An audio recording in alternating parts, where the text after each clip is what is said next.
I don't know why we parted. I don't know what went wrong. I just know that I want your body here with me tonight. With me tonight. You know what I need, know just where to touch. Make me feel like I can't explain. Oh no, don't you leave, it's just a bit of fun. You know how to drive me insane. I know it shouldn't feel right, but baby, don't go. Just love me all night. Just love me all night. All night. Just love me all night. All night. Just love me all night. All night. Just love me all night. All night.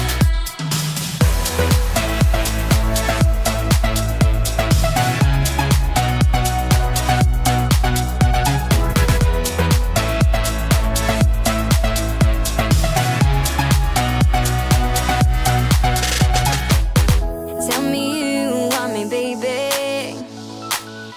Tell me I'm not alone. Tell me you wanna be with me tonight. With me tonight. With me tonight. You know what I need, know just where to touch. Make me feel like I can't explain. Oh no, don't you leave, it's just a bit of fun. You know how to drive me insane. I know it shouldn't feel right, but baby, don't go. Just love me all night. Just love me all night. All night. Just love me all night. All night. Just love me all night. All night. Just love me all night. All night. It shouldn't feel right, but baby, don't go. Just love me all night.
that's what I want. That's what I want. I don't care for diamond rings. I just crave the simple things, 'cause that's what I want. That's what I want. I don't need no fancy car. I'll take you just the way you are, 'cause that's what I want. That's what I want. 'Cause that's what I want. That's what I want. That's what I want. That's what I want. That's what I want. That's what I want. That's what I want.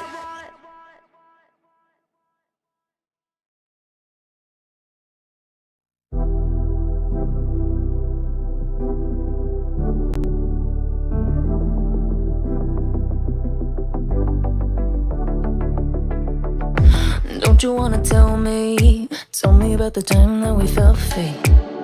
Turn your eye on the halo that you give yourself daily. Give me a new ending, 'cause I'm running free tonight. Don't want regret our story, wanna love and live my life. Always talking about where we'll be, gonna move out of the city. Spending our time daydreaming, living our life like a movie. I'm the only one who can make me whole. Pick me up, I'm the only one. Gonna ride this feeling and write a new beginning. I don't wanna pretend that everything I wanted was gone in the end. And I don't wanna pretend again. And I don't need to pretend I'm living in this moment, I'm living my best. 'Cause I don't need to pretend.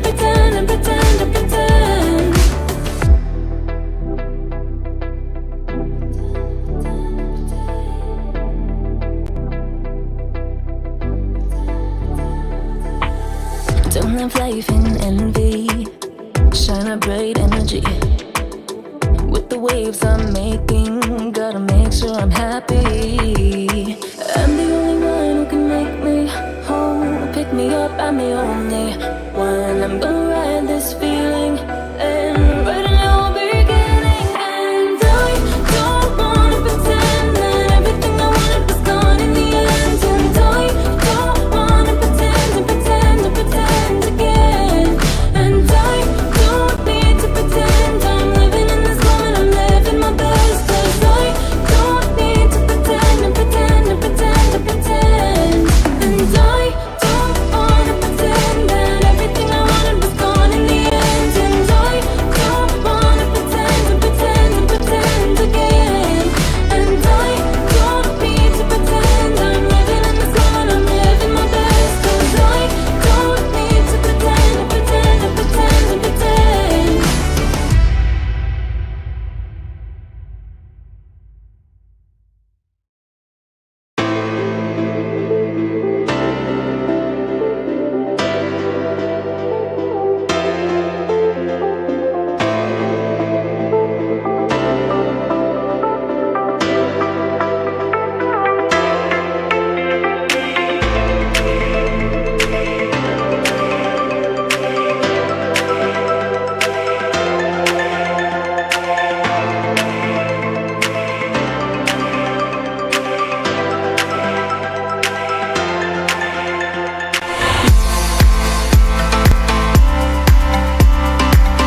Deadlight, strike hard.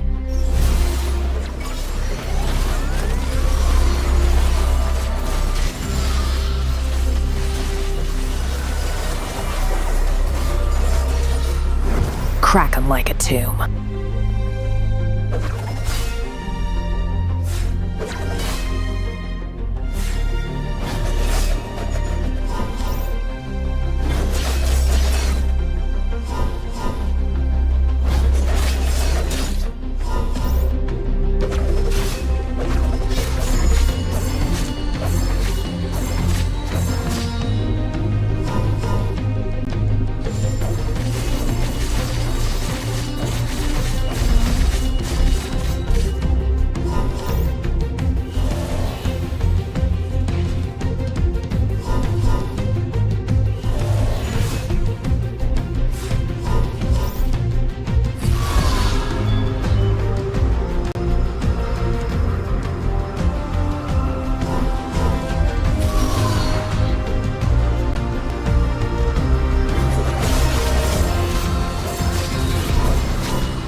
I go where the trouble is.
Just a scarecrow!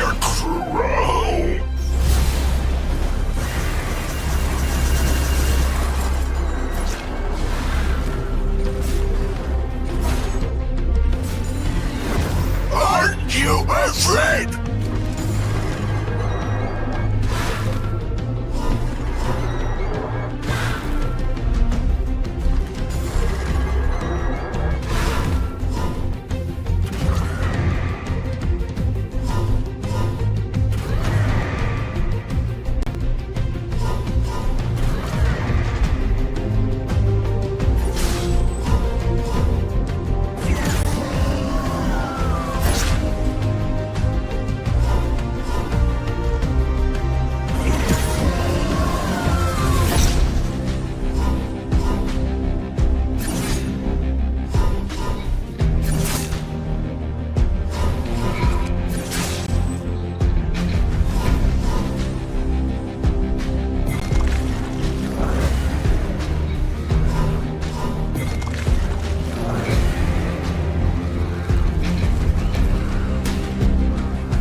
There's something about games. What you doing there gives you real chills. There is one thing that can't be stopped. Feelings. And if you can feel it, It must be real, right? and that's real magic.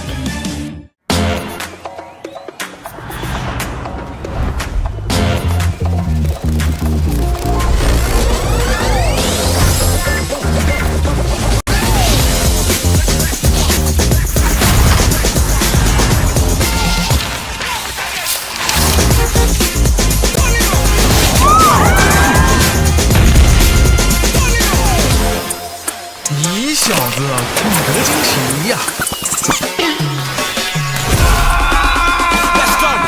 Sicker than the wizard with a top hat. So heavy when I drop it like a backpack. Chit chat, best stick it in the WhatsApp. Looking at the glitter in your Snapchat. What's that? You break like a plate in an earthquake on the first day, like a clown at birthday. Too late, gotta wait for the first. 牛啊，这个车！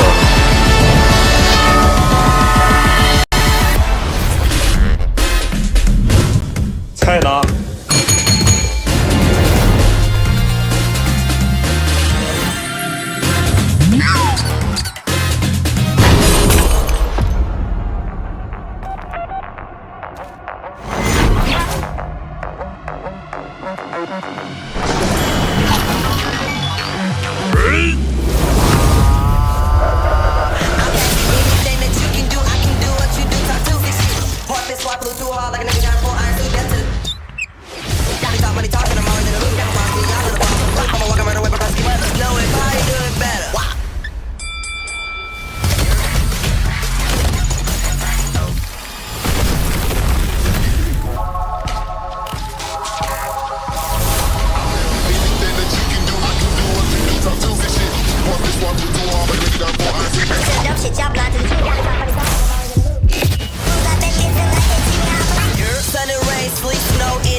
？Last day of the group stages, and we're here for a Sunday special, everybody. My name is Dash, and I'm here with Oculus, and we're going to be casting the games for today. We have Yuko later on, but again, everybody, this is just going to be our first series for today.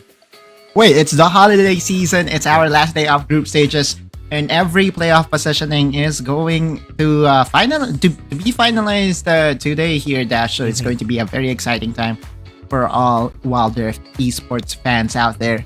I think you can consider this as our Christmas present to them, right? Like the holiday season is here, and somewhere out there, they're already unboxing.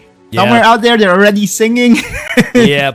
They're probably going to be eating later on while we're while we're still casting. I hope you guys would be able to enjoy the Wild Rift while we're actually casting, and also while we're watching the games that we have later on for our players.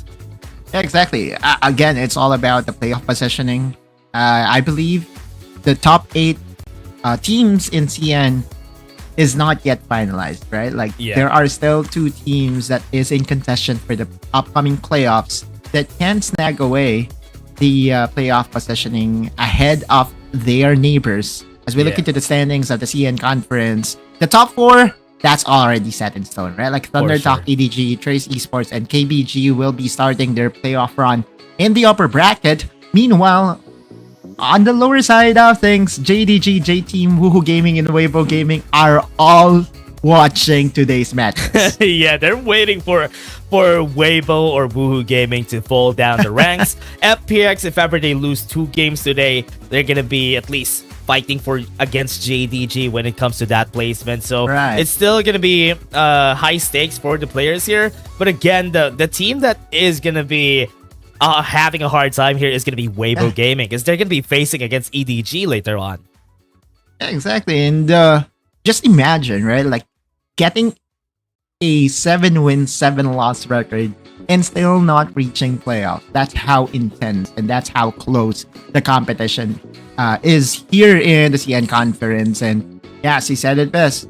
The match between EDG And that team that is in peril or in danger of not reaching the playoffs, I feel bad for them, but Yeah. maybe, just maybe, Christmas miracle will happen. Yeah, it's gonna be a -2 for Weibo if ever they lose this, so it's important for them to get the win there in order for them to stay at the top and secure at least a lower bracket run for the playoffs here. But Right. for the APAC conference, I think if we're gonna be seeing the scores for the APAC conference, we already know that this is set in stone. The top four, they're already there. They're not gonna go away because Fennel, who is in the top 5 spot, is already on a -8 point. So it's not possible for anybody to reach the points that Cerberus has right now. They're super far from the number 4 squad, right? Like, there is a clear distinction between the top 4 teams and the bottom 4 teams. So yeah, we will be seeing Fennel, Buriram, hopefully Team Flash and Invade next season for their quest for the Season 3 of Wild Rift League Asia. But I think today we will still have Team Flash playing. So Yeah. will Cerberus Esports. So this will be their swan song, as we love to call it, for Team Flash. Yeah, it's gonna be the last time that we're gonna be seeing Team Flash here for now. It's just sad to see Buriram not able to qualify here because last time during season 1 they're one of the teams that were able to qualify in the top 4, top 3 spot last season, but now they have been swapped by Cerberus Esports here on the top spot because that top 6 place was where Cerberus was last time.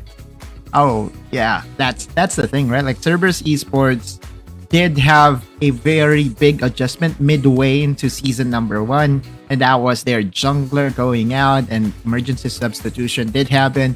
And so now after one full off season of practicing with their new main jungler, things really looked up for Cerberus Esports, and we will be seeing them later today at match number 2. Match number 1 will be between Team Flash and FPX, as we did say. And then the third match and the fourth match are 2 of the matches that will still be very intense because playoff positioning will definitely be impacted by that by those 2 matches. Yeah, you know what? EDG and OMG, they don't need to win their games though. But it's important for Woohoo and Weibo to win their games. Exactly. So it's gonna be because of them and why these teams are not gonna qualify if ever they would be able to win their games. So again, let's take a look at Team Flash. Team Flash, this team during the start of the season has been struggling. Even during season 1, they have been struggling a lot as a squad, and having this new roster, having their squad here with them has not been the best for Team Flash. Yeah, this is the thing, right? Like the Team Flash has a very late substitution. I'm a fan of Coyote. Coyote is one of the legendary mid laners from Vietnam. Yeah. And it just so happened that, they have decided to bring him in a little bit too late. Meanwhile, on the other side, FPX has really shown improvement in their gameplay. We did say and emphasize that FPX on the top side really has started to become a stable force to be reckoned with, because Don128 and Shengdo7 are veterans and they know how to capitalize on weaknesses and mistakes on the top side. So SkyFL, A13, and Cha will be playing to support the top side of FPX. Yeah, and for this squad, I really would like to highlight their jungler. Shengdo7 has always been one of my favorites when it comes to the jungle, together with 0711, because they have the same playstyle and they have this bruiser fighter-ish playstyle that they have as a team, and he has been showing it, has found some success for FPX, but for now they're gonna be fighting for their lives. But are they actually fighting for their lives now when they're fighting against Team Flash? Oh man, don't count out Team Flash. Team Flash has shown very good improvement over time. Remember, they were one of the teams that took down one of the APAC favorite in KT Rollster Y. So just by being able to, get enough momentum, they can surprise anybody or everybody in the league. As we look into the head-to-head matchup, oh man, the disparity is very glaring. 368 is going against Shengdo7, and you look at the KDA kill participation, just it's clear that Shengdo7 is really outperforming 368 right now in the jungle. Yeah, and it's also because of Team Flash having a lot of losses, so this KDA that he has is probably unfair at this point, just because they have a lot of losses, they have a lot of deaths probably, but they were fighting against a lot of the other teams. But let's take a look at the kill participation that they have. 368 has a 64.31 kill participation, which is a really nice spot here, even if they were losing a lot in the games. That just means they were not slacking off, even if they're getting these losses. Yeah, that's the thing, right? Like, sure, KDA is pretty much dependent on your win record, but Chengdo 7, just looking at their gameplay, 368 wants to really play the early game jugglers like the Lee Sin and Evelyn, but against Chengdo 7, can he really do it? Can he really use it to its maximum potential? Let's go over to the stage for the introduction of the players. 的比赛现场，我是麦麦。今天是常规赛的最后一个比赛日，首场比赛由 FunPlus 对阵西贡 TF。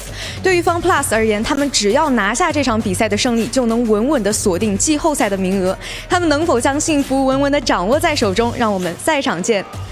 Today is the last match day of the regular season. Next will be Saigon TF versus FunPlus Phoenix. For FunPlus, winning this game will seal the playoff spot, and we'll see if they can hold their happiness firmly in their hands. Next, let's see in the wild.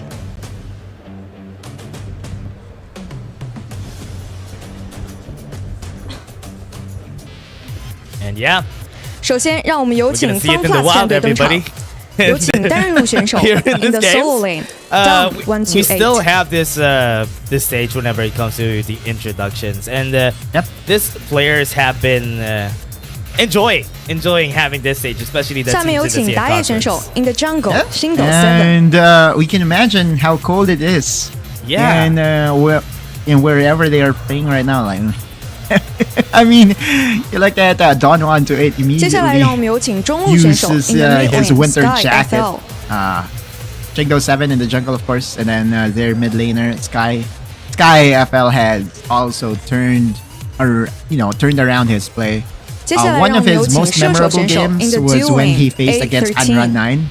And there was a clear gap in the mid lane, so not everyone can do it, but Sky FL has proven that he needs to be respected in 最 the 后有 mid 请 lane. 辅助选手 in the And again, support. 超 in the mid lane, it's always been whenever it comes to the CN conference, everybody has been looking at Andra 9. I hope we go to a point in where this gap that they have in the mid lane would be 接下来让我们欢 way 迎西贡 closer TF 战队 compared to In the what solo Andra lane, 9 has been T3. giving us every time. Yeah, the jungle, Coyote will be there to 368. challenge him, In the right? mid Like, lane, Coyote is that Coyote. one player that I really duo love lane, to see Kuden. back in action. In the right? Like, support, he has a very Shiki. rich history. In 两支 fact, 队伍现已 one 集 of 结完 his 毕， most 让我们即 iconic 刻 picks 进 in the 入 mid 召唤 lane 师峡 back 谷。 when I was All the following players are him getting ready. in the Let's Vietnam start leagues into the wild. is the Ashe in the mid lane, right? Oh, Like, right. He's one of those. Yeah. He's one of those players that really maximizes the pick. Builds boots of Swifties for maximum, I would say, mobility. Yeah. And those arrows, he knows how to connect them. Yeah, he was a pioneer of that. The Ashe in the mid lane in the APAC conference back in the days. That was something that Team Flash would be pulling off, and that's why there's still history right here for Team Flash, and that's why they were one of the heroes of APAC back in the day. But again, those heroes would need to find their way to regain their cape back as the heroes of APAC. Yeah, so Team Flash really roller coaster of emotions, so to speak, right? Like, Yeah. Okay, so prior to last season, Team Flash did not renew Coyote, right? Like, they decided to bring in Shy in the top lane, Zissou, right, in the jungle. You remember that lineup, right? Yeah. And then, now that they are already replaced by the newer generation of players in T3 368, Coyote comes into the picture and is replacing Yonti, which to me, although Yonti and company did win against Invade when they matched up against each other December 10 of this year, I really think that Coyote's experience and aggression is still going to fit the team of Team Flash more than Yonti did.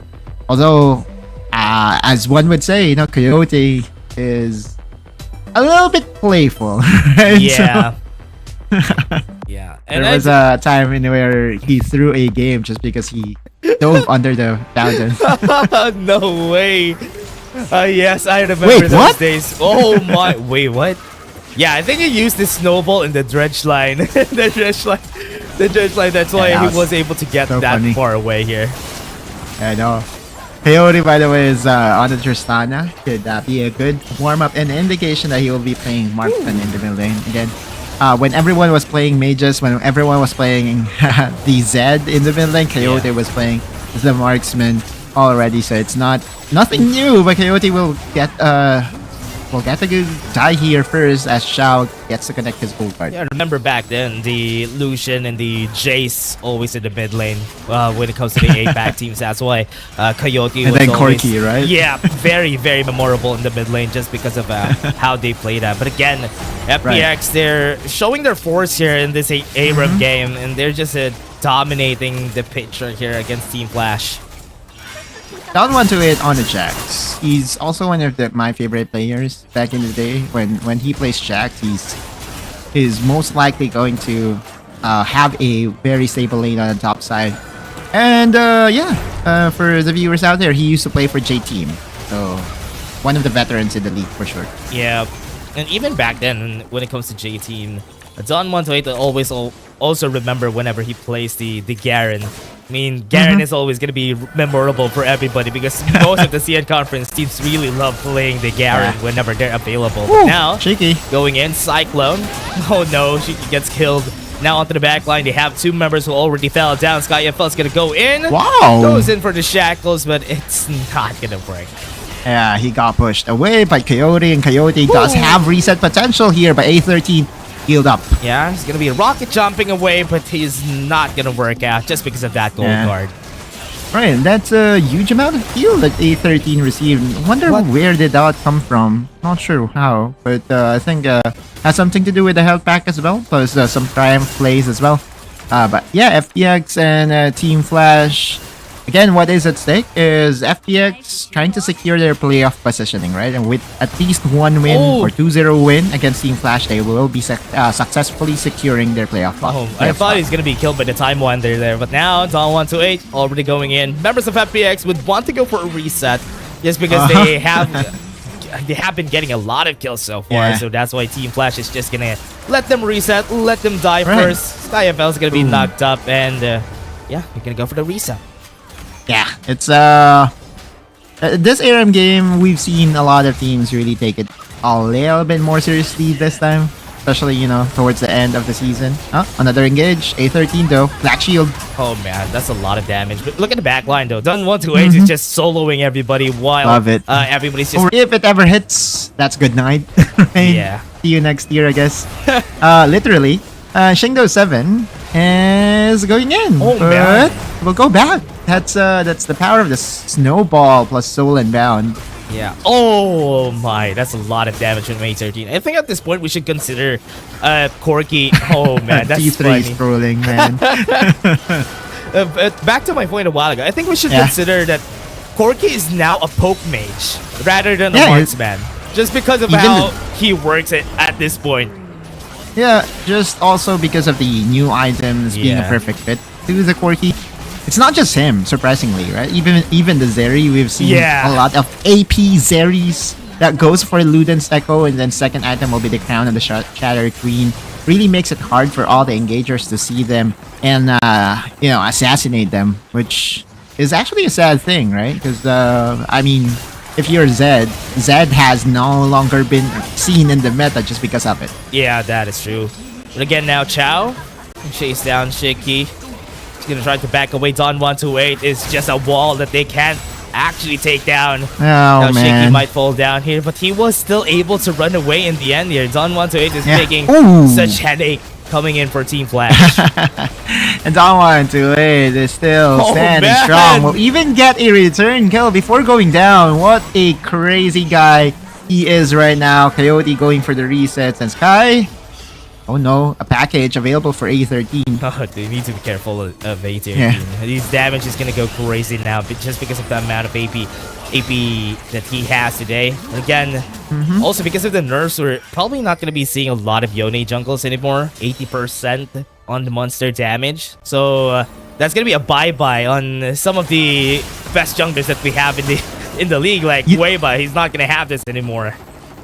I mean, that's the thing, Dash, right? Like, one would say clear speed is pretty important when it comes to jungle matchups. But yesterday, we saw like 2-3 Camille in the jungle. Oh, right. And that doesn't make sense, right? Like, if you are going to compare the clear speed of the Camille to the likes of the Shyvana, to the likes of the Hecarim, definitely she's going to get outpaced. But, you know, it's the strong Hextech ultimatum, I guess, is what they're banking on. Yeah, and I think if ever they're gonna be picking the Yone, they're really just gonna be banking on the stunts that he would be able to deal. Chow, though, exactly. pull back. And this might be the end. Last stand coming in from Team Flash, because the damage from FPX might be able to end the game here, because Team Flash has low HP and older members. Shingdo 7 a bit too far there. Yeah, I got baited by Coyote. Coyote jumps back into the fountain. Laser, you have to respect it. And so now Team Flash still will have a final opportunity to win this fight for side. Yep. And now Sky is just gonna go for the reset before they go for this last fight that we are gonna see against Team Flash with Boom! Boom! That's explosion until Happy New Year! Coyote just got exploded, and now T3 is gonna be next. Don 128 is so tanky. He's just gonna kill everybody that he can, and now Destiny. Chow, as to Destiny, goes to the back line. Kuden is gonna be his target. He still has the chrono break. Shingdo 7 might get hit here, but there's a chance though, but he doesn't pull the trigger. Yeah, fireworks everywhere for FPX. Shingdo 7 missed, and is most likely going to survive the exposure shot, and it's going to be the Twisted Fate going down. So will Don 128. That FPX not cleaning things up in the final stages of this ARM game, and they have yet to finish this game prior, precisely due to that reason. So they have to really back as 5 in order for them to really get this win against TF. Yeah, use ultimates already. A13 is gonna be the target. That charge was used, but was able to flash away. Oh man. Okay. Alright, so A13 less than half health, not really going to help their cause in trying to finish this game.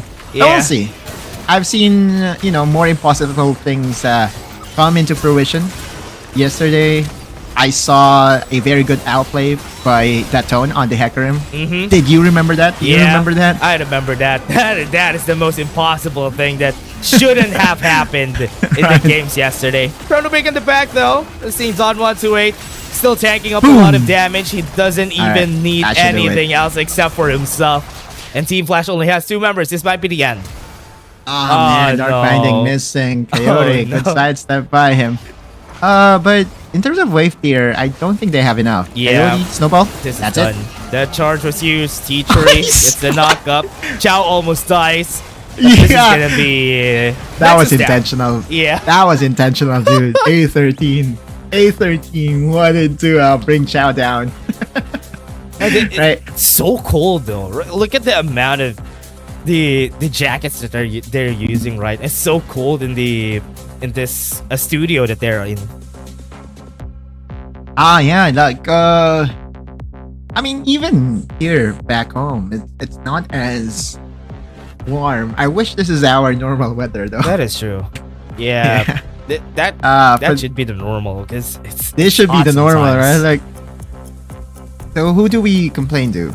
I don't know. Who do we request? Who do we set our request in? I don't know. I think we should put in a request or maybe a complaint to somebody. But I don't know. Maybe we should just relocate, I guess. Yeah. Or reincarnate, right? Respawn. Yeah, that's gonna be the better part. You should just respawn somewhere else. Somewhere else, right? Oh, but yeah. Jokes aside, FPX did win that fight for side selection, which means that they will have the freedom to choose, and they're choosing red side, which is interesting because oftentimes we see someone winning, oftentimes they go for the blue. Yeah. Recently, people have been loving the red side because they want to get 2 more picks. Because most of the time here in our meta, there's a lot of champions that is pickable, and just 1 slot for it is not enough for most of the teams. So having 2 is way better. That's why people have been pivoting on getting the red side now.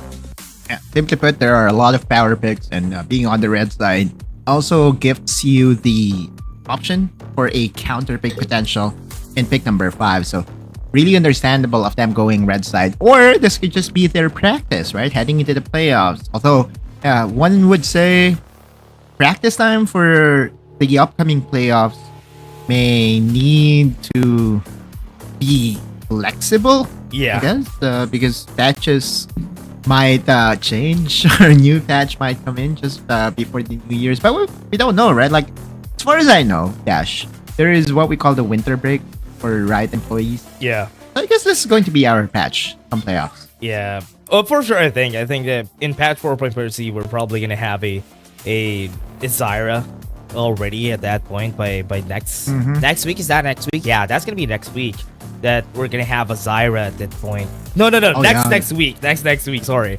So we're gonna have a Zyra who can solo the Baron. That's what I'm afraid of. Yeah, but that still is on the same patch. Right? That's patch 4.4C. The only reason why we held back on Zyra's is because it's a new champion. Yeah. So what I was thinking is, are we going to get patch 4.5 before January 1? I think not. That's my question. Yeah, I think it's gonna happen by come the finals, and that's gonna that like what happened with KBG back then, that they almost lost the they almost lost the championship just because of that patch, but at least they were able to come back from it. Exactly. Champion for a reason. They were able to make the necessary adjustments just at the right timing, and now we are going to look into their first pick here, or first picks. Team Flash has decided to go for the Hecarim. A lot of teams really prioritizes the Hecarim, and for the obvious reasons, right? Like, it's one of the strongest jungler that we have right now, especially when paired with other AoE champions. Oh my! Are we going to get a Shadow Isle special? Oh, it's a Napak Thrasher we're gonna see here together with the Hecarim. As you said, it's a Shadow Isle special. Are we gonna see anything more here? What ADCs are they gonna pair this up with? They still have a server available. They're gonna go for the Draven. Oh my! Welcome to the League of Draven. Now, this is going to be so hard for the Draven, though, because I just don't think the Ezreal will fight him level 1, right? And there are also instances that you can get the advantage by being ahead, maximizing the poke potential of the Ezreal. And if this Karma goes through, a Karma Ezreal can actually win against the Draven plus Draven Thresh combination. It only boils down as to if the hooks will connect. If the hooks don't connect, it should be the Ez and Karma getting the priority. That's what you want to play when you have a Thresh and a Draven. An aggressive lane, fight it with range and use the Karma and the Ezreal. They're not gonna have a good time here. We're gonna have a very aggressive bottom lane here for the side of FPX. So they're just gonna be banning the mid laners, banning the Vladimir, and because we have an Akali already, a Kassadin could be a potential ban for FPX. Yeah, or among other things, right? Like, because it's so hard to predict what Team Flash is planning to do right now. Like, Coyote can still play. Okay, did you see the second ban here by FPX? They banned away the Dash, right? Yeah, yeah. So I was actually thinking that, hey, you know, one of the better answers to the Akali is the Ashe. Alright, so let me guess. Coyote will go for the Twisted Fate? Ooh, really? They're gonna be losing in the damage department if he uses the Twisted Fate here. Because the thing here is it's all going to put, or they will put all eggs on towards the Draven basket. So having the Twisted Fate will have a very quick rotation from the mid lane to the bot lane. That's one way to look at it. So we'll see. Yeah, if ever they go for the Twisted Fate, yeah, that's gonna be possible here. But with the amount of range that they wait, Oh. Irelia, they're just pulling every card that they can right now because this is their last game. Team Flash, I'm loving this. Yeah, this is just going for comfort, right? And Irelia can still be played in the jungle. I've seen it get played in the jungle by the best of them, right? Yeah. However, since Hecarim has already been picked, it's most likely going to mid lane. Yeah, Coyote flexing his muscles. I saw this before. Top lane Irelia So, oh, they go for the Zoe. against the Renekton?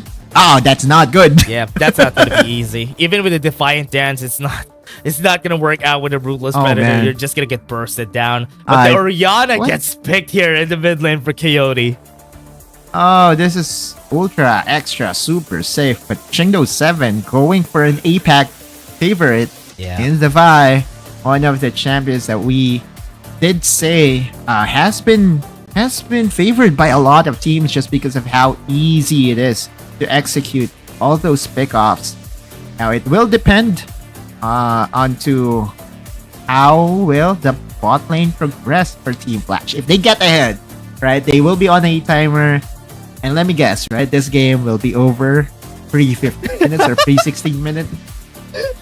If the Draven doesn't, I mean, if the Draven does work, yeah, It goes either way, dude. You're actually right. You're It goes either way, actually. If Draven loses lane so hard, then it will be pre-16 minutes. Yeah. If Draven wins so hard, it gonna will be be pre-16 minutes. Yeah. But that also couples in the fact that FPX would have a hard time, or at least an easier time fighting against the Irelia too, because the Irelia is also like a 50-50 here. If the Renekton gets so fed that Draven is not going to be a problem no matter how fed the guy is. So from what we're seeing here, Team Flash, they're just trying to play their best game here against FPX.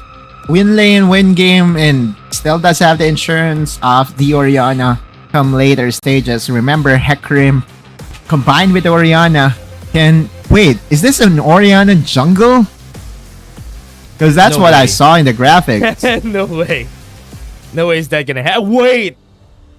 Yeah, it is. It's Coyote in the jungle! It's Coyote playing the jungle. What? And we also are looking at the old UI. Yeah, that's Oh, true. welcome back. Welcome Good throwback. Welcome back to the old UI. We missed you. Oh no, okay. It's not gonna stay for so long, but Okay. at least we saw some glimpses Wait, of someone it. died!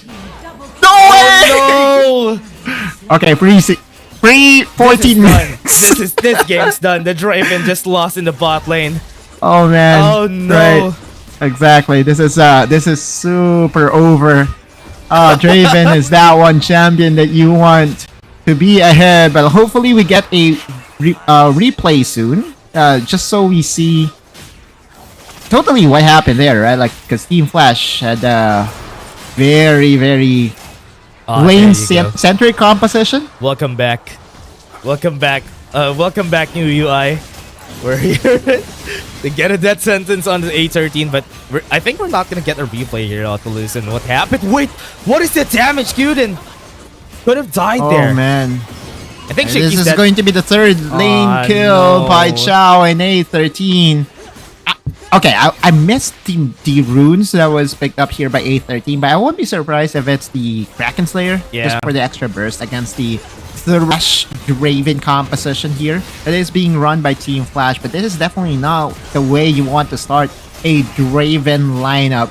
Oh man, that's 0-3 in terms of kills. Oh, And you look man. at Kyuden, he's feeling confident even at 20% HP. He's gonna die here. That's gonna be the problem. He's gonna die here. A13 was ready at level 4, and 0-5. Chick is gonna be dead again. What's happening? What's happening here, Team Flash? This is a run it down moment. Shengdo 7 close to level 5. Right, you want me to practice PvP? Because I think I can do it. Yeah, I think you should. But yeah, this is just a nightmare of a situation for Team Flash. A13 with no regard for the damage coming in from Kyuden. That was the Mystic shot, finding the target, and another set of kills heading over She's to the dead. Ezreal. 268 is dead here. They got the ultimate in, and one more perfect execution to end it all. Coyote's gonna be next. It doesn't have the onslaught of the shadows. At least 3 members are here to back him up.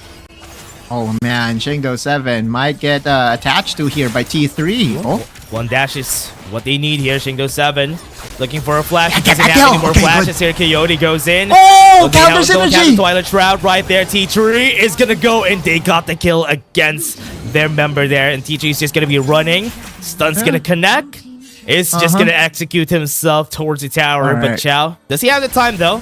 Yes, he doesn't have the time. So exciting, right? But what's happening is on the other side of the map, another kill went to the side of the Ezreal. So Team Flash still making it entertaining despite of what is happening here in the bot lane. A disaster off A lane. The Thresh, Draven did not really eat the resources that they need, the kills that they need, and it's being punished heavily by the Karma Ezreal. Again, some signs of life from Team Flash. I like it. Oh man, look at A13. You don't usually see a Draven he flashed. matchup. He flashes, Mystic Shot misses. That's the only reason why Kyuden is alive right now. Yeah, look at him. Look at the player account. He's smiling. He knows. He knows when he is at the advantage. And yeah, I was right. It's the Kraken Slayer Ezreal, Stealing so which much damage. presents a very good amount of burst at the early stages of the game. Yeah, TJ is gonna fall down here. Shingdo 7 would want to chase him. One more dash down. was the reason why he was able to survive. Shingdo 7 could get a smite. Goes for the fist bump. Now with the stun, I think he tries to go for a surprise on Shingdo, but it's not gonna work. Right, Shingdo 7 will be getting that extra kill to have earlier access to the Trinity Force. Okay, finally our first replay of the game. And, What is that damage? He's so fed. dude. Okay. It's 2-11 in the favor of FPX. At 4 minutes and 40. At 4 minutes and 40, we already have crossed past the 10 kill threshold for FPX here in the bottom lane. And FPX knows that this is still a very important game for them, right? Already. Like they need... Wait, Coyote? Yeah, we already have a Sheen, and he's just gonna go in. A13 doesn't have any flashes anymore. Shut down. He's gonna be shut down. That's gonna be a good start here for them. 6-1-1, and the Hecarim Coyote does get the prize. Chow? Oh Yeah. no, oh no, Shaky missed. Gonna get dropped. Is gonna die. Team Flash looking for some hope here for the team. Shaky's gonna be the target. Sky still fighting against 3. It's gonna be flashing away, but the members are gonna come back here. G68 goes in for the shockwave, and Sky is 1 HP. Here comes Shingdo 7. Coyote respects it, and they're gonna be running away here. That's a double objective to the side of FPX. Shingdo 7 still manages to get the advantage. Dawn? Yeah, goes in for Dawn. They have the ultimate cease and desist. Coyote tries to push him back. Oh no, Shingdo 7 a bit too late there. Now he's gonna be dead. The punishment coming from their side, but the true shot barrage. A13 gets 2. Love it, love it. A13 will be getting the first tower here in the bot lane and can transition over to the top lane for more tower plates, more gold for themselves. If you're Sky, right, like you are standing your ground against the Irelia, there is a kill potential here. Alright, here comes the punish by Sky. No energy. Yeah. Oh man, Team Flash is losing a lot of hope here. And also for every viewer out there, for this is Team Flash just looking for something for the last game of the season, because Team Flash is not going to be qualifying after this. So FPX would need to win this. That's why they're playing aggressively this game. Exactly. Right there. Oh. Okay, goes in, cease and desist. They have the hold right here on their side, though. Shingdo 7 is not going to survive this for sure. Shockwave's not going to hit there onto the back line. Shingdo 7 is still alive, but Coyote is just going to end his life. He's still going in. Sky FL's going to come out. Chicken Flip's not going to hit. Coyote's still going to die. They have a hold on Shaky. Perfect execution. Tower's going to fall down. Guden tries to go in for the damage, but here comes Don 128. The burst coming from this guy is enough. Destroyed. A13 already level 10, and after the tower falling down, there is no defenses left for Team Flash. Let's look at that replay once again. I have to commend Coyote. Coyote has been doing a very good job in controlling the damage that FPX is doing towards their team. And you look at this curse, or you look at this retaliation coming in from Coyote. Unfortunately, he did not expect Sky to be there to deal a huge amount of damage, and yeah, he got burned out to death off that red buff with Don 128 eating someone for dessert. G68 is gonna be dead here. He's gonna fall down, and FPX is just gonna take that in the bag. And they're taking down towers one by one. We almost are on the 10k man. gold lead. Sky just hiding in the Twilight Shroud. Circling He's gonna around. be hit. Still has some way to go. That flash and that onslaught of the shadows is enough. Yeah. Oh no, Oh tower. man. Inhibitor tower is a bit late. Oh, Gone. Done man. and dusted here by FPX. This is 8 minutes. Ladies and gents. We did say pre-16 minutes, right? I think it's going to be over pre-13 minutes. Yeah, we didn't say what 10k scene. gold lead, dude. But right now we're seeing FPX is ending this game just because of that one advantage they got in the Dragon lane. And that was enough for them to just push this to a 10k gold lead. And now Team Right. Flash at this point doesn't have a chance because as we said a while ago, they have a Draven under composition. And if it doesn't work, it doesn't work. It's showing. Yeah, if it ever loses the lane, that's over. Shengdo 7 going for another play here. Yeah, going in, tries to go for the damage Against on the four. backline. Ooh, 368, shockwave. what a great time there. And with the donut, Chow was able to pull them all in. And that is a kill. Not an ace, there's still one member alive. Yeah, on the top side, the lonely they're going for the fastest game. Oh man. Wait. 9 minutes. 9 minutes? Yeah, I think it's a No bit way. too far. Far flung for the Oh, he's team. dead. Kuden's gonna be chased down. Shingdo 7 gonna end 1 their lives minute, in this 1 game. million. I think it's done. 400 Whoa! HP in 9 minutes. What? We finished the game. And look at how happy this team is. Merry Christmas! Happy holidays, FPX. Happy Oh, yeah. holidays, Team Flash. What? Okay, so that should be one of the shortest games that we've ever had in Wild Yeah. Rift Esports, in Wild Rift Esports history. Yeah, of I wish Liam is here to let us know as to what the Yeah. shortest time is. I think Or he has maybe, a you know, record of what the shortest time is. I think I remember when we I think casted. we can ask. Yeah, Yeah, I think we can ask them, right? after the break, we'll tell you everybody what was the shortest time that we had in Wild Rift Esports overall, because this was a fast game. Team Flash didn't had any chances there. That's why during the drafting phase, we were already surprised. Drafting a Thresh, drafting a Draven, we were up for a fun game. But the fun is only for FPX. Yeah, it's FPX knew what was up, right? Like when they picked the Ezreal is one of the strongest marksmen that we have. Ever since he got buff in batch 4.4b, I think, Yep. I really am seeing a lot of Dragon laners favor the Ezreal because you have a very smooth progression when it comes to damage. Basically have a very respectable amount of burst Yeah. during the laning phase. Your pokes, if they connect, you can definitely surprise your opponent. That's what happened there, right? With the Kraken Slayer, Wild Rift's version of press the attack, it's just easy to surprise your opponent. And the Thresh and Draven, I feel for it, right? It's one of the strongest lanes that was ever invented in a game of League of Legends.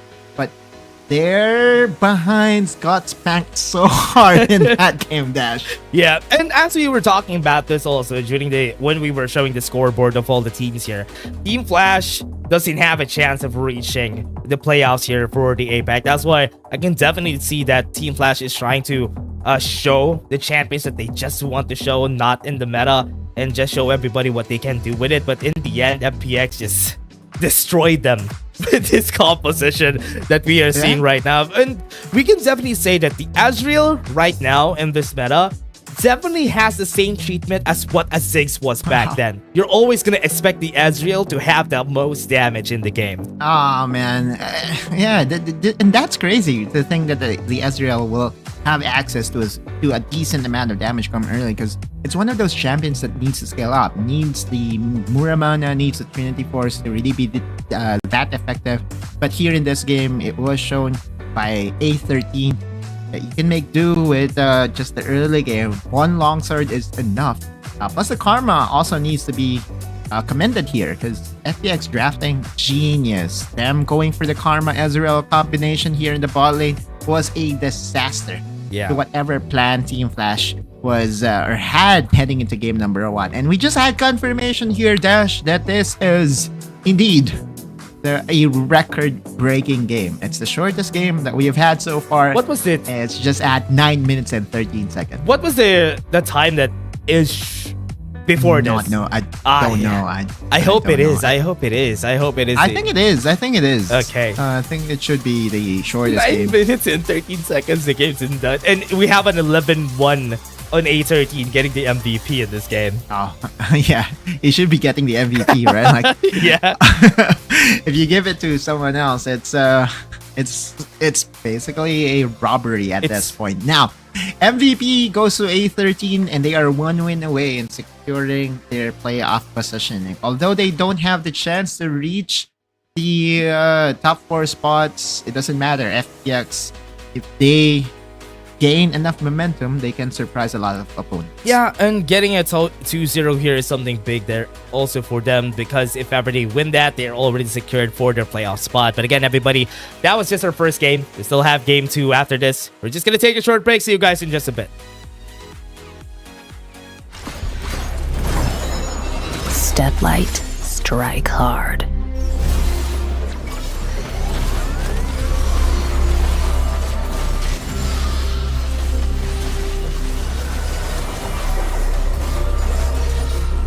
Crack 'em like a tomb.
I go where the trouble is.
What would Team Flash have in store for us this game? Because a while ago, it was a treat. At least for FPX though, because they got an easy win there. Got a record of 9 minutes 13 seconds from that last game. Yeah, that was a very quick game. Are we going to see another for fun composition coming in from Team Flash? Actually, their composition, it makes sense, right? Somehow at some point, one would say that that composition would win if it ends up surprising your opponent.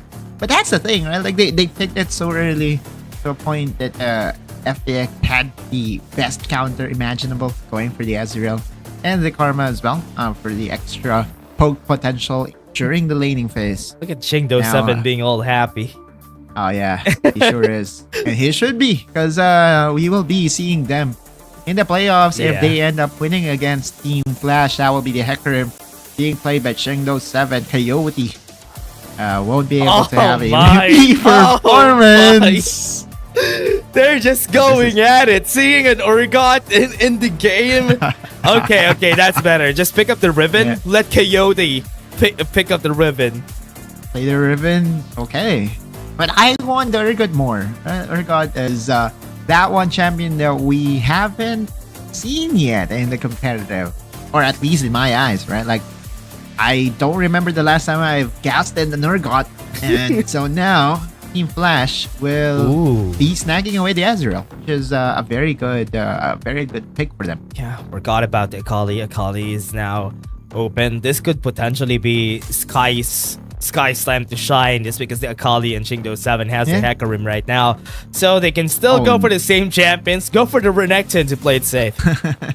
Yeah, Renekton and Hecarim has been paired up with each other multiple times now, right? I think this is their new version of Lee Sin Renekton, especially with the AoE crowd control that is available to the Hecarim and some sustainability as well. This is what we said, right? Like 368, if he ever plays in the jungle, he wants to play those early aggressive junglers such as the Lee Sin. So I like this for Team Flash. Yeah, they're just taking off all the ADC options here for FPX. Taking the Xayah off, maybe a Zeri. They're gonna take it down. The Sever is still open, so that is what FPX could use here. But they're taking off options that could win in the early game against the Ezreal. But the Draven could still be picked here by FPX if they want to show how a Draven works. No, I don't think FPX would be doing we would be picking crazy into this. Because again, there is still something at stake for FPX. What they want to do is secure a 2-0. And they don't want to disrespect, I guess, the ongoing game against Team Oh, no way. They're just showing it. I don't believe they're going to pick the Kayn here. Like what the Urgot was a while ago. So this is not going to be a Kayn pick for their side. I'm just daring Team Flash to lock that in, but no, they're just gonna pick the Karma. Yeah, Kayn mid lane, Kayn top lane, very hard to execute because he basically is that one champion that needs time, literally, right? For him to trans. Yes! Oh, no! Yes, let's go! He's actually go for the thresh, Xiao. Go for it. Okay, he's gonna go for the fight. Icing on top of the cake in this game. FPX. Oh man, drinking the coffee, then being ready for the next game. Wait, hang on. Oh yes! I don't believe it. Oh yes!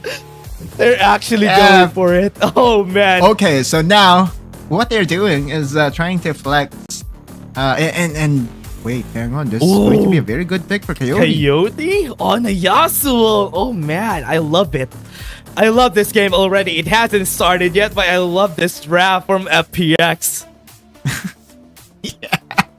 Oh man, it's so cool to see Draven being flipped around this time to the hands of A13. You have to remember that the Ezreal did win convincingly against the Draven, but we'll see. You know what they say, right? It's not the champion, it's the player. Yeah. If ever A13 would be able to show us a better light, because remember the Ezreal Karma was also picked a while ago by FPX, and it turns out it was swapped to the other side. But now this Draven could pretty much be. Oh, I'm excited. I'm just excited for the Okay. Draven. So what are you more excited about? The Draven or the Pyke pick? Actually, I'm more excited with the Draven pick. Because we don't Okay. usually see a Draven being successful. But in Pyke, I see a lot of solo queue players being successful with a Pyke. I thought you were about to say that we see a lot of Pykes in Aram game. That's true. That's also one. I mean, that counts. Yeah, sure. Yeah. But FPX going against Team Flash here. FPX trying to borrow some of the plays Team Flash did incorporate in game number 1. This time they will be running the Draven Dragon lane. But more interestingly, again, Team Flash is electing to put Coyote on towards the jungle instead of him being in the mid lane. He will be playing the Lee Sin this time. I'm really surprised. Coyote. Hello? Oh no. Already going for the fight. I think D3 doesn't even need to flash. Even just went back with the broken wings. Yeah, and Don onto it should feel confident. That's extra bonus rage that you give to the Renekton. Get that a very early skirmish. So he just needs to take care of it. And thank you, observers, in focusing the most important lane of it all. Yeah. Have to remember that at level 1 earlier, right, Team Flash suffered a lane domination by FPX. At 2 minutes, we are staring already at a 4-0 lane state for FPX. Yeah. Now, Wait, what? Q then went for the arcade shift level. What? Yeah.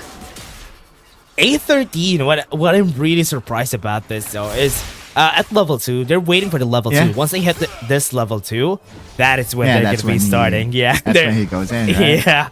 And now they're pushing them back at the tower. And what's great about the Azrael Karma, they do well against it. There you go. But the flash executing. Was that the flash or was that the arcane shift? I think that was a flash. That was too fast for. Yeah, there you go. Oh flash yeah, is down. it was a flash. It was a flash. Oh man. But yeah, you Ciao. this is the thing, right? Like Qden really tried to play it safe by getting the arcane shift at level 1. And he's Oh no. Oh no. That's gonna be a Dissection. dead T3. It's a good thing the Coyote's here. Does have the Sonic Wave. Another one. At least it's a 1-for-1. Exactly. That should be a very easy execute, but Coyote, I think that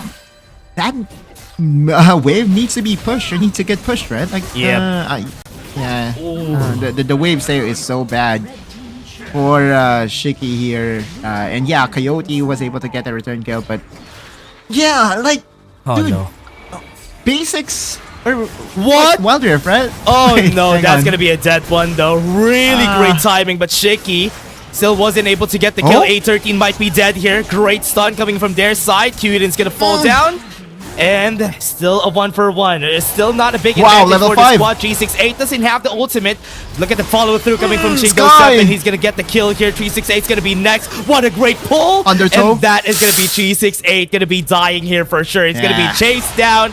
Even with the Red wind buff. wall, these are all melee champions. He wasn't able to do anything much there. Qden might get Arcane What? Shift though. Okay. Goes in for the Arcane Shift. Tries for almost. it, but now he's gonna be dead. Bone Bone Skewer. Skewer.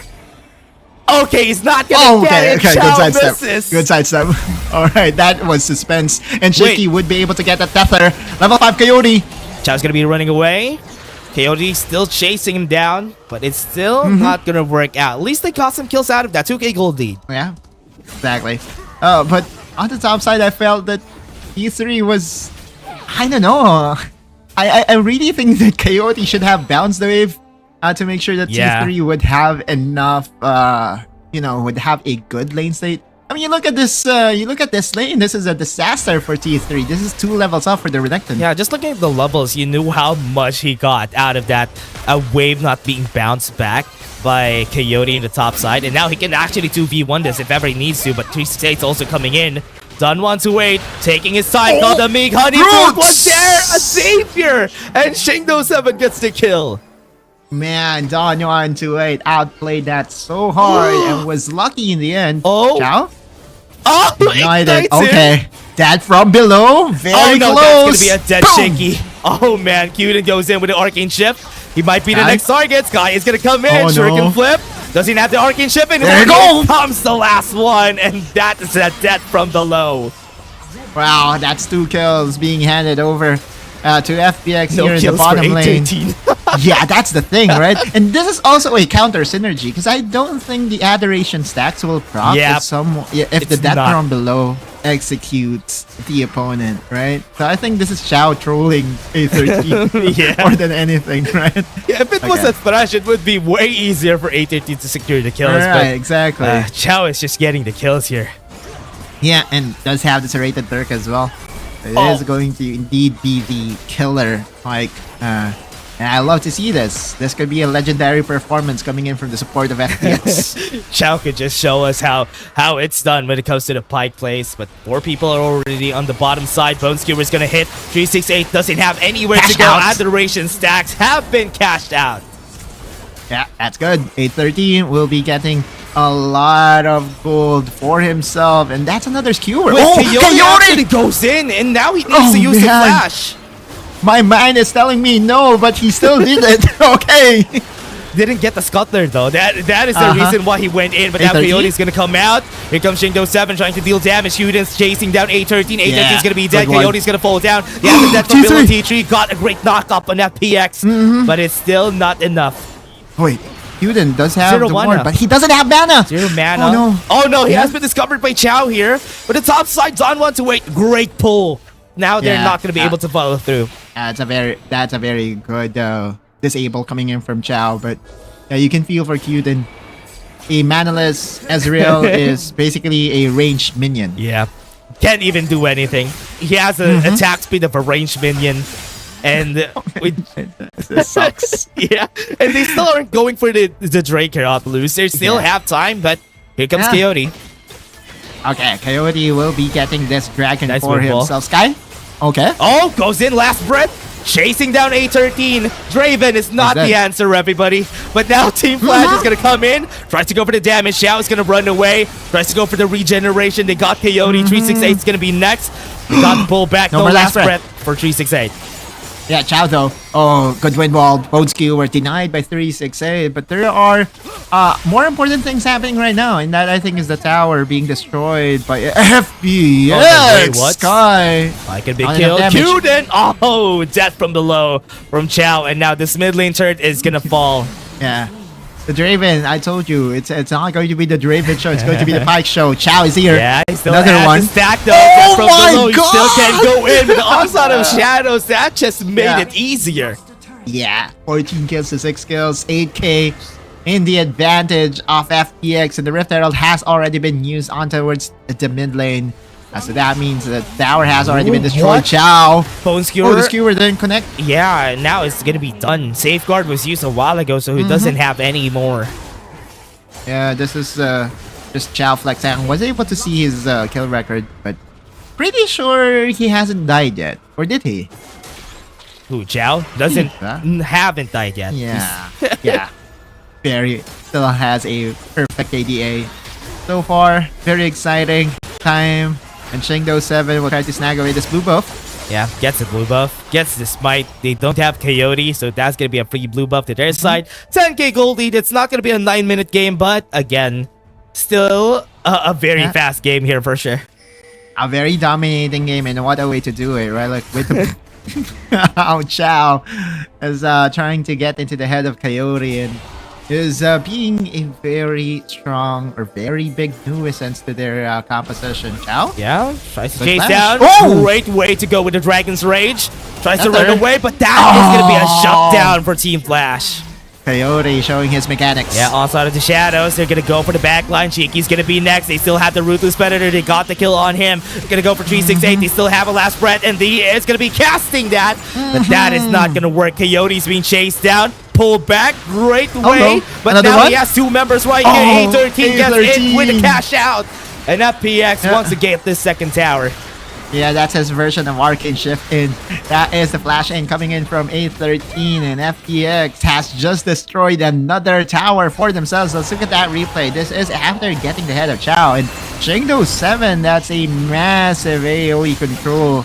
Once again, coming in from the Hecarim, and like if you're Team Flash, what are you gonna do? Every single one of them man. is pretty much fed at this point. Yep, that was 11.5k gold lead for FPX. And Team Flash looking for it. 368 Looking for a great last breath here in the top side. Sky FL. Oh no, one stasis. Gonna take their time. Was able to dodge away. And that is just great.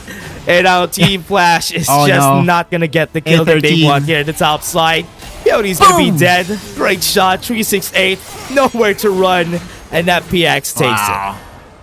13 minutes says A13 for this game number 2. We'll see T3 trying to get ready, but is he really ready? Okay, does have the blade of the exile. Was able to dodge with the Valor. Hello. And TG might be able to get it. Nope, he's just gonna run away. Good dodge. But in the bottom lane, I think something's happening, and the Renekton is already knocking on towards the bot lane tower. Bot lane inhibitor tower of Team Flash. Just a one-sided domination. 10 minutes and 16k gold lead. FPX is really enjoying their Sunday. Yeah, FPX is really happy about this. They were smiling already after game 1. They knew that they could win this easily against this squad. 15.2k gold lead at 10 minutes. Coyote's being pulled back by the Bone Skewer. But now this is gonna be another objective for FPX. Yeah, it's the minor objectives that will most likely not matter at the end of it all again, because it's not even close, right, Dash? Like at 10 minutes, we are currently staring at the 15k gold lead. Meanwhile, on the top side, at least some gold being funneled on towards the members of Team Flash. I believe that's the first tower that they were able to get. Yeah, top side, those Sky fighting a 2v1 or make it a 4v1 because everybody's here already. Man. Now FPX is going to chase down Team Flash. Great slow coming from Shiki. That's just going to push back members of FPX. Yeah. Shiki and Team Flash, like, they have a way to detect the Kali, right? Like, that's their should be enough to cancel out the Twilight Shroud advantage that the Akali has. But the thing here is, it's not the Akali that is the problem, right? Like, every single one of them. Xiao going for another Bone Skewer will get Windwall. Yep. And FPX is just gonna be taking this. It's a really great tanking for them. A13 gonna be their target. I love it. They just tried to kill Chingdo 7. Get the shutdown. Don't Dragon's right to tree. That could have been it. But FPX was still able to survive. Don 128 is now gonna be here. He's gonna try to take down everybody. But that was great. Coyote showing his muscles here. Yeah, showing his mechanics. Indeed, Transcendent Embrace just to deny Team Flash's members' defense, and that mid lane is now open. Nexus shields are up as well, and FPX will not hesitate, will not slow down, and will go for another push. Yeah, goes in. 4 members, just gonna take down 368 really fast. And FPX is just gonna take down this top lane turret. They might just go for the end after the Nexus shields expires. Yep, that's pretty much possible right now. 12 minutes, 13 minutes is their goal. Oh man, great Bone Skewer. They have the stasis. Taking the time. Sky is just gonna run. Minions are gonna come in just a bit, and they can finish the game. Yeah, we'll see. T3, Shiki, and Coyote still has enough wave clear. Yeah. Tried to kill on T3. Don 128 just trying to finish the game. But FPX is just going to be going for the last minion wave that they can. But I think they cannot. They can't do it. So that's why they're just going to run away. The Team Flash will be on the chase this time. But it's so hard to chase. They pike, they Hecarim. Right, they are so mobile right now. And they're so far ahead. You can't win a 1v1. I don't think that's a good idea. Yeah, Coyote's just going to be dead here. Oh no. Oh no, now Team Flash loses 1 member now. Sky FL just looking for the kills.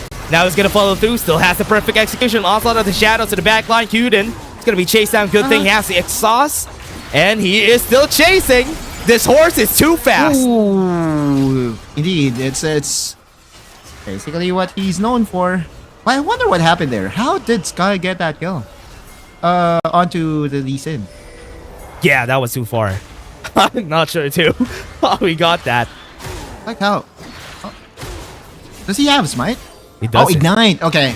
Okay. So he has Ignite. That's why. So Sky was able to get that kill onto. Because I was wondering, right? Like, how did he do it?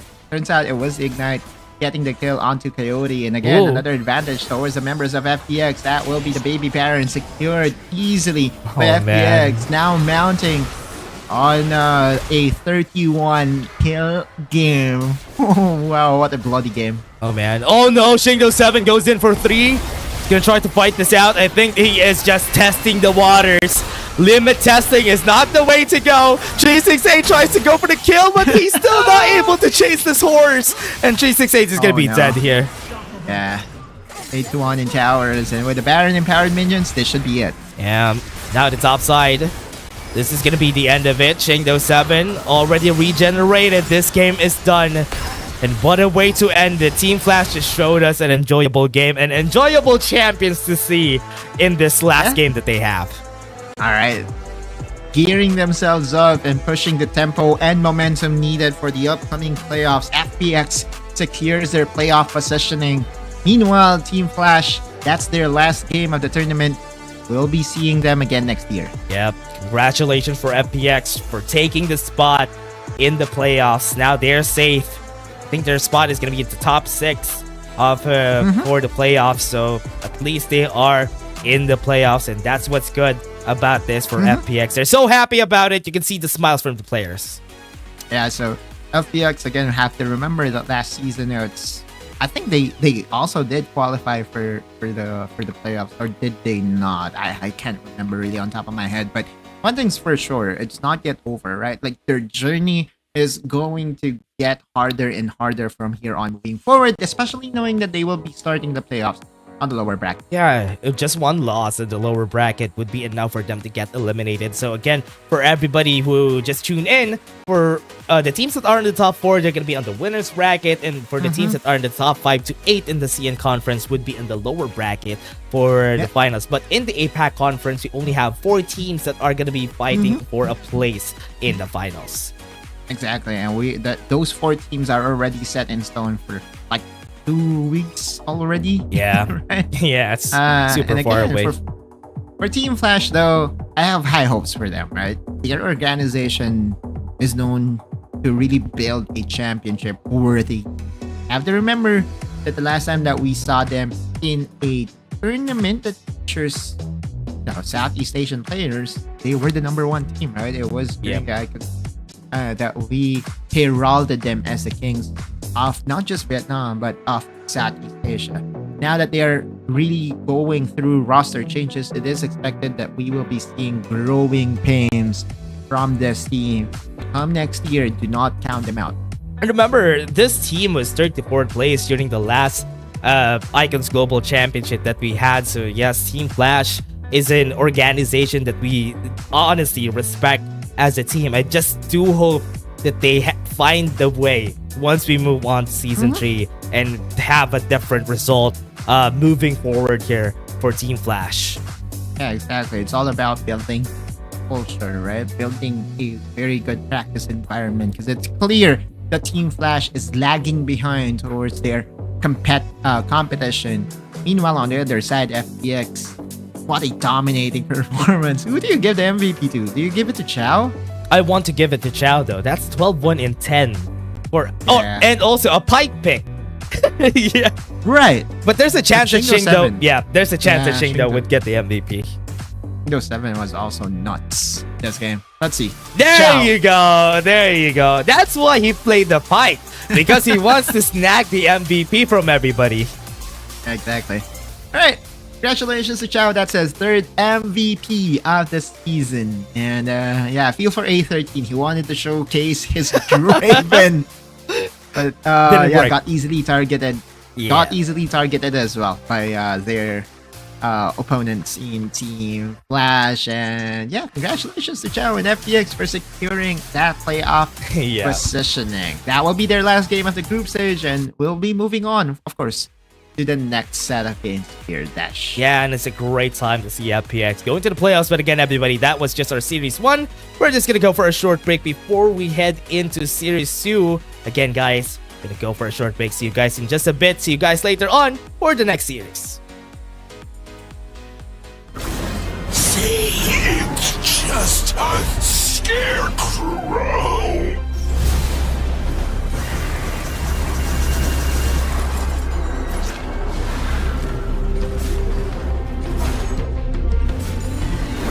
Aren't you afraid?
There's something about games. What you doing there gives you real chills. There is one thing that can't be stopped. Feelings. And if you can feel it, It must be real, right? and that's real magic.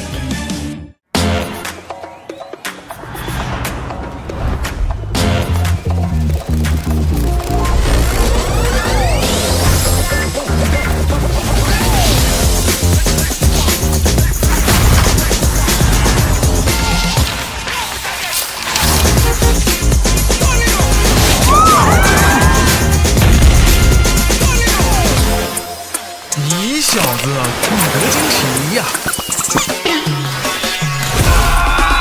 Let's go. Sicker than the wizard with a top hat. So heavy when I drop it like a backpack. Chit chat, best stick it in a WhatsApp. Looking at the glitter in your Snapchat. What's that? You break like a plate in an earthquake on the first day, like a clown at a birthday. Too late, gotta wait for the first one. 牛啊，这个球！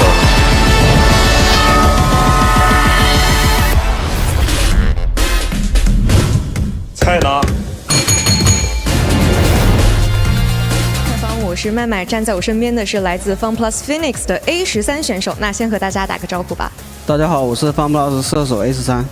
第一把真的结束的太快了，9分13秒，直接是刷新了比赛的记录。你们是怎么做到的呢 ？So actually, the first battle was ending 9 minutes and 13 seconds. That incredible nuts. So refresh the record of the tournaments. How you made it? 我觉得我们最近训练状态挺好的，就正常打吧。Okay, so I think our condition is really beautiful and incredible, and in our scrims we play really well and amazing. 那第二个想问的就是，也是当时第一把的时候，开头那个双杀真的发生的特别快，就是当时导播都没有 catch 到那个 replay， 所以想请问一下，今天你觉得你和超的这个默契配合，可以在联赛当中排第几呢？ So actually, in the first beginning, the double kill was so quickly, including like all of your performance is quite amazing. So how do you think of like the price of your synergy with Chao in the whole tournaments? 我觉得我跟超毕竟也打了一个赛季了吧，配合起来会比较轻松一点。对。然后也不会做过多的评价了，是吗？好的，也是比较谨慎的一位选手。So maybe I think it's been a long time with me and Chao. Like we just cooperate a lot, and our synergy is really beautiful and amazing now. 那么第三个想问到的就是。你们当时第二把的时候是锁掉了德莱文和派克这个组合，有没有觉得你们的默契为你们的这个选择增加了一点点的自信呢 ？So actually in the second game, like you choose the dual lane comp is really like rare. So do you think your synergy help a lot in this pick? 有，因为对面选了我们的英雄嘛，我们就用他们的英雄来。OK， 就是对位一下。Okay, so I think at that time our opponents just choose the champions like we used to choose, so we just choose the same as they choose. 那么最后一个问题想问到就是，今天这么好的手感，有没有信心延续到季后赛？有，我相信我们季后赛只会越来越好。Okay, so the last question is, do you have the confidence to continue your status to the playoffs? And his answer is absolutely yes, because and I think our condition or our status will get much more better. 那么今天的赛后采访就到这里结束了，感谢 A13接受本次采访，谢谢。那接下来让我们稍事休息，精彩比赛。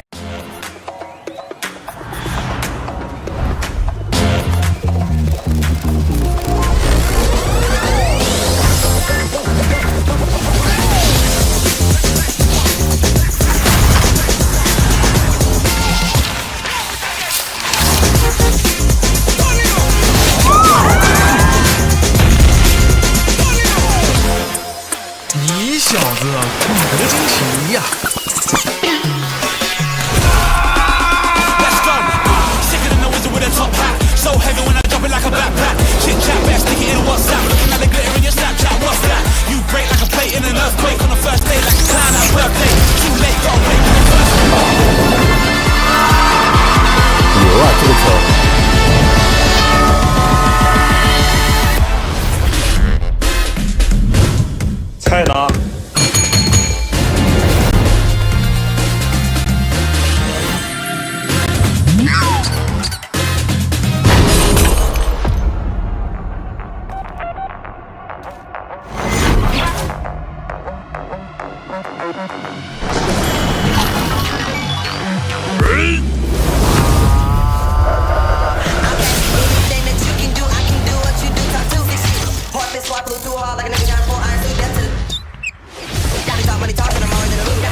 Step light, strike hard.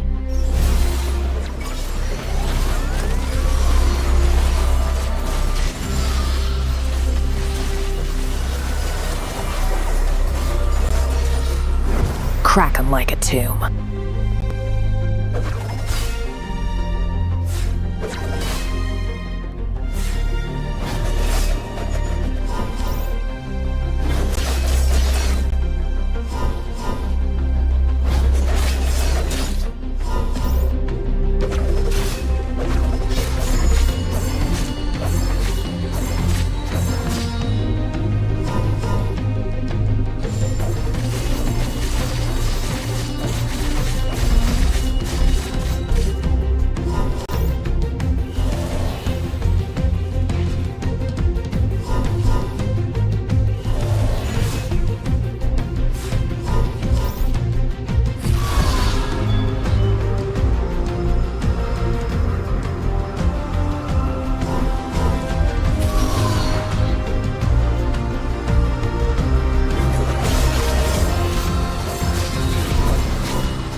Tease the season to be jolly, but of course, only one team per series will get the victory. Hi everyone, you are watching WRL-A. We're gonna be your casters. I'm Yuko, alongside me is Dash. Yeah, and we're gonna be casters, everybody. It's fun. It's a holiday season, and I hope you're having a great day. If you're eating today, just watch this together with us because it's gonna be a fun time.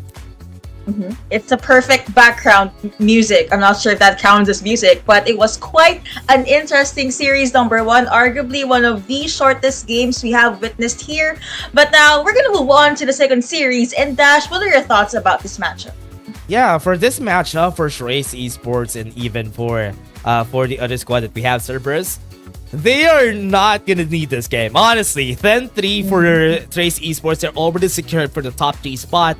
And for the top 2 spot, they might be able to snag that from Edward Gaming if Edward Gaming is gonna lose later, which is highly unlikely. But Cerberus Esports already is in the top 4 spot, so they're safe. They don't need to do anything. They'll lose, they win. They're gonna stay at the top 4. Think of it as, this match is going to be an interesting way of them showcasing their skills to us again. So this is the lineup for Cerberus. But as we see our players, I want to know your thoughts about the recent patch. What is there to highlight in the current patch? Recent patch, we have a Zyra coming in, but Zyra is just going to be available by next week. But also Sona being a bit meta for the APAC teams just because of how she works and how OP she is right now, with the change on that crescendo being a dancing finale now, and getting that passive stun is also the reason why Sona has been getting a lot of plays right now. But again, also the Yone having damage to monsters at 80% is also something to highlight because some teams play the Yone a lot, and Trace Esports is one of those teams that love playing a hyper carry on their carry Weiba in the jungle.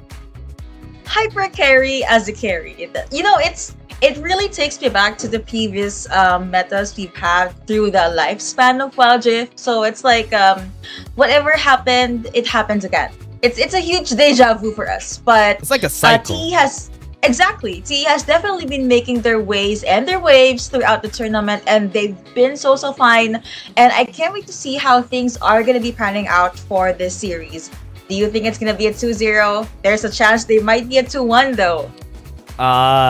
If it's Trace if it's any other CN conference team, Cerberus Esports has a chance. But because it's Trace Esports, I'll be honest, it's gonna be hard. this game is gonna be hard for Cerberus Esports. They have a chance, but if Weiba is gonna pull out the big guns, they might not do anything to Trace Esports.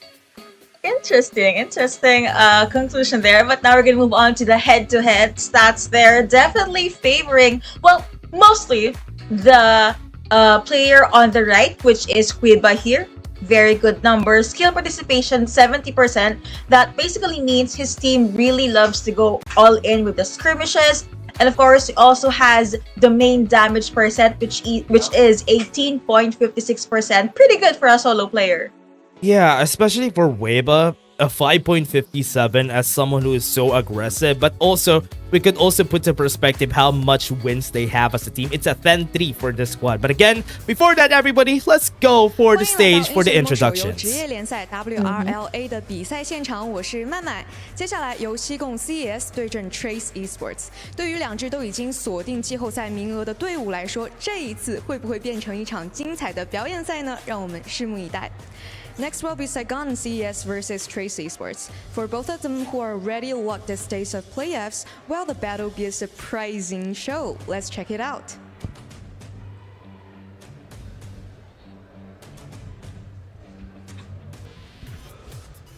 I hope it's surprising. Great show, though. 欢迎单人路选手 In the solo lane 离骚。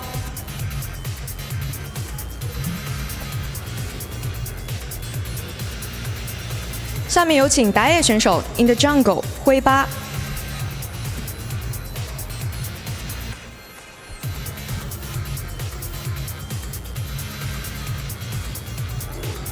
接下来让我们有请中路选手 In the mid lane Corn。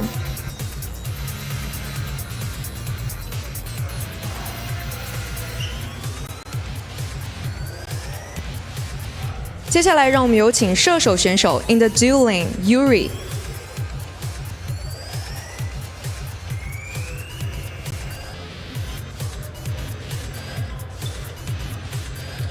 最后有请辅助选手 In the support Tech。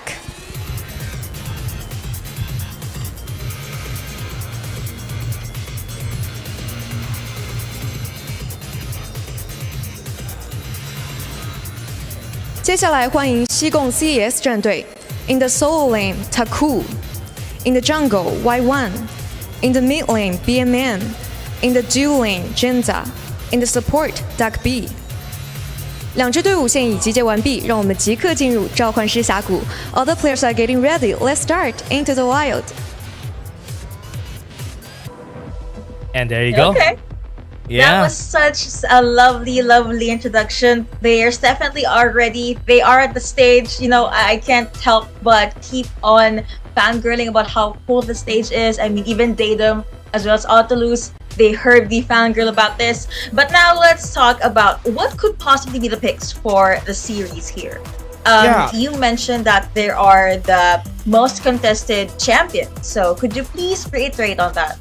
Yeah, for Trace Esports, there's a lot of champions that they have in store for themselves, because Trace Esports is a team who has a lot of very peculiar jungle picks. But when it comes to Weibo, an Aatrox is always gonna be a priority for them. Even a Yone, even if it's nerf, I think they're still gonna go back to their side. It's still gonna be okay, because as a carry, that's what Weibo would want to have in his champion pool. But on the other side, Service Esports, they would really need to find a way to get that early game in their favor, because that could be their only chance against Trace Esports.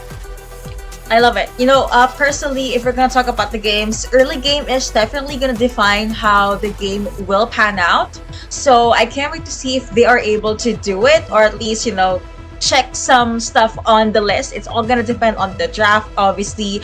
And are they going to invade? Are they going to try to surprise and take someone down? There's a lot of options available here, right? Yeah, there's a lot of options that they can go for, especially with Trace Esports. This team really loves playing around the invading on the other side, just for them to have advantage in the early game, especially Weibo. He really knows the ins and outs of most of his champions that he uses, and that's why he's such a good player. But again, everybody, we're still going for the ARAM game, for the fight per side in this tournament. You know, this is a good way to warm up the players and decide who's gonna choose sides. But it looks like they're gonna go definitely all in, even at ARAM. It looks like the team on their end is going all in, but that's a little bit, just a little bit, overextending.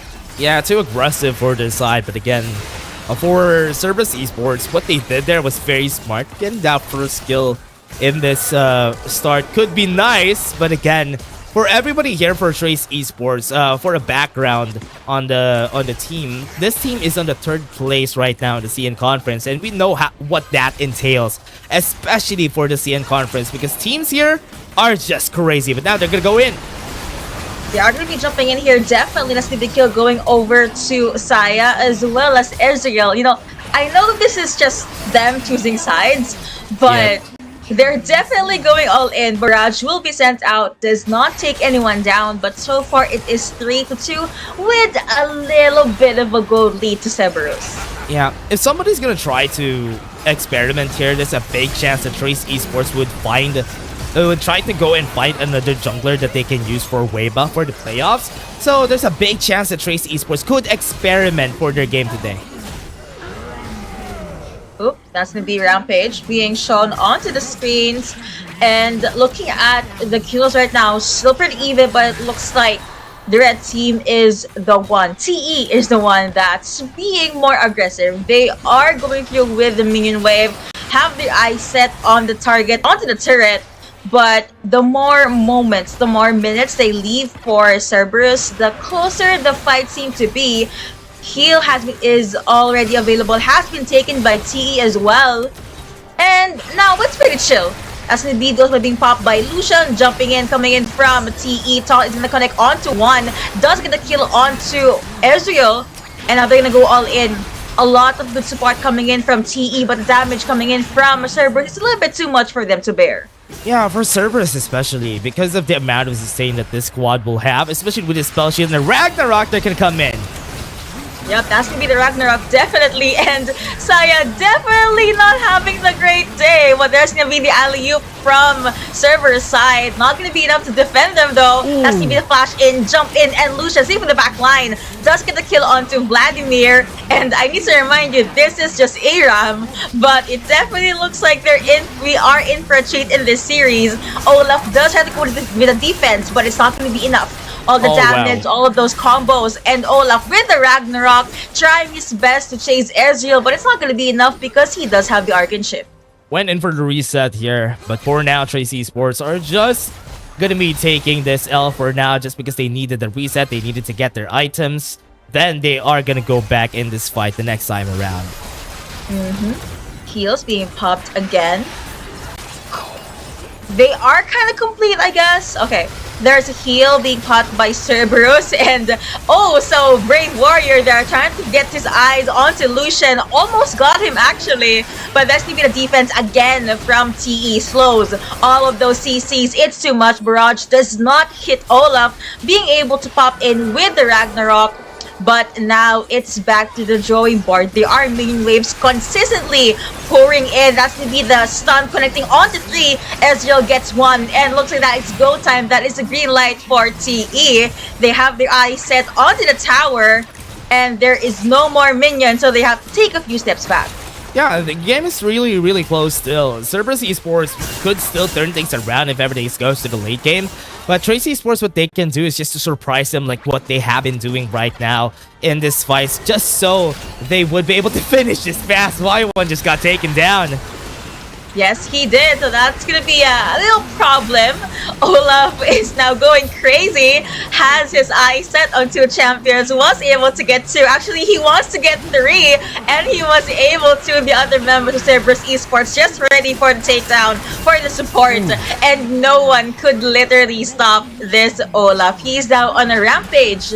And that is quite a victory for the skirmish for Cerberus Esports. Great reset. Now they're gonna go for a kill. Weiba's gonna come back. And Taco is gonna be his next target. Even with a Sanguine pull, it's not gonna work. Oh, he was able to run away. Again, they can finish this game once they go for the reset. So Trace Esports is gonna do just that. Yep, that's definitely the plan so far. Taking it slowly, but surely. They still have Lucian, so they're pretty much comfortable with their damage as well as their pick-off potential. And then there goes one. Thankfully, he has been shielded out. Still gonna be taking a lot of damage. They're able to jump in, coming in from TE. The barrage being sent out again, but apparently the ultimate from Galio is not gonna be enough, hitting no one. Ezreal gets 1. Olaf trying to get as many champions as he can with again the Ragnarok. Even the enemies have no chance. The damage coming out from Olaf's Tack's axe is definitely too much, but he was taken down. Now it's Morgana with the shields. That's gonna be the jump in again, but Seth gets bursted down. That was a 4-3 in favor of Cerberus Esports. Yeah, attack is also gonna fall, so that's gonna follow through. So this is when Cerberus Esports composition would now just skyrocket out of nowhere, just because of Vladimir just getting stronger and stronger as we move forward into the game. So Trace Esports, what they need to do is find a way to take him down as fast as possible once they start any fights later on. If they do get the opening, because it looks like Cerberus has quite the plan in their minds. Okay, that's going to be CC connecting on to 3, but Seth gets bursted down by the side. The feathers definitely hurt a lot. And now it's Olaf trying his best to just step away from the action. Galio gets one though, does jump in, does flash in. Tak has his eyes set on this champion, was able to secure the kill, and now Saya doing her best to try and pin down as many champions as she can, but instead she was the one that got pinned down by the Galio and the bombs. The damage coming out from TE is just too much. Even though their health is low, it looks like they have their eyes set on getting the victory. However, here comes BMM. Let's see, will he be able to save the day? And yes, he does, but that's going to be the reset being secured by TE. Nexus shields are up, and now they can finish this game on the next try, but they have been taken down. Just a cleanup coming in from Cerberus Esports. Now Trace Esports in 10-second clock. They would just wait for it then. They are gonna try to finish this as fast as possible. Lisa was just quietly camping out in the bush there, making sure that the presence is not seen. Trisha Barrage being sent out by Huiba again, just to probably get some vision in. And now it's the full-on 5v5 team fight. Lisa doing his best to target one.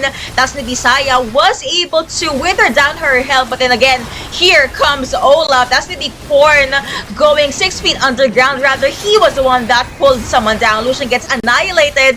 And now CES looks like they are getting the targets that they wanted. But again, BMM at the back line. Exhaust has been used by Yuri. That's going to be the slow as well as the bombs being sent out. But Duck B has his eyes set on Tak or Huiba. Another slow being secured. That's going to be the kill going over to Yuri.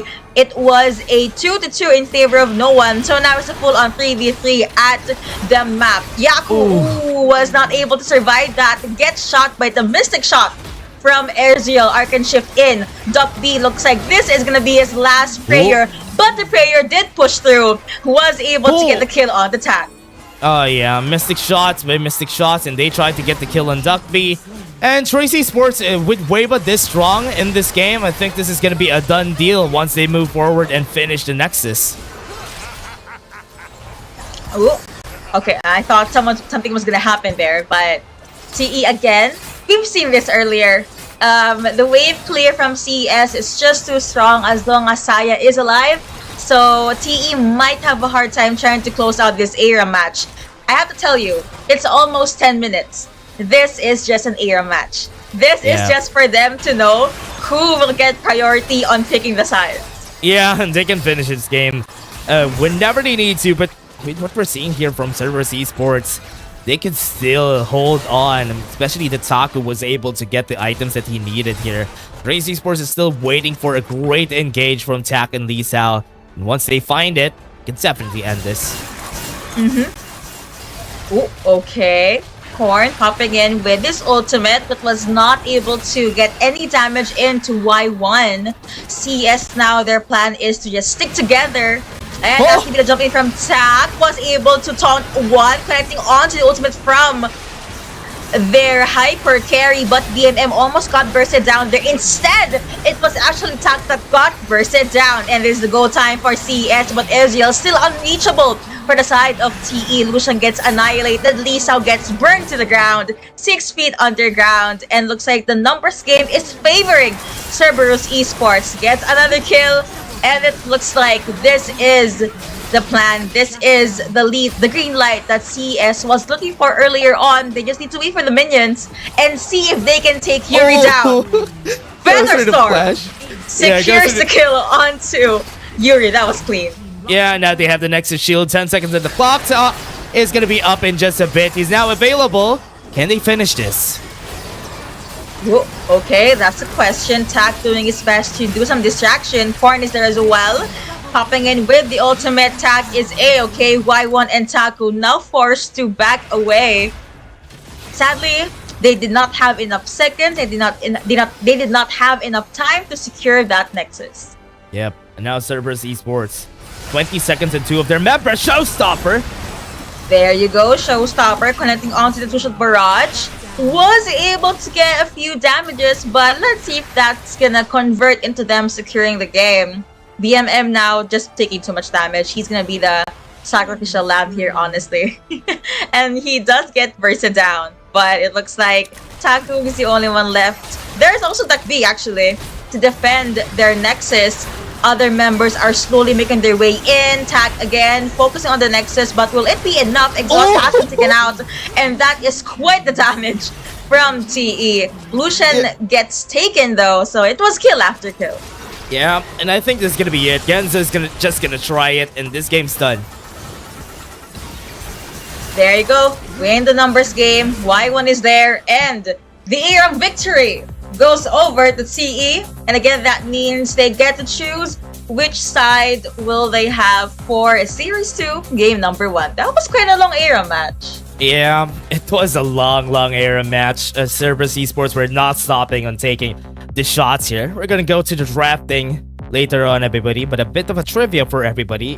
The mid laner of Trace Esports, Korn, back in the day, played alongside Insect and Uzi. So this guy is a really old player that is playing in with Trace Esports, and is one of the reasons why Trace Esports got a bump in their strength now in Season 2. Let's see if he will be the target player, just to, you know, see if he really does make a lot of good plays. And again, everyone, if you just jumped into the live stream, welcome. You're watching WRL-A. Interesting to note that you're watching an esports tournament before Christmas, but hey, we're all here. Welcome. Yeah. And for everybody here, look at how cold it is. Back there in the CN conference and where they are, look at how much they're wearing. So I just hope that it is back here at home. I hope that is our weather here. But again, everybody, for everyone right there in the CN conference, they're fighting against Cerberus Esports, who also doesn't need much in order for them to stay at the top. I mean, KT Rolster Y is already on a -1 point. So if ever they win this miraculously against Trace Esports, they're gonna snag the spot away from KT Rolster. If ever they take this, like, get a +2, gonna get the top G spot. And now, let's go to the draft. Do you think there's a chance we will see Sona today? No? No. I think there's a chance, though. There's a chance that a Sona gets picked. Maybe on the last pick, if ever they're not gonna pick an ADC yet. Because Genza is such a good ADC on the side of Cerberus Esports. Always has been known as a great ADC player on the side of Cerberus Esports ever since back then. But again, that could potentially happen if he gets a pick on a Sivir. So if he has a hyper carry on his side, a Sona is a possibility. Let's see. Let's see if the conditions will be met. But so far in the bans, there's gonna be a Lee Sin ban, also gonna be a Zoe. So it's the usual early game bursty champions, also the ones that can provide a lot of CC or can initiate or can frontline for their team. Nothing too different from what we've been seeing in series number 1. Yeah.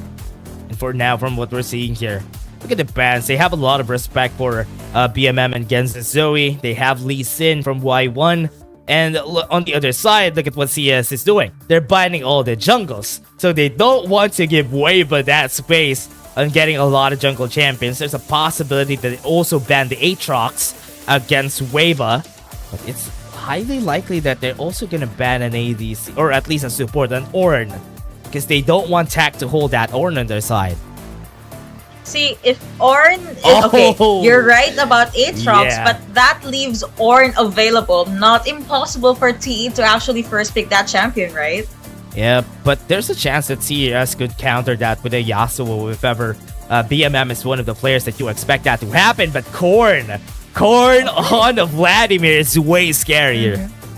Okay, Okay, gotta make sure that he gets the blood that he needs. And like what my co-cast have said, Vladimir has been secured here by TE. Now, if there is a hover on Vi, I guess she's a pretty solid frontliner. And you know, if you want to focus on the pickoffs, if you want to focus on trying to hunt someone, she's arguably the best one out there alongside Azeri. Yeah, Azeri getting tons of damage, but you don't really expect Azeri getting picked at this early in the game. Jace could potentially be secured here by Weibo. Wants to play it safer, just get tons of damage with this champion, just because his 3 champions have been banned this game. But there's also a chance, oh, never mind. They're all gonna go here. Lisa is gonna go for that Camille. Horn is gonna go for the Vladimir, and we already have our 3 picks here for the side of Trace Esports.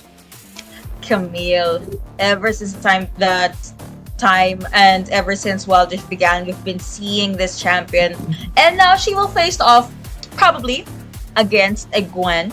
Let's see how things will pan out there. But you know, basically Gwen is one of those champions that has such a damage for the late game. She also has an insane amount of mobility, so if you want to go with the chase or gank, she is definitely the champion for you. But now it looks like they're moving on to banning out that tanky support plus the Ziggs for T side. Ooh, they don't want Genza or BMM to be picking that up. So no wave clears on their side. And they're waiting for all the supports that is still available on both sides so they can ban the Ornn, just pick up the Alistar for the side of Cerberus Esports, just for them to be safe in this picks that they have. They still have a mid laner that we are waiting for because the Akali has been banned. It's not a lot of options, but a Corki could potentially be a pick here for Cerberus. Let's see. I mean, Corki is available unless they surprisingly ban it. Okay, never mind. There you go. The team heard us. Was a good try, Dash. Was a good try. Yeah, but now without Corki, what are they gonna go for? Yes, an Ornn is a great pick, but Tak is also a great Alistar player, so they can still pack that up for their side. It's not a lot of damage on the side of Trace Esports. They would need a lot more, so they need an ADC that could help the team out. A Sivir could be a good pick here for Yuri. I actually do want to see if they... Okay, I was looking forward to seeing a Sivir, but I guess Ezreal makes a lot more sense because, hear me out here. If you're gonna go with either teamfight or pickups and you have the Hexic Ultimatum, it's the perfect setup for Ezreal to pop in with his barrage, right? You pretty much have a secured spot here. And you also have Jace that is a kind of a mid-range champion, so he can really just put in or deal with the damage. Lastly, you mentioned this, Alistar has been locked in. Yeah, there's a chance that they could have picked the Sona here for the composition, but they didn't really opt to pick the Sona. But again, Alistar is way better, just adding up to the CC that they would need here because they already have a lot of ways to go in. So a bit of a CC could really help their team out. And now we're seeing on the other side, Cerberus Esports goes in for the early game. They want to take down that Vladimir as early as they can. Having a Lucian in the mid lane could be a good answer. Or they're gonna go for it with Genza on the bot side just for them to bully out that dragon laner that they have, which is at Ezreal. You know, I kind of imagine something. You know, in the early game, Vi will walk over to the bottom lane to try and gank. I think that's where Alistar's Pulverize will be used into play. And whenever there is a fight, I think his passive, the healing, can give a lot of utility, can buy rather a lot of time for his team. So it's all of these little skills, and let's see if they'll be able to translate that to a victory. But again, this is just series number 2, game number 1. I hope you guys are excited, and together let's see who will get the victory for the first game. Are you excited, Dash? Yeah, I'm excited to see what Trace Esports and Cerberus Esports has in store for us. Very meta picks from both sides, so we do expect some changes when it comes to the macro with these players, because we expect them to have immaculate micro as a team. But now game 1 is gonna come in, everybody. And here we go. Welcome to live, everyone. Again, this is TE versus CES. Game number 1. You saw the draft earlier. You also saw the bans. I'm honestly so curious to see what is going to happen with the mid lane matchup. Zeri and Vladimir is interesting because Vladimir does have the sanguine pool. He just Yep. literally drops to the ground and he's gone. But he comes back up. But it can actually disrupt a lot of possible combos here. Yeah, and for now, from what we're seeing here, just based on the matchup, Tak goes in. There you go. That will be the exhaust connecting. And the pulverize actually was perfectly timed by Tag, but now it will be WB kind of boxed in. Yuri taking a little bit too much of damage, so it was a good try for TE, but they were in a little bit too deep. Yeah, great exhaust coming in from Genza just to stop Yuri from getting the damage in, especially with the Mystic shots. But now at level 2, this is where the advantage of Illusion is gonna come out. We're gonna see how they're gonna do that this game. Ooh, looking back up top at the Baron lane. Looks like it's Camille and Gwen. Of course, Camille will try her best to try and push Gwen back. Gwen with a beautiful skin, by the way. Just have to say it, it's right there. Passive being procced for Lee Sao.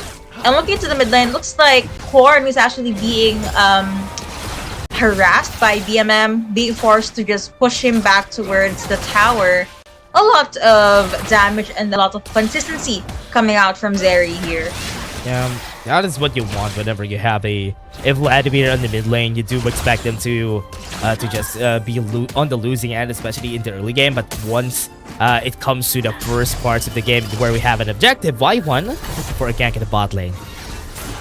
I told you, see? This is something that will probably happen. Vi has her eyes set onto the bot lane. That's Pulverize connecting on 3, but the kill actually went over to Alex there. Orn says goodbye. That was too quick.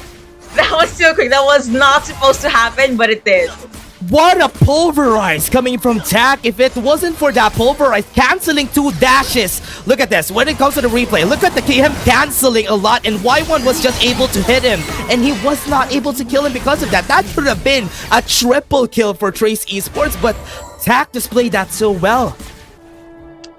See, I told you this before the game even started. Early game, Vi's idea is to gank the Dragon lane, but you have Pulverize, and Tak was so good with using the Pulverize, perfectly timed, like what you said. It canceled a lot of supposed combos or supposed CCs, and on top of that, he was still alive because his passive proc. So, so far so good, I guess, for the early game for TE here. Can't say the same to Lee Sao. Let's see, because Taco is the one that's being able to push the minions into the blue team side. That's maybe Taco trying to get the fruit. Was able to do so, and his job is done. He's just gonna dance away. Was able to get the honey fruit, but now Ignite was also popped a while ago. But now, Tak going in. Or the ultimate again, but that's gonna be the kill going over to Ezreal. Lucian says goodbye, and WB did try to jump in, but hey, he doesn't have any damage, so he had no choice but to just clear the wave, and I think that's a pretty good victory. It's time to reward themselves with some health and with some items. Going back to the mid lane though. Yes. This is what's so hard whenever you're fighting against it though. They're gonna go in again. They're still fighting. There you go. BMM again, taking too much. But here comes Korn in case things become a little bit too hectic. Y1 has his eyes set onto Korn, but Korn is A-okay. All the layers, all the damage. That's the kill going over to Ezreal again. Taunt actually connected. Orn gets bursted down. And that was another victory going over to the man in the blue side. Tak is so good. Tak is so good. What he did there in that fight was just pulverizes just to stop everybody from pushing. Just the immaculate spacing that this guy has is the reason why they won that fight again. And then he flashed away to safety and no kills. Just went over to the side of Cerberus Esports. He made it look so easy. He made it look so smooth. So now they're here making their rounds into the mid lane. It's to support. They're not going to do anything. They're probably just going to say hi. But Tak is right there. But Quiba is right here. Taku was able to get away, forced to pop the ultimate. Not going to be taking the kill, but was successful in pushing the enemies away. Now Y1 again trying to see if there's anyone hiding. There is no one.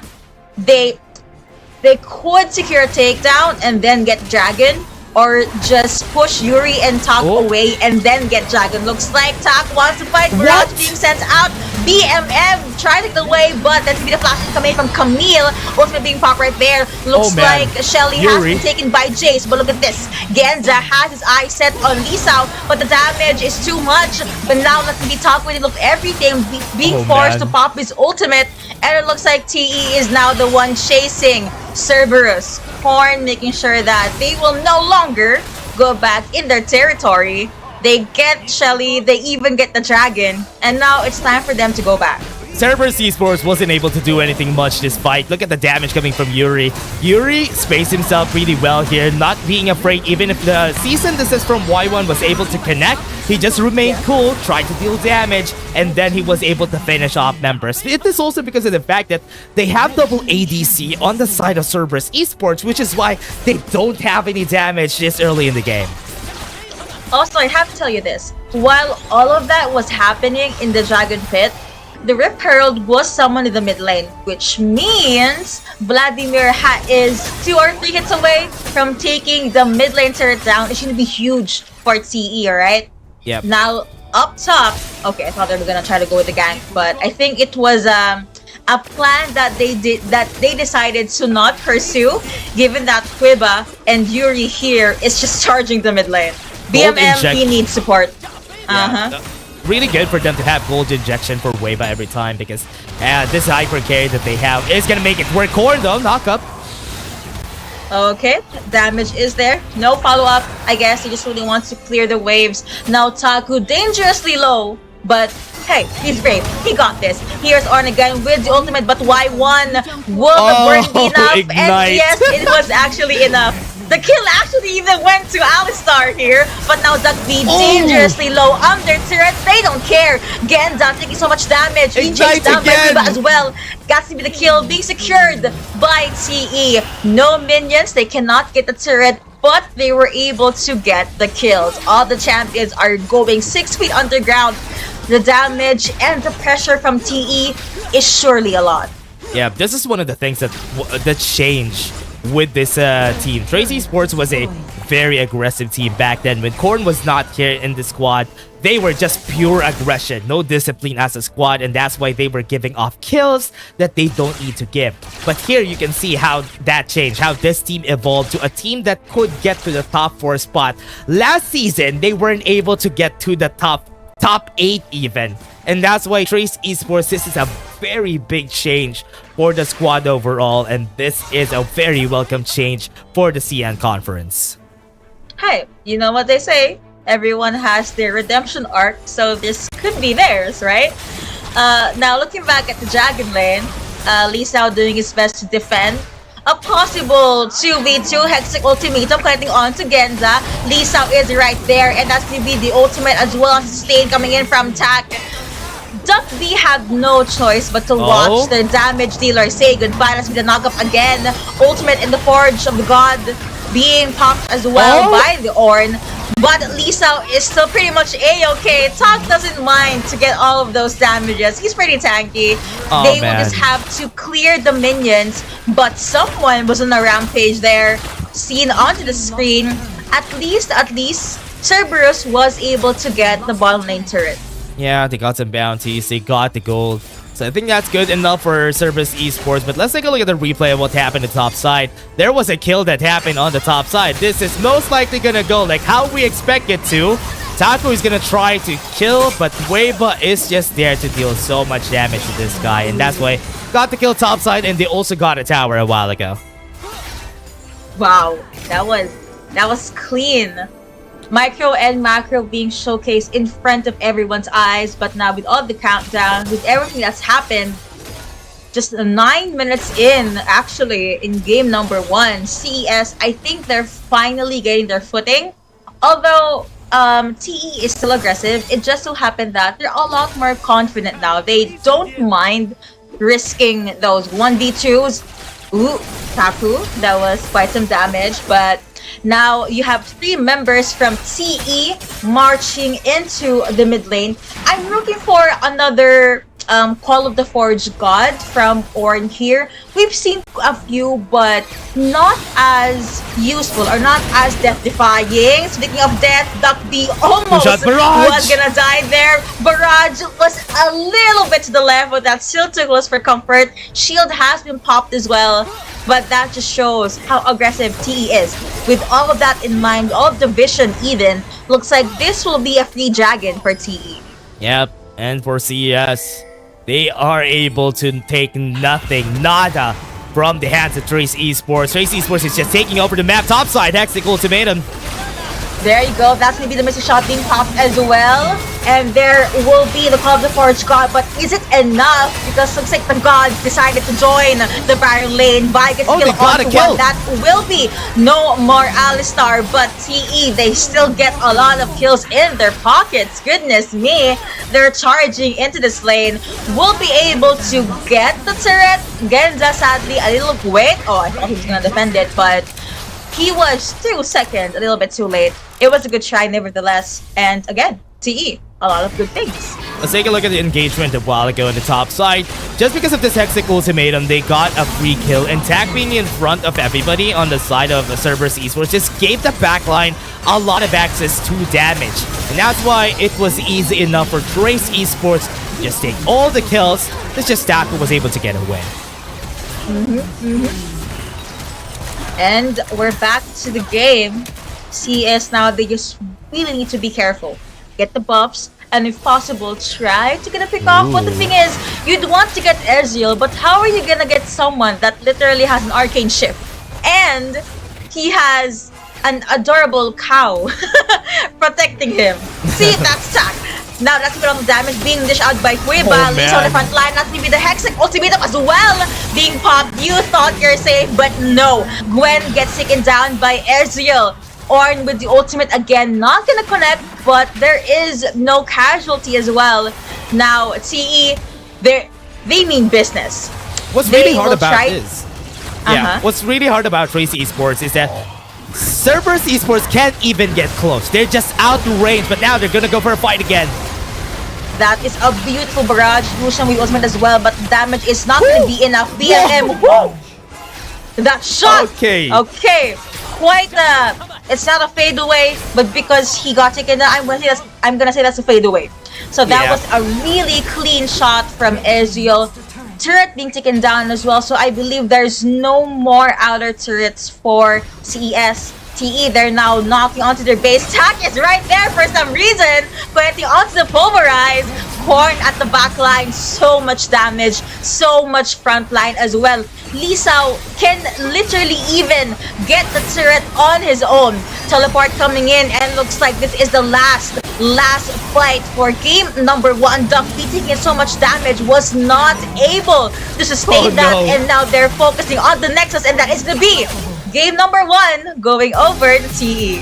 Trace Esports didn't even break a sweat for them to win against Cerberus.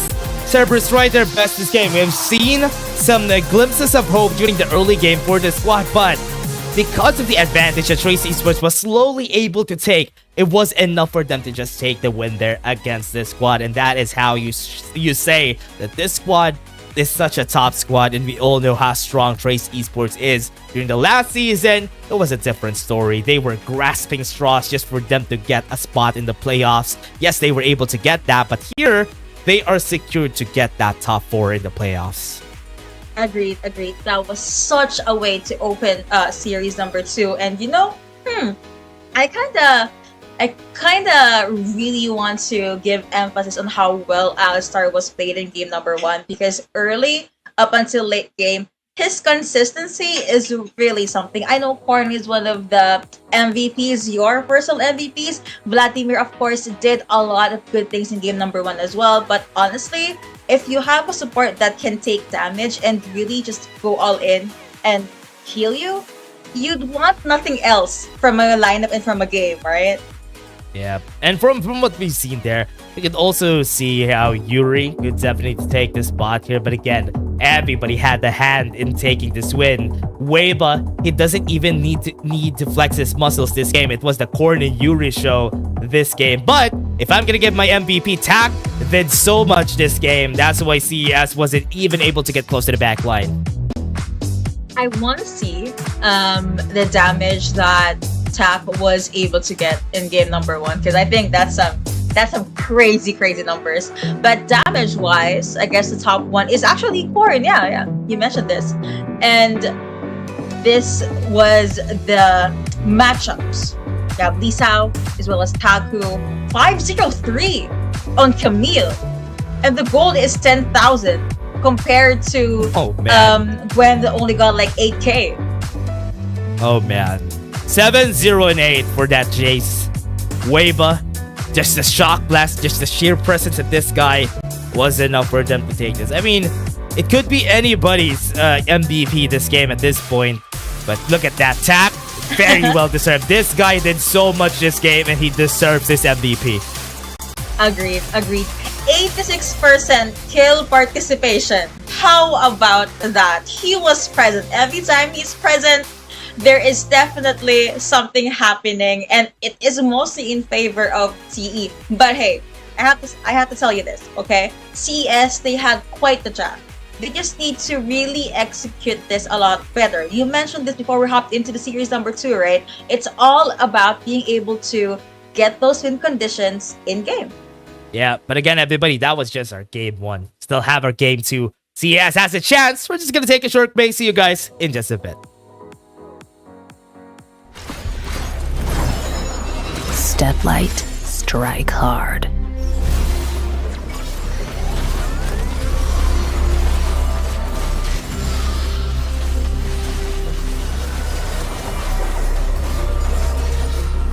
Crack 'em like a tomb.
I go where the trouble is.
quite an interesting way to open our series number 2. But hey, don't worry, this is a best of 3, and we're gonna be your casters. I'm Yuko, alongside me is Dash. Let's hop into the game.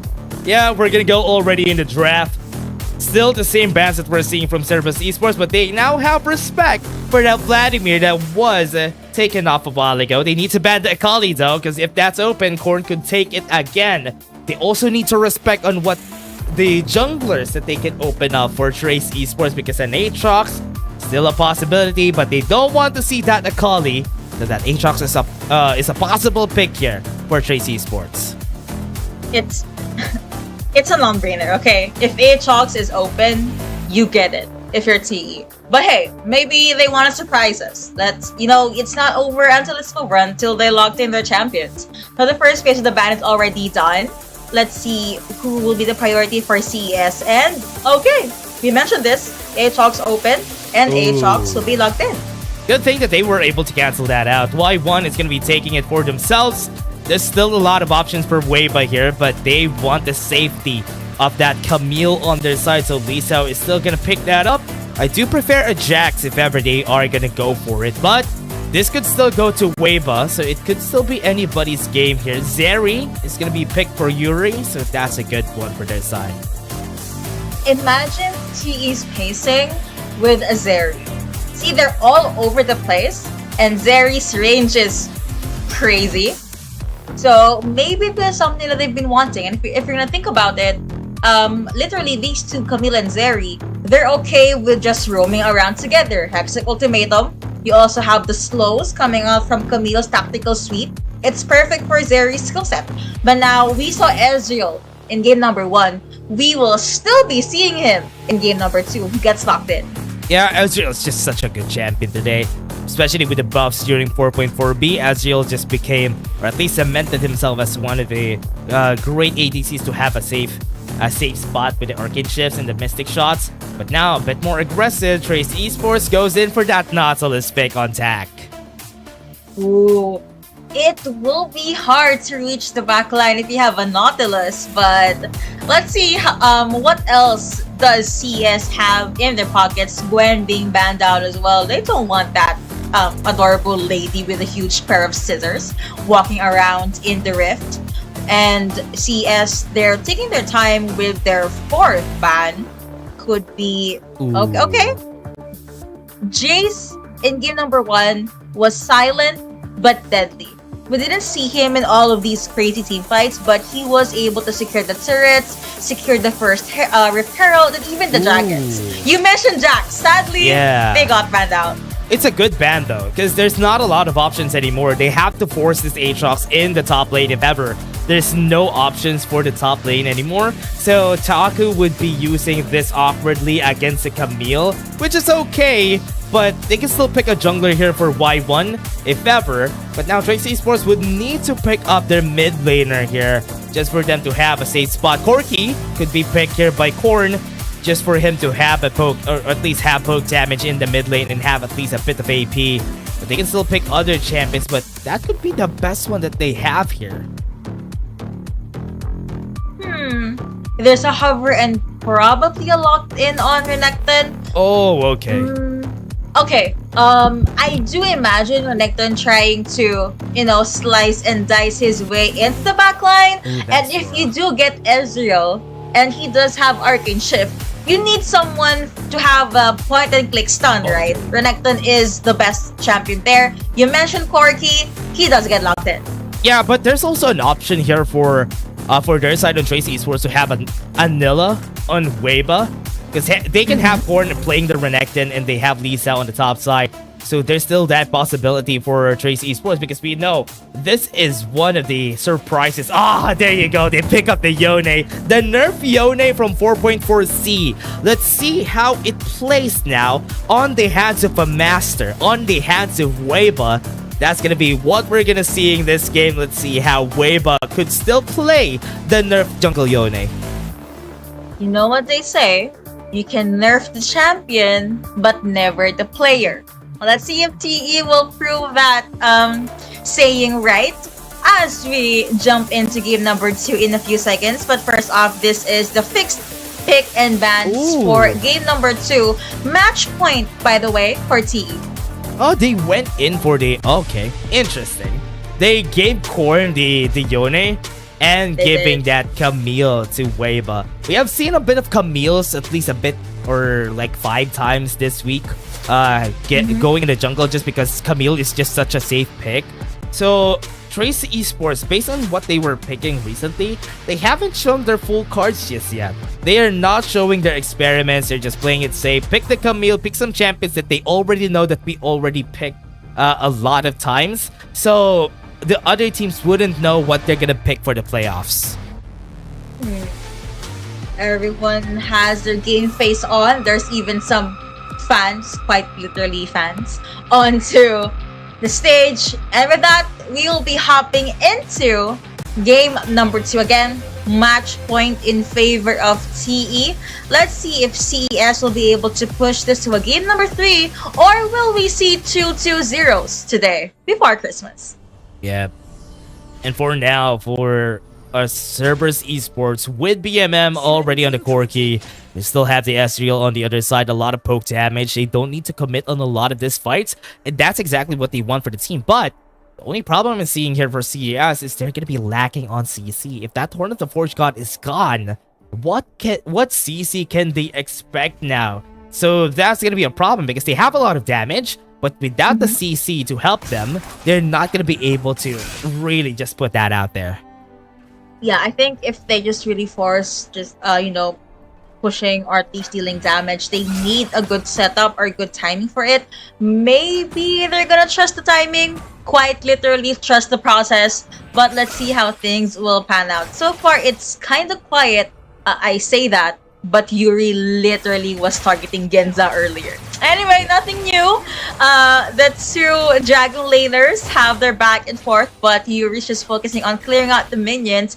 Duck B gets a little bit of damage there, but Genza is safe. Someone that's not safe right now is Taku. Well, Lee Sao too, because they're both down to the last 2 health bars that they have. But Taku, or at least Fiora, is a lot more mobile. So maybe that's why Taku is a little bit more aggressive in this match. Yeah, in this matchup, it all comes down to how the riposte plays out for Taku here in the top side. There's a bit of a surprise that is going to come out here, is how these junglers are going to be playing it out. Camille versus an Aatrox this early in the game. I'm really favoring how the Aatrox could deal damage, especially in the mid game. The Camille, you don't expect to deal so much damage now for a fight here. There will be a little bit of a try. Darkened Blade has been used earlier on. I can't wait to see what's gonna happen once World Ender is available. But now Y1 is just focused on getting the Skull Crab. And then he's back to the mid, and then he will make his way up.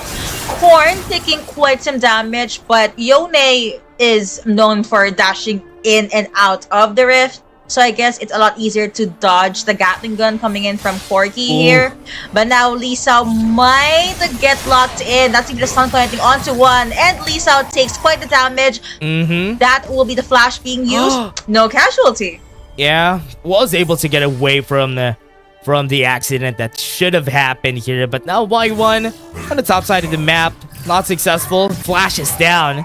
So there's a chance on the next gank he could be killed himself. I'm actually looking at the map right now to see if there's any weird map movements, but I think it's really just Aatrox walking around, seeing if he can assist or at least gank someone. But for now, back here at Dragon Lane, that was such a good combo. But anyway, that was the jump in coming in from Duck B. Was that a mistake? But anyway, Exhaust has been used onto Yuri. Still pretty much A-okay. No more key skills from CES, Genza, and Duck B. That's going to be a jump in from Griba. And it will be the kill going over to Yone. Quite a clean takedown here. Hexic ultimate being popped as well. But that will be the kill being secured by BMM. Yep. It's a good trade. Genza BMM got those kills, and that is perfect for the squad here. Let's take a look at the replay. Too aggressive of a play coming in from Trace Esports was the reason why they met their demise after. They got some kills while Yuri moved forward, and they didn't get anything more except for that one kill that they had a while ago. Now we have a 2-1. Scoreboard really gonna mean a lot later on, but Taku, ooh, that's quite some damage being taken from Renekton, and that will be the ultimate being pop. But hey, Taku's okay, also has the honey fruit available, and he was able to force the ultimate out of Lee Sao. Yeah. And from what we're seeing here from Trace Esports, they really are looking for any opportunities that they can, because they have the champions to actually do that for themselves. But remember, with this composition for Trace Esports, they don't really have a lot of damage until the mid-game points. Once they hit their 2-item mark for most of their champions, that is when we'll see Trace Esports turn things around. But for now, Cerberus Esports, or at least Trace Esports, needs to respect Cerberus Esports' damage. They do. They really do. That's why they can't be as aggressive as they were in game number 1, because it's a lot of... It's like walking into a landmine. You don't really know which is the safe spots or not. So might as well go to the safe side. And as I say that, the Dragon is now up, potentially sparking a fight between these two teams. Korn taking quite some damage, almost at 50%, has his eye set on BMM, but I don't think he's gonna fully commit. Unless... Okay, it's a no. Yeah. Yeah, already taking the Rip Herald on the other side. Trace Esports, especially CN Conference teams, love taking their Rip Heralds just because of that tempo bonus that they get. But WB wants to go for it. Okay, that will be the stun connecting. Lee Sao again, taking quite the damage, but there is no full-on commit from CES's side. There's Reba as well. Now with Taku walking away, this is the perfect time to summon the Rip Herald, take it down, and maybe look for possible kill targets. Lee Sao has his eye set on Taku, but Taku's probably just gonna get his eye set on the Herald. Clear it out, make sure it won't do any more damage. Duckby now here at the mid lane, who was able to see Tak, but he will not commit. Korn now just quietly clearing out the minion wave. Exhaust has been used onto Y1 BMM, recalling back. No actual fights just yet, but Lee Sao. Okay, that was so close, but he was able to force Fiora back. Okay, I thought he's just gonna get the kill there, but it's a good thing he was able to jump away from danger. But now on a 2-1, this is way better compared to what happened during the last game. Cerberus Esports are playing this well, even though Trace Esports still has the gold advantage. It's also just because they got the tower on the top side already. So now, let's take a look at what's gonna happen in the next 3 minutes of the game. Because Cerberus Esports needs to find a way to make sure that this lead doesn't go through the hands of Trace Esports. Look at this. Go to the backside, Korn. Ooh, that was a flash committed. Now it's go time for TE. Does get their eyes set on WB. Quite the damage has been taken out, and that will be Corky at the back line. But WB gets the damage coming from the Spark Surge, and now it's go time for TE. They are in a smaller tight spot, but looks like the damage coming out from BMM was something that they did not expect. Connecting onto the barrage, it will be another kill being secured by CES. Zeri goes down, and the turret goes down. They didn't need to fight that. They didn't need to fight. Y1 on a place that he's comfortable with. But let's take a look at this replay first. Trace Esports had a pretty good start here. They got the kill on WB, and they committed. The range that they have, Y1 was free to get all those Darkened Blades in. And that's why they were able to turn things around, and they got themselves 3 kills out of that fight.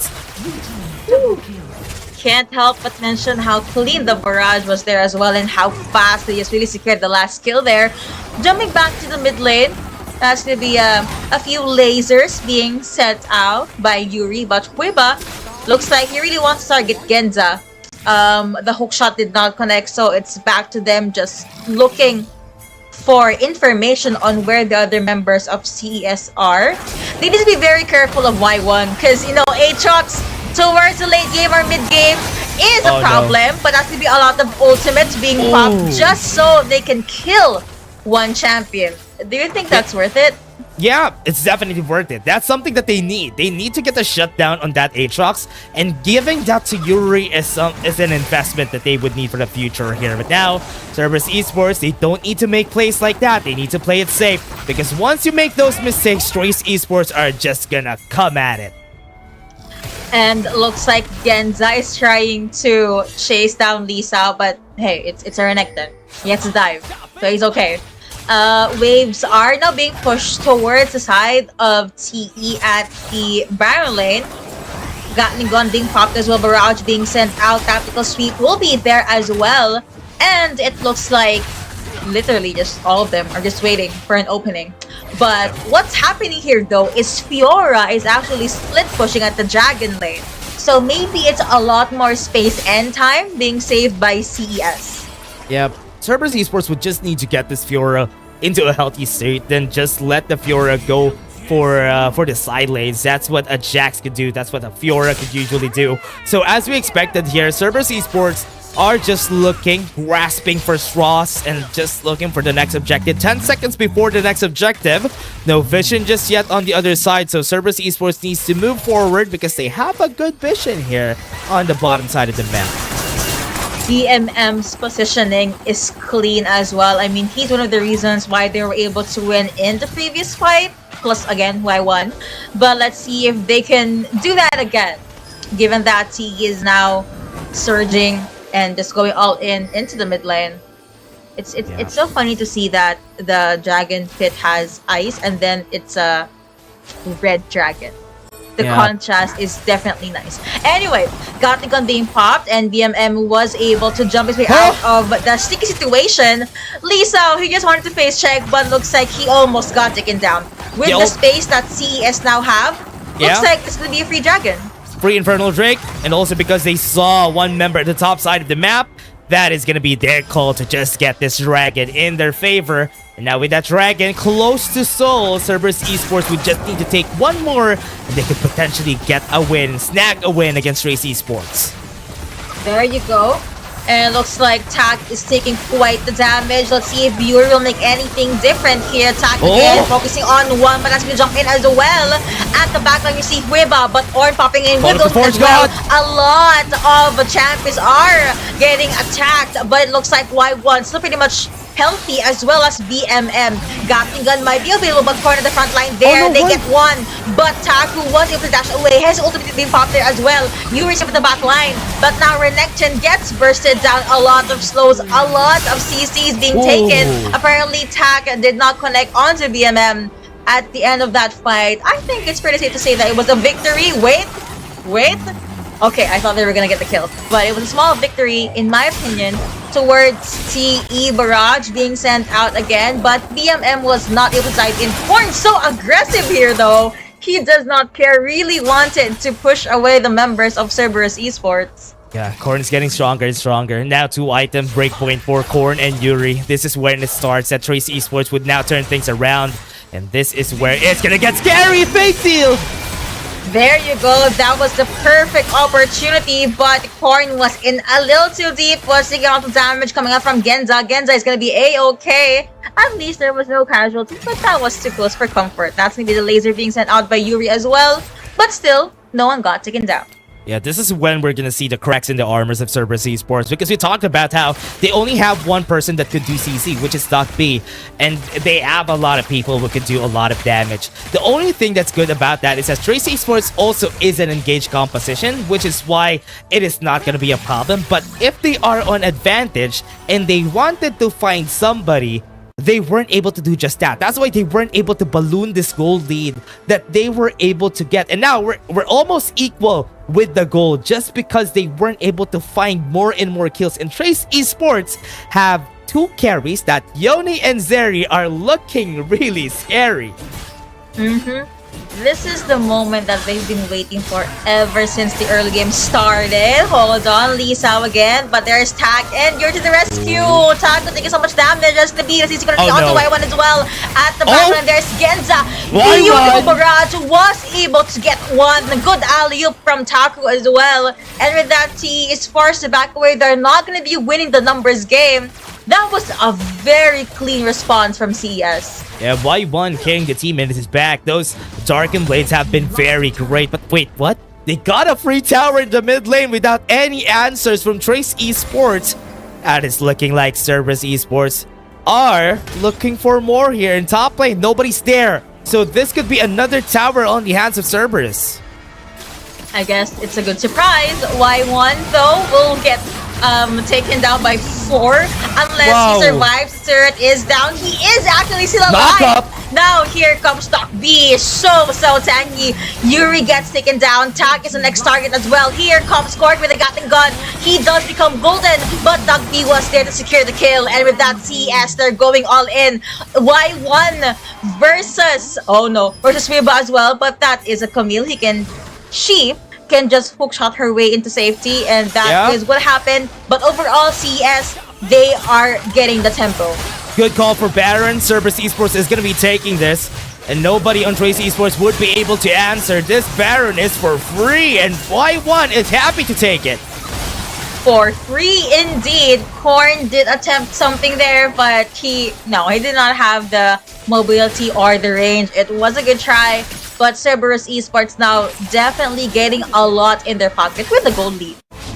Oh man, this is really hard. Let's take a look at the replay and what happened here for this game. They made a mistake on just jumping in from the side of Trace Esports inside the tower, and that led to their demise, giving the Baron to the side of Cerberus Esports. And now, this is a done deal. Trace Esports could actually turn things around. They just need to not make any mistake. That's big BMM. Oh no. Oh no. Wait, okay. I did not scary. breathe. I panicked, but it's okay. It happens. If the match is too intense, you're bugging at the front line. There you go, there in the back line. But that's gonna be a lot of shield. 2 champions actually have their eyes set on Korn. But it's gonna be Aatrox being taken down. Or Redundant as well. But Ezreal will be there at the back line. BMM looking straight onto Wiba. Does get the kill though. Lisa looks like not in a good positioning. Ezreal gets a kill onto Renekton and Tag. That's gonna be him being slowed down. Doc B, will you dive in? And he will, but again, Cerberus Esports, they were able to win that smoothly and beautifully with that no more outer turrets for TE's side. In the mid lane, at least it looks like that's going to be a hole being put onto TE's base as well. Tag in the middle of everything. Doc B just getting all of those damage. He does become golden, but Tag still goes 6 feet underground. With that, CES, they push this to a game number 3. We're gonna go to game 3, and Cerberus Esports did what they needed to do. Trace Esports made a lot of mistakes this game, and that's why they just gave that up. They didn't really have a lot of damage to go through, and Korn and Yuri weren't able to pop off on that last game. This is just unfortunate for Trace Esports, and this is gonna give Cerberus Esports the confidence that they need. I know. You know what? You mentioned this.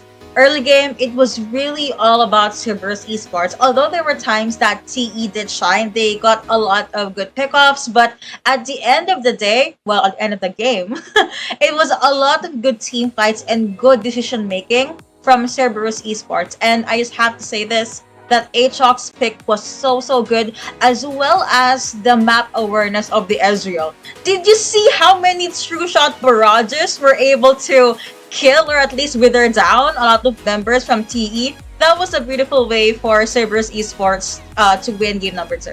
Yeah, that is also why Ezreal is such a good pick right now. The true shot barrage, the mystic shots, the early game lead that he could get, especially on how safe this champion is the reason why people have been picking up the Ezreal a lot. But again, the Corki pick is one of the things that is a surprise for everybody here, because they were able to make that work. I'm really surprised that Trace Esports didn't go for a carry on the jungler, because that is what I expected. Having a carry on Weiba is something that you always need in order for you to win.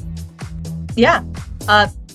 Do you think that's the reason why they weren't able to close out game number 2? Yeah. Because they decided to give Quiba something else? Yeah, I'm not gonna hold back. Yeah, that is the reason why they could have pulled out Anilla there that game. They didn't need to get the Yone. Give the Camille to Lisa, put out Anilla on Weiba, and that could have been a chance for them to win, because Weibo is the hyper carry of this squad, and yes, he can play the Wukongs, the Dr. Mundos, but he's as much expected to play this. I think they underestimated Cerberus Esports too much. Now for the MVP of game number 2, I mentioned this. His positioning was stellar, and you really cannot just cash his core key.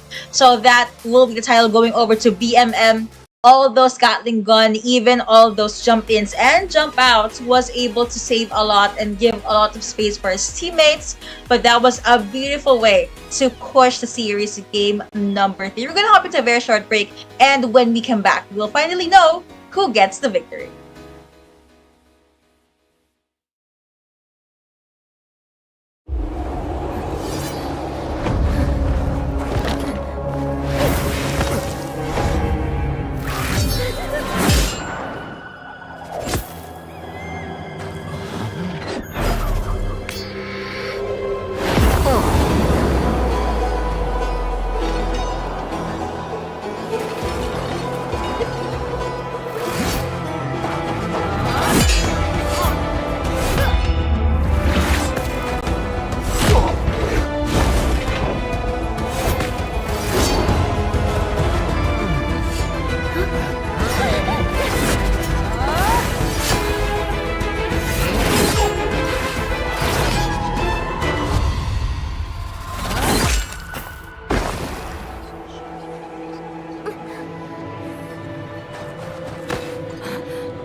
Just a scarecrow!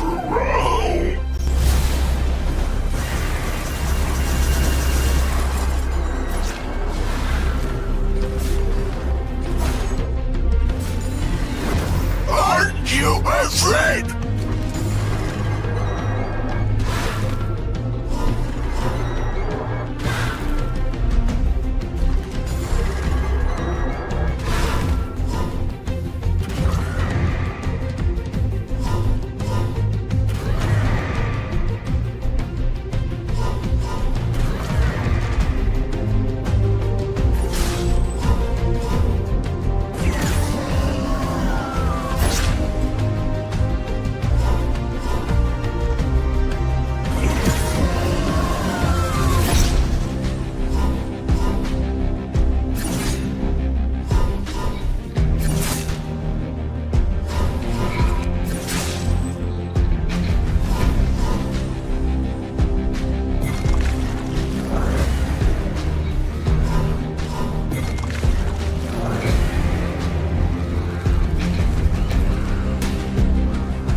Second series pushing into game number 3. Let's see how interesting things will be. Hi everyone, we're gonna be your casters. I'm Yuko, alongside me is Dash. So Dash, expectations for game number 3, please. Yeah, Trace Esports on blue side, there's gonna be 3 bans on the jungle for sure. On the side of Cerberus, they're gonna ban that Aatrox, they're gonna ban that Hecarim, so that Weibo is not gonna be able to pick that. But on this side, I think Trace Esports is gonna put the clutch genes now, and then gonna put the serious gauntlets in, because right now they would want to take this win. Exactly.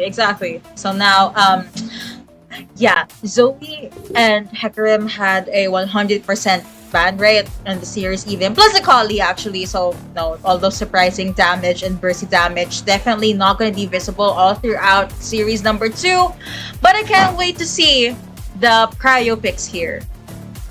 From what we're seeing, Evelyn and the Hacker Room getting banned, we're for sure going to see Aatrox going to be banned here for the side of Cerberus Esports, because on the hands of Weba, that's going to be way scarier for their side. So, yep, there you go. They're not going to let that through. So they have a chance to pick up the support or maybe even the Azriel for Yuri.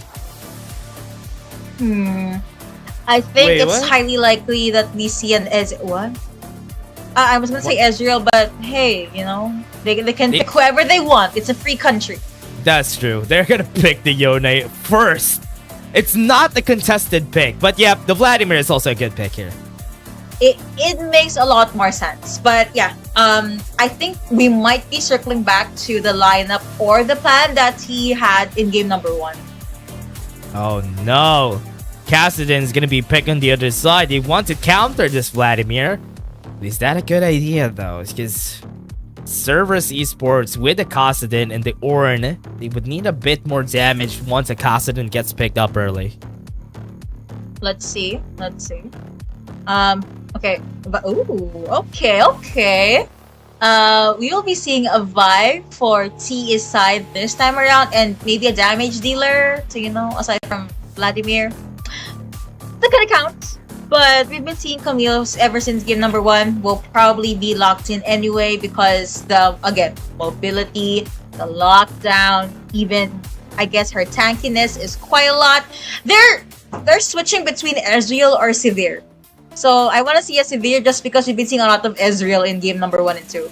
Oh, Sivir is going to be a well-needed pick here for Cerberus Esports. If they're going to be planning on gaining the mobility, if they have only the Ornn on their side, but they have a Sivir, that's enough. The mobility that the Sivir gives is going to be enough for them to really get the push that they need for those aggressive plays. So that's going to be important for them. But now, for the side of Cerberus Esports, they would need to get a great Baron laner, which could be a Gwen, could also be a pick here. And also a Fiora again. Taco could still pick the Fiora. Yeah, they can. I mean, Fiora, when it comes to 1v2s, 1v3, if you're confident enough, she's definitely one of those champions out there, and the riposte can literally save your life. Renekton has been banned out, as well as Lucian here. Now we're waiting on to... Okay, you predicted this. This is your the Dash Christmas buff. You predicted everything perfectly. The Fiora. Oh man. They really picked up the Fiora. A Gwen could also be a good pick here, but from the side of Trace Esports, Azaya? Right now in this game, Azaya could be very well a great pick just because there's a lot of melee champions that are incoming from the side of Cerberus Esports. But Cerberus, that last pick is for sure going to be a Corki. The Corki was perfect a while ago. The Corki is going to get picked again. Yeah, you know what? Why fix what's not broken? Oh, a Mumu. That's a bait. And I don't believe they're going to pick the Amumu now. I mean, I want them to, just for the memes, but nah. Oh man. If it's yeah, there you go. That's better. Having the Zaya with his composition, that's a very much a damage that you need. A very safe pick for their side. And Cerberus could just go for the same of what they did, but no, they're gonna go for a Dr. Mundo on one member. Y1 is gonna pick that Dr. Mundo. He's gonna flex his muscles on Weba. Okay. Remember, Weba is the first person who picked the Dr. Mundo on the jungle last time. But again, Y1 wants to show how it's done. Yep, exactly. So I love it. All right, this is a way to end such an interesting series. I love that the team went all out, and as per usual, it's all gonna pan out on what will happen in the game. But I love it. The draft, the idea, the possible combos and plans of both teams. So to the viewers out there, if you love it, feel free to comment down your thoughts and who you think will win. Yeah, there's a big chance that there's an easy win here or at least an easy win condition with that Sivir in the late game. So they could definitely wait for that for Cerberus Esports. If they can snag a win against Tracy Esports in game 1 or rather game 2, there's a big possibility that they can do that for another game. So here, let's take a look at what's gonna happen for game 3. I'm excited to see what Cerberus has in store for us. I think if I'm gonna guess conservatively, okay? Cerberus has an interesting game for us, at the least, okay? I really want them to repeat what they did in game number 2 if they do want to win the series. But again, TE is such a formidable opponent, so we can never really be too sure. It's all gonna end when we see a Nexus that will fall. Let's see how things will happen in the final game of series number 2. Yeah, Weiba playing around with a buy. Something that he actually does play. Glacial Augment used. Alright, that's gonna be a lot of focus down onto 1. Yuri being very, very aggressive, but Genza is still pretty much safe, literally behind Dugby. Also in game number 2, Dugby performed really, really well. I think we just need to give him enough space and quite literally the capability to tank the damage. Let's see if he can do that again in game number 3. But now it's just Tak roaming around the bush. He is Nautilus, so he's pretty much very confident. Here in the mid lane though, Korn will be able to push BMM to stay under turret. Yeah, let's set some expectations here for the junglers. Dr. Mundo, even though he's not a champion that you do expect to be in the jungle, he does have a decent wave clear. Look at how fast he's doing this together with how fast the Vi is doing the wave clear here on the jungle. They could go for a gank on the top side. The only problem that I have with Mundo is that they don't have enough CC. They have a slow, but that's not going to be enough for them. Yuri forced to flash the bot lane, so that could be an angle here for Cerberus Esports. Exactly. Although Huiba is there, and it looks like, oh, sadly no, we're not going to be seeing a gank in the Dragon lane this early on, even though Saya does not have flash. That could have been a huge thing though. Oh. But instead, it looks like T is the one that's going to be jumping in, flash in there Nice as spell well. shield. Huiba has his eyes set on Genza, but Huiba will be taken down. That's going to be a lot of damage being taken, and just one punch. One adorable punch from Dugby, and they secured the victory. A lot of kills going over in their pocket. Yeah, they didn't really need to do that. Remember, Weiba went in, spell shields on Genza, perfectly timed. And that's why they got double kill right there, dive under the tower. They're forcing too much here. Tracy Esports, I'm surprised that they're forcing a lot of plays here in the bot lane. But again, yeah, I think Talk will be a lot more easier to gank. That will be the passive being procced from Camille Taku. Okay, he's alive. So far, Bot lane, no successful ganks yet, but there will be a kill being secured by CES. Ooh, Cerberus, they have a good start here. Oh no, was able to flash. Oh, no. Yuri? Oh okay, he tried. no.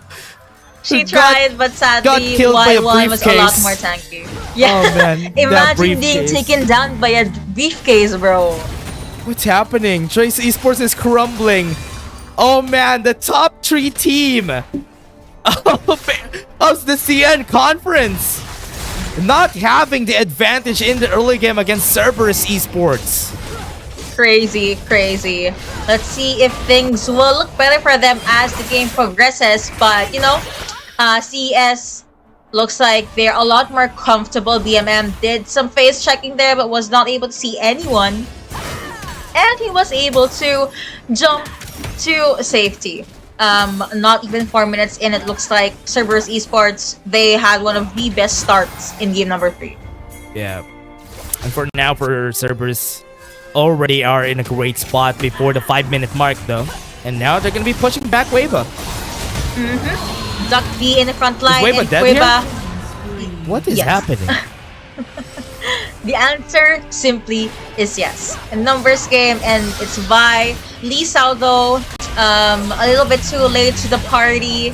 Was able to pop the honey fruit, but there's a lot of minions. It will be the turret down most probably for TE, and Duck B just diving in, making sure Lisa will not be able to defend, and Genza just really focusing on the turret, and that will be the turret going over to CES. Lisa did try to focus down on Genza. Hexing ultimatum. There's to be Korn as well. Let's see if that will be enough. Genza takes too much damage, and with that, Duck B is the only one left. Quiba decides to join the party a little bit too close for comfort. Was able to dash in on the turret. They don't care, but now looking at the Brian lane, Taku 1v2, no minion, so I think he gets to live another day. Yep, and now 3 Esports, great rotations, was able to get to the top side of the map. Rift Herald is going to be taken. Y1's going to take a long time before they get that mountain drake because nobody's here to help them out. So there's a chance for Trace Esports to just go for that dragon after this Rift Herald take. Who going in with the objective play for TE while they wait for their win conditions to be available again. Now 4v1, Taku really needs to run away. You have to surrender that turret, but someone that will not surrender right now is actually Y1. Really in deep against Korn, but Quiba again decides to join into the mid lane.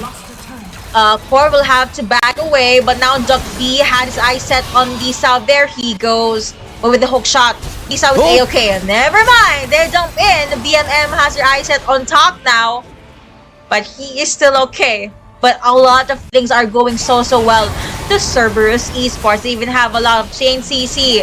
Genza, really unreachable at the back line. Yep, really great for Tak to just be holding the line to whenever Cerberus Esports tries to get close. Now Trace Esports having the Rift Herald on their side. They haven't popped it just yet. They got a tower on the top side, which is great. They can really balloon the lead here, at least close down the gap that they have once the Rift Herald has been popped in the mid lane. So they're waiting for their chances, but the bot lane too has been taken down. So it's still equal for both sides. Still pretty much equal, yeah. And that's probably why Cerberus is trying to consistently pick these fights. TE are the ones that's being surprised right now. And, okay. Wow, even the aggression. He really wants to catch Quiba. But yeah, you also have Y1. Basically, it's a 3-champion hunting group, okay? They walk around the rift, see if there's any wave to clear or champions to kill, and then they pretty much set their minds on it. Yuri now running over to the mid lane. That will be the exhaust connecting onto one Hex. Will beat them again. That's gonna be the cease and desist as well, or with the ultimate. That's the auto bot. It's actually falling down. Now Cerberus Esports, they're in a little bit too deep. Thankfully, Y1 is a-okay, but they do suffer quite the casualty. Yeah, no Rift Herald being thrown just yet, but now mid lane could potentially be pushed here by the squad. Trace Esports didn't get started for that fight a while ago. They really just went for Genza because they know that Genza is a threat, and once Genza is down, there's not much of a wave clear anymore in the lane. They really took advantage of that opening, and Duck B took quite the damage in the mid lane. That hurts. He was able to get it, but that still hurts. So it's back to the drawing board for TE here. At least they were able to get one skirmish victory. That's the green light. That's a good thing for them.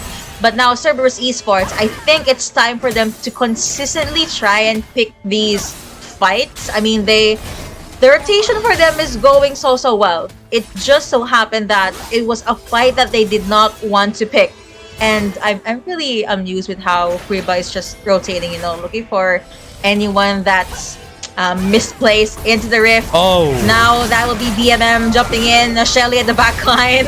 That is their other champion. But Genza with damage. Wow, explosions coming in from TE as well, but Tak will be there to save Lisa. No casualties just yet, and they're just holding their ground. Yep, and now Cerberus Esports still holding their ground in mid lane. Both squads aren't giving up and defending this mid lane turret because they don't want to give any advantage to the other squad. And we all know, once the mid lane turret falls down, that opens up a lot of possibilities, especially for the objectives. Like winning, aside from victory and objectives, like what my co-caster said here. But now, speaking of looking for those openings, Duck D just quietly hiding it out on the bush. Was able to spot out Yuri. Will probably just try to push her back. I have to say the colors are looking so well with that Saya skin, right? Yeah. It's so easy on the eyes. Anyway, back up top at the Baron lane, BMM was able to take quite the health bars out of Korn. He's forced to TP back, or at least go back home. Genza now, with that clean and quick minion wave clear. Tak gets spotted out. There will be a few books and briefcases thrown out by Y1. Nothing too different, and he's so tanky right now. But now Tak, he can withstand all of those damage, so he is a-okay. But now BMM decides to join the party again. It will be a possible 3v4 if Cerberus Esports does try to force this. Now BMM does jump in. Not enough damage, and I don't think it's enough, or it's not that worth it to burn all of your skills on the Tak. Yeah, Dragon's available now. They can start this anytime they want. BMM still not level 13, but they can start this now. Ooh. Dash in. Okay, they decide to put the drag a little bit too far. They'll be to jump in, but no full-on commitment. Just Hex, the ultimate being used onto BMM. He is alone. The damage being taken. Orn with the ultimate as well. Cassidy gets taken down. Now that will be Duck B with a jump in. Gets killed. Well, not the kill. Gets the target on the tag, and the dragon has been taken by Y1. Is this enough? Is this go time? That's a lot of champions jumping around here with the perfect pin. That's gonna be Duck B again, getting 3 champions on his pocket, but it looks like Cerberus Esports with the damage. Oh, what is he doing? They have Yuri, but Saya, I don't think this is the fight they should be doing. But still, they're trying to live through it. Y1 with all of those tanks, with all of those lives. He is unstoppable. He does have these out, hook shot out, but still, it was a victory for Cerberus Esports, specifically Y1. Yeah, they didn't have the damage that they need this fight though. It was a good start. BMM was taken down by this squad, but they were not able to really go through once the second phase of the fight went in. Taku was just a really scary champion here once the fight moved forward because they didn't know how to deal with the guy. But now, with Cerberus Esports just turning the fight around is when they lost one of their damage sources. Once Korn is out, Yuri can't really put the consistent DPS there. Ooh, look at Duck B gets 3. Okay, at least the follow-up was there, and this is I think this was the part of the fight that stressed us out. Cause look at how tanky and how long Y1 survived that one. Oh man, it took a long time for them to. It's not gonna be easy for them to take down Y1 once Yuri is out. So that's as expected from them. But because they lost that fight, they're losing more and more. 6.4k gold on the hands of Cerberus Esports, and they got some towers down. So this is gonna be easier for them to even take the Baron if they need to. They have a Silver on their comp, so they can definitely start the Baron if they want. I think they will. Okay, they have their eyes set on the objective. But of course, before you secure anything, you have to scout it out. So far, it's looking pretty good for Cerberus Esports, and just take off the wave first before you do anything. I like how proactive and how far Cerberus Esports is looking before they do anything. Before they do anything risky, they do feel the presence of TE. Quiba gets spotted out by BMM. Quite the damage, honestly, the moment he jumped in. But TE, they don't really see much. They can't even, never mind, they try to jump in, but Tak gets quite the damage. Tucky's there as well. Now gonna jump in and the alley-oop, but he is in a little bit too deep. He does become golden, but that's gonna be the Orn popping in with the ultimate. A lot of space, a lot of damage being taken. Cerberus Esports, they are living, they are winning. Lisa, the only one left there, but looks like Taku as well as Duck B are the ones that will put one more Lisao 6 feet underground. There was a delay, but they still were able to get it done. On top of that, it looks like they'll be able to get Baron non-contested. Yeah, and Y1 is just gonna take this for free. And from what we've seen there, a very scrappy fight from Trace Esports. Look at what happened during this fight now. Tak is already low in HP. They went in for the backline. They really just wanted to get the kill there, but they forgot about Yuri. Yuri didn't have any great chances of dealing damage and also flashed in. That was what I'm surprised of. Because of that, they don't have DPS anymore, and that just faltered, and that's how Cerberus Esports was able to take the win in that battle. Look at that even. See, it was Cerberus Esports capitalizing on TE's mistakes and just quite literally running with it. And now they have these Baron buff minions making their way into TE's mid lane. Korn having a hard time clearing it out. Lisa is there as well, but Taku can just dash in and out whenever he wants to. We are almost 15 minutes into the final game of this series, and things are looking pretty interesting for Cerberus Esports. Yeah, Cerberus Esports, what they need to do here is just to finish this game up, because the Genza is really bad. They have a Casa win at this point. So this is just going to be an easy game. Trace Esports doesn't have any chances of winning this anymore. Their damage have already fallen off, and this is done. DONE done. They're just knocking onto their opponent's base. A few dash in from Korn here. Tactical sweep being popped by Lee Sao as well, but the only thing it can do is clear the wave for a few seconds, because now there's a fresh wave of minions. Cerberus Esports, they do decide to jump away and just secure the Infernal Drake. They will be able to take it down so quickly, non-contested even. And I guess it's now back to the drawing board. They can try and push to the mid lane, or they can just reset. Yep. And for now, Trace Esports, they can do a 12k gold lead at 16 minutes. It's not something you see every time for a team like Trace Esports having a great spot in the tournament and losing against Cerberus Esports. That just gives way to what the PhD, or rather the APAC teams would be able to do. But also gives the fact that Trace Esports are kind of lagging behind, which is really surprising as a top team. Yeah, I'm actually surprised. Do you think it's because of the draft or something they did wrong? And never mind, they're gonna try to take this one champion down, or with the ultimate, and Kassadin does get bursted out. So it'll be a 4v5 if ever they try to push any more fights from this point onwards. Well, for a few seconds until Kassadin's back. But there's a lot of opening, a lot of leeway for TE to be able to make something happen. Yep. And what did Trace do here? For the game, they have a late game champion. Korn could be the only answer that they have here for the team in order for them to work out. Baron's gonna be up in like 20 seconds, so that could be an angle that they could go for. But with how much wave clear Genza has, this is gonna be a very different game, because it's not gonna be easy for Trace Esports to even wave clear.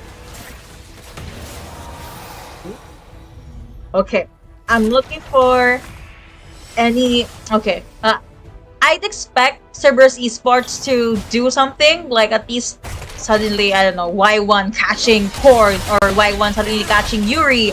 But honestly, at this point of the match, TE needs to go with these high risk, high reward kinds of plays. But I don't think there's an opening for them. Because see, it's Y1 and Duck-B really manning and closing the entry point as they themselves secure the next objective. Duck-B takes quite the damage. Oh, no. Elder Jake now available, but I don't think Cerberus Esports will. Yeah, they can't, because TE is lurking in the area.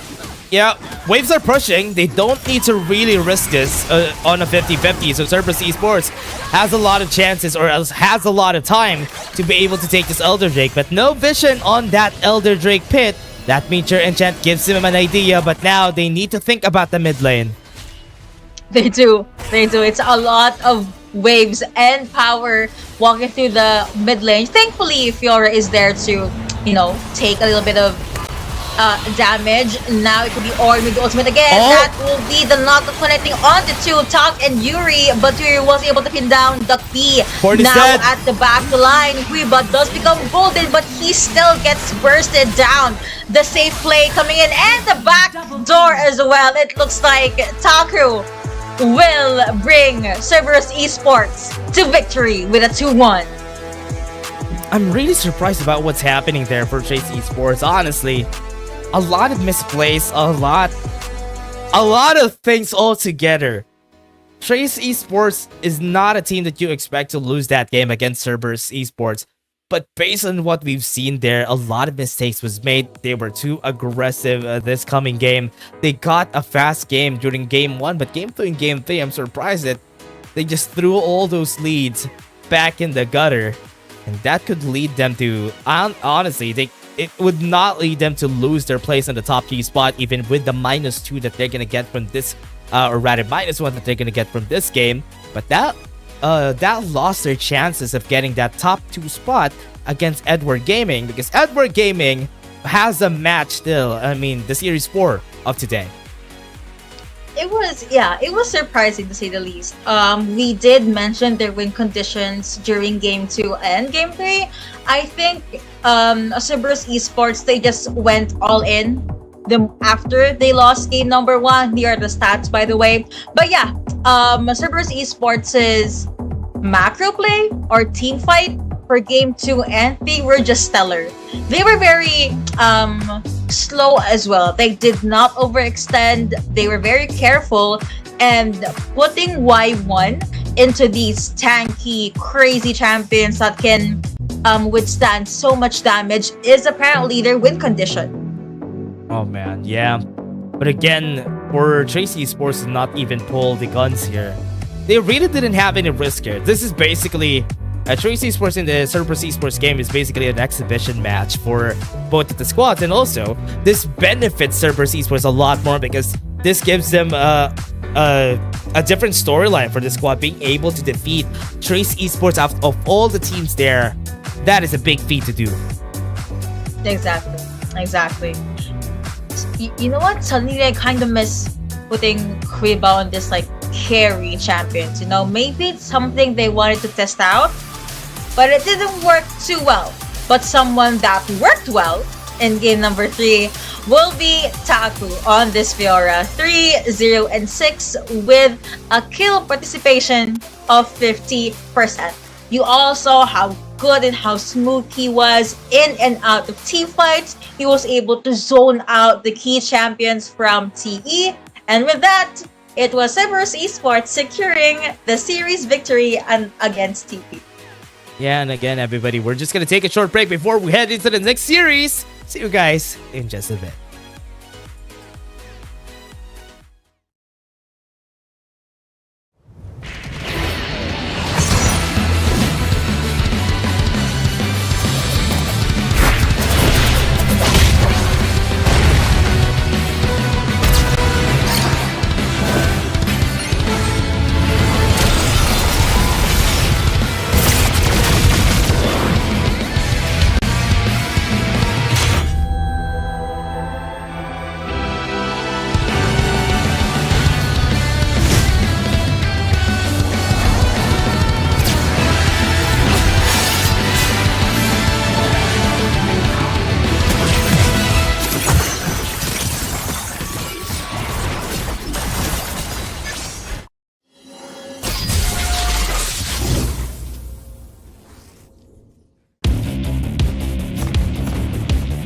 There's something about games. What you doing there gives you real chills. There is one thing that can't be stopped. Feelings. And if you can feel it, it must be real, right? And that's real magic.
Step light, strike hard.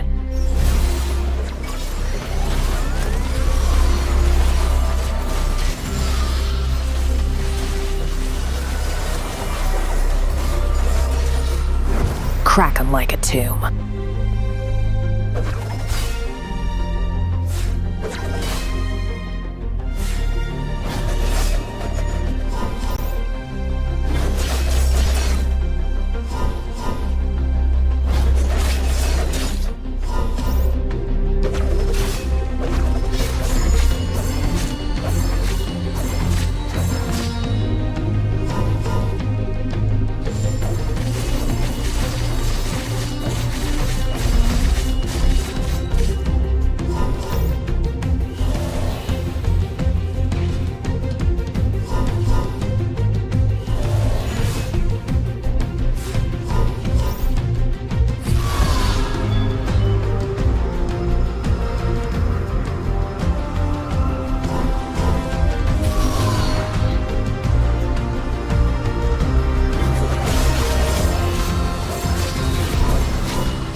I go where the trouble is.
There's something about games. What you doing there gives you real chills. There is one thing that can't be stopped. Feelings. And if you can feel it, it must be real, right? And that's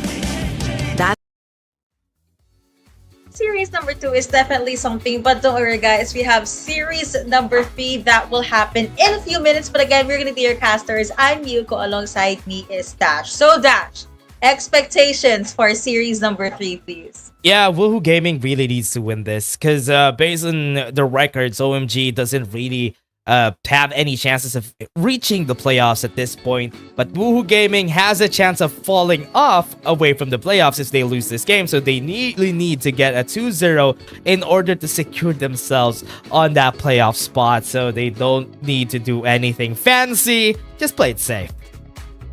Play it safe, yeah. And just, you know, be able to get the checks on their win conditions and probably ban zone. At least that's something I've been seeing in series number 2 a lot. See if you can get, you know, the crucial champions. Ezreal is still like one of my most picked champions, at least for this patch, or at least for the current meta. But let's see how they're gonna be shaking things up. Is there any specific champion you want to see in series number 3? Yeah, honestly, for series number 3, I do just expect a Riven coming up again from a carryman who has played around for Woohoo Gaming during their last game with Trace Esports, and that's why they were able to win. He was also able to pull out the Rengar. So those are the champions that I do expect from this squad. But what I love about this team is a player named Pawn. Pawn was the reason why I believed in J-Team during the last season, because this guy is so good at playing AP champions in the Dragon lane. So this guy, a lot of expectations, and also Wake Up, one of the best, if not the best support that we had from season 1. Exactly. I've been seeing a lot of really good play styles and just combos from Wake Up. That's why I'm not going to be surprised if a lot of the aggression from the early game up onto the late game will come from Pan and Wake Up. So, you know, it's something that's already written by the stars. But now we're gonna move on to OMG.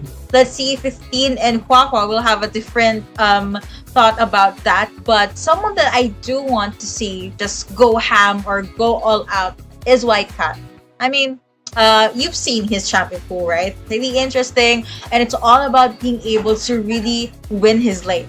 Are we gonna be seeing something similar to that today? Hopefully. Yeah, I mean, White Cat has always been called as one of the best Baron laners back in season 1, but a lot of expectations weren't met back then. So that's why people have been toning down on the expectations on White Cat. But here, let's take a look at this Dragon lane expectation from 15 and Pod. Pod is honestly a really good player. Ever since even during the What If Icons, he was also one of the players that almost got JT the championship against Nova, but wasn't successful. Still, this is a player with a lot of experience, a veteran in Wild Rift. So a lot of expectations from Pod. Agreed. So let's see how will he be performing in this interesting best of 3, at least for this series. But the stats definitely speak for themselves. Pan is doing a lot more in the Rift, but that does not mean that 15 isn't good.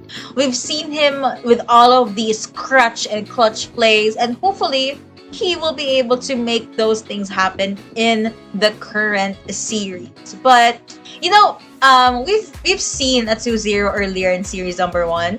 So 2-1 for series number 2. I'm seeing a pattern here.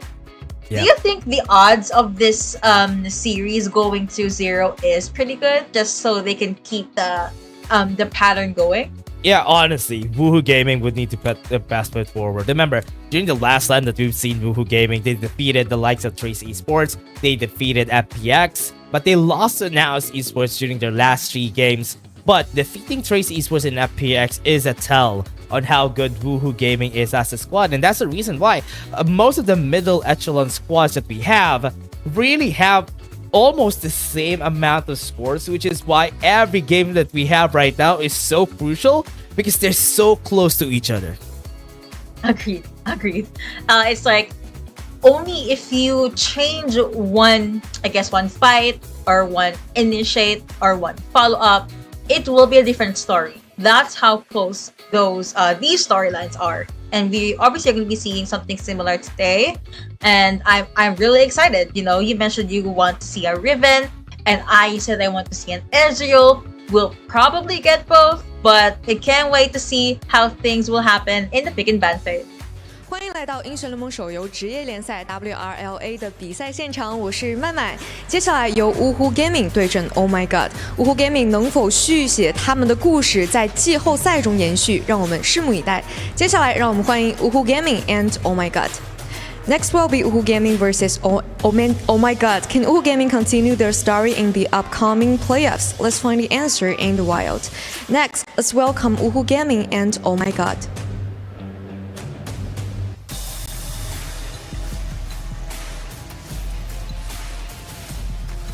你们是不是想进季后赛啊？求我啊！听说你是刀妹绝活，爱贝手已经教你玩过刀妹了，今天口出狂言，再教你几招。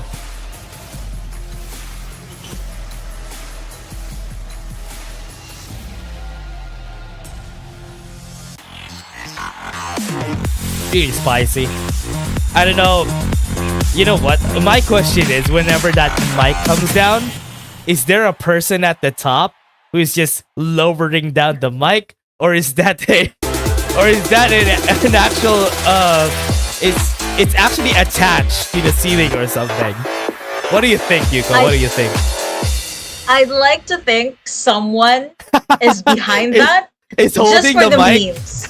Yeah. 首先有请双 That's 方单 funny. 人 If 选 that's 手 the 登场 case, that's so In the solo funny. lane, Because someone is at the Rocky, like the second OMG, floor, White just Cat. lowering down the mic for the players, and the players are holding the mic, so it makes the job way harder than expected.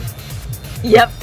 Yeah, you know me. I'm 接下来 always 让我们 in 有 it for 请 the 双方 memes 打野 or 选手登 the 场。In funny the jungle, highlights. But Uhu again, Gaming, these are Carryman, the OMG, matchups that will be mentioned by our lovely host.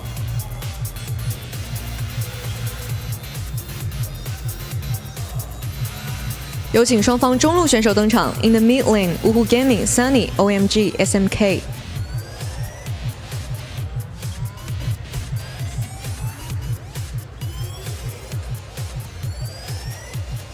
有请双方射手登场。In the duel lane, Uhu Gaming, Pan, OMG, 15。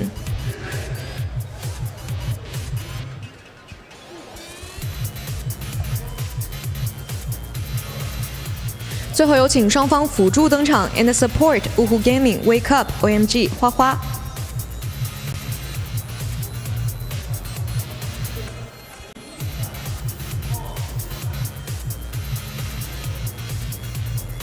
两支队伍现已集结完毕，让我们即刻进入召唤师峡谷。All the players are getting ready. Let's start into the wild. Oh yeah, let's go.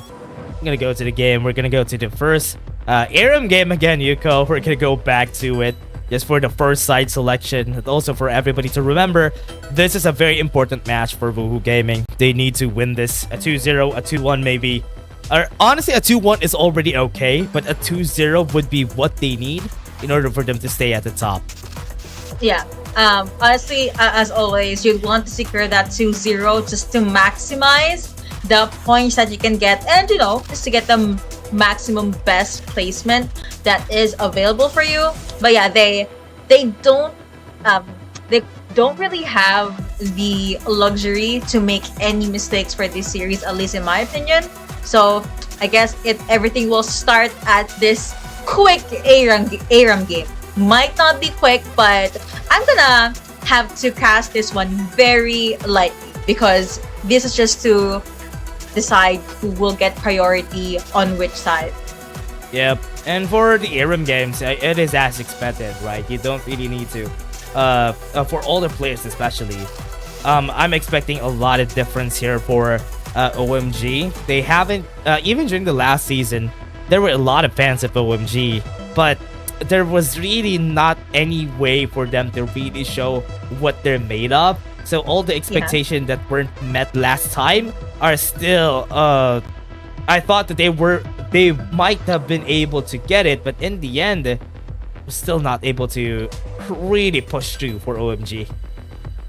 Let's see how things will happen, or if there's anything to improve on, or expectations that will be exceeded in this series. They're taking their time, just hopping into the lobby most probably. ARAM is basically their warm-up as well, so they have warm-up before they step on the stage, and then the actual warm-up is the ARAM game. Yeah, and the ARAM game is really great for the players, because for the players it's really helpful for them to have this ARAM game, just for them to try some things out, try something different. But honestly, it takes a long time. But last time we had this, so we have a 1v1. But now that we have an ARAM game, it takes a longer time for the site selection to finish. It's true. Alright, and Huawa has been spotted out here. But yeah, he gets taken down. Nothing too interesting, but it was quite quick here for WHG. For now, from what we're seeing, what's the most interesting pick here is to have a Zed in these games. I hope we would be able to see a Zed be able to pop off in these games we have. Wahwa again in front, in the middle of everything. There's an echo. He never really got to stay much in the meta, right? We've been seeing a lot of players play it in the ranked game, but not in the pro scene.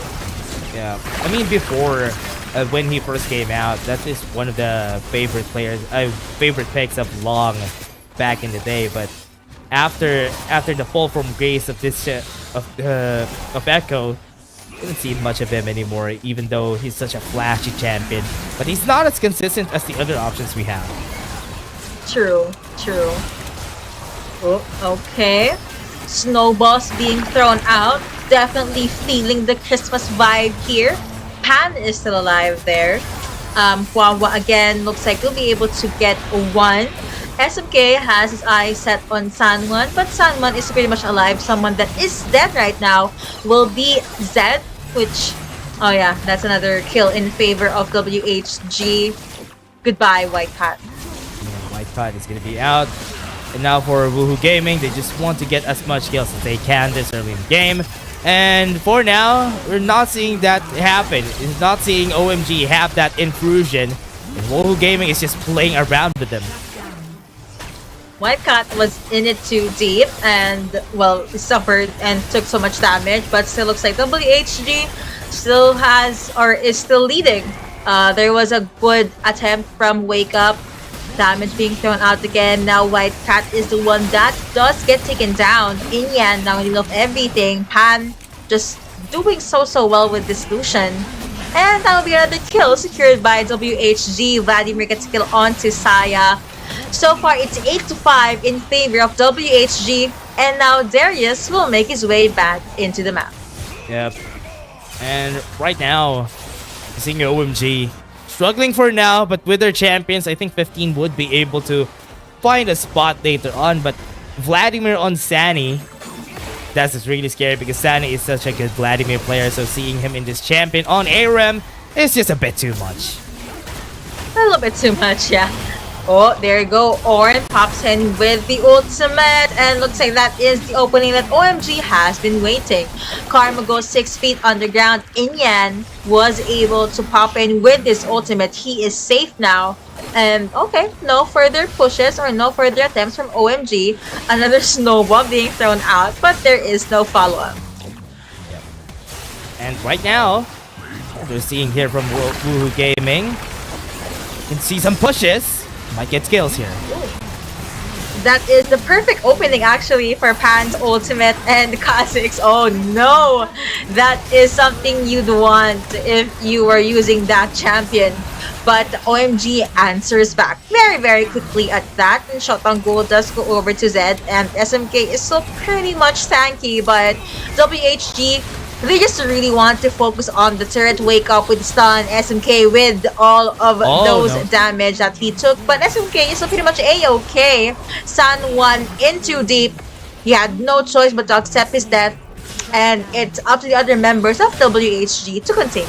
Yeah. And SMK might get killed here. Great heal. Perfectly timed. Just a little over 4 minutes in this era match. Again, whoever wins will get to choose which side they are. Yep. And for now, for a sticker. Yeah. And I think for Woohoo Gaming, as a team, I love seeing one of the best Dragon laners we had from the last season, and Wake Up being here together with him. I would love to see some flashy plays from both of these guys for them to qualify themselves into the lower brackets of the playoffs at Wawa. Ooh, that was a flash in. Wake Up had been reached. That's going to be the back line. But you also have Karma again. Let's see. Beautiful ultimate coming in from Lucian. SMK takes so much damage. There is the wave, but they'll be able to clear that out very quickly. Now San 1 catching everyone off guard. Echo gets a kill onto Darius. Jumping and jumping out. Hua does take the damage. San 1 focus on getting that kill instead of Bear got taken down. Zed White Cat gets taken down as well. That was a 3-2 in favor of WHG. Yep, and Woohoo Gaming want to get the kill here. Carryman misses the void spikes. I thought they're gonna get the kill there, but again, they got the tower. This is good for Woohoo Gaming. Very, very good. Inyan is there. They're too low, so this is a perfect opportunity for them to stun and get their revenge kill. But hey, Rocky's pretty tanky now. A lot of back and forths, honestly, but now it looks like OMG is forced to walk back, and Darius with all of those resets. Rocky, those consistent kills, making things work for WHG. Yep. Ooh, Gaming would just snowball this out of control if San is not kept in check, because he's just gonna get well fed. Look at how good he is playing that Vladimir. I know.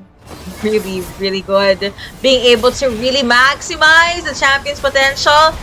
He was in too deep, but that's okay because he still was able to get a kill on Saya, or now gets bursted down by Darius. Tanky and deadly. But now Inyan, he thought he will be able to shadow clone his way out of that, but it is a no. SMK again gets a full damage of Pan's Lucian. With all of them down, this could be the opening that Woohoo Gaming wants. The first one to be alive will be 15 on this Saya. Hua is now back as well. There is a little bit of a shield. Still alive. I know, right? So let's see if they'll be able to push this. Yeah, okay. That's gonna be the death that he needed. Sani, so fed this game.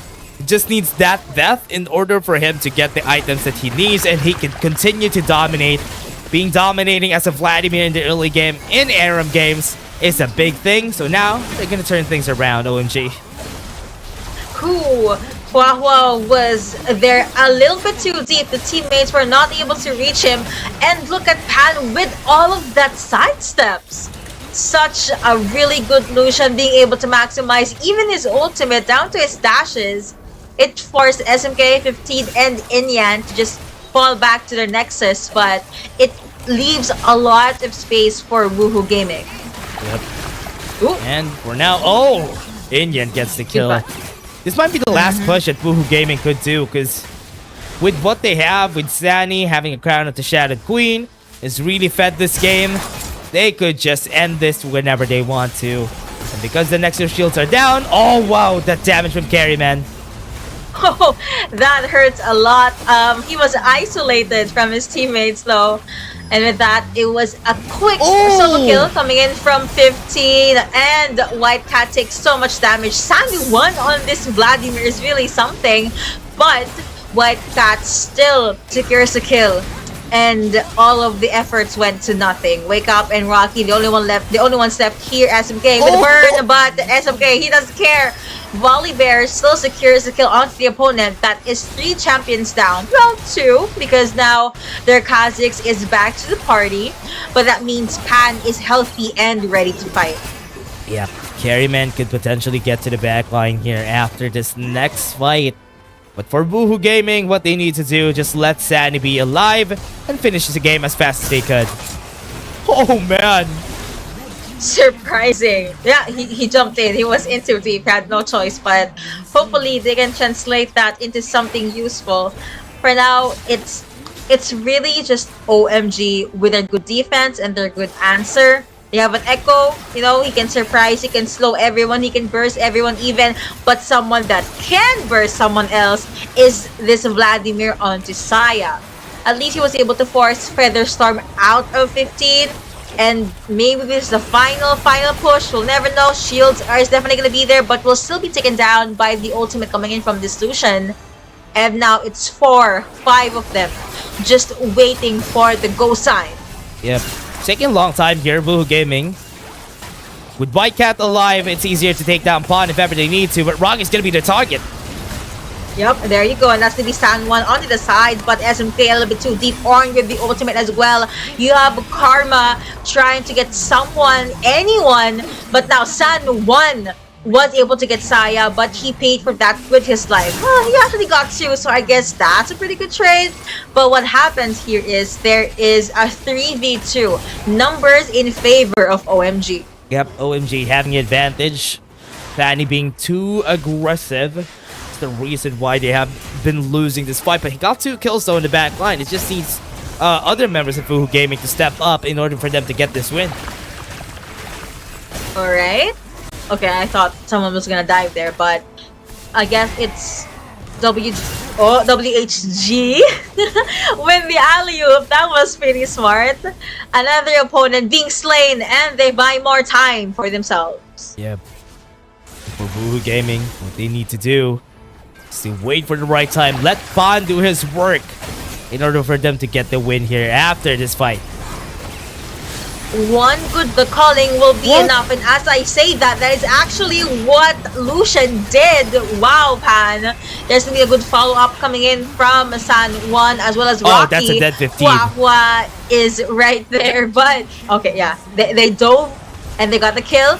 Slow will be activated, but Wahwa will do his best to defend the Nexus, defend the honor. SMK with the tankiness, with everything that he has, Rocky with the pole, but I don't think it will be enough because they have Illusion, they have 1 minion, they're just waiting for the next batch, but I think Inyan will be alive by the time it reaches them.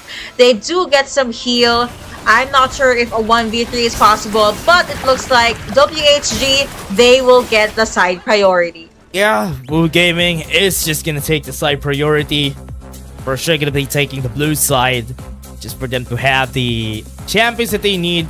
Prioritizing the Vladimir on Sunny is a very important take here for the squad, because that is one of the champions that he's so good at. We have seen it in action in this ARM game. I do expect that they would be picking that Vladimir, or maybe even an Akali for Sunny in these games. Hey, I kind of want to see an Akali, solely because, you know, I wasn't able to see much pro players maximize champion, and hopefully she doesn't get banned, because in series number 2, she did get banned for like full-on 3 games, but we'll see. Aside from that, Vladimir is someone I'm expecting as well. San Juan was a beast on that champion, but let's see. You know, they can always just try something new. Yeah, definitely do. But for now, this game, what they can do for the squad, OMG already have their honor on their hearts.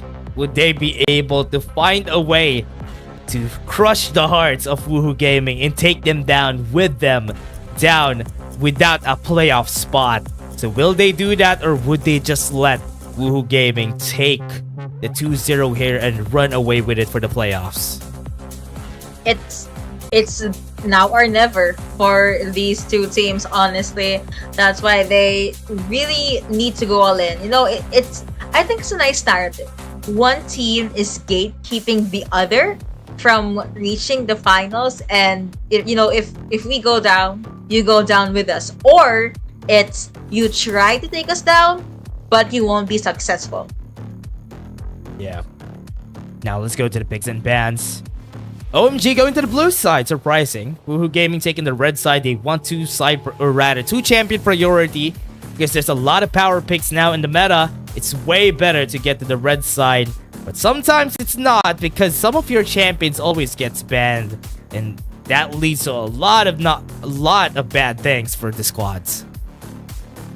Camille gets banned out. No Vladimir, sadly, for game number 1. No Lucian even. Oh, Yeah. Pan was phenomenal in the Lucian earlier. Zoe will still get banned out.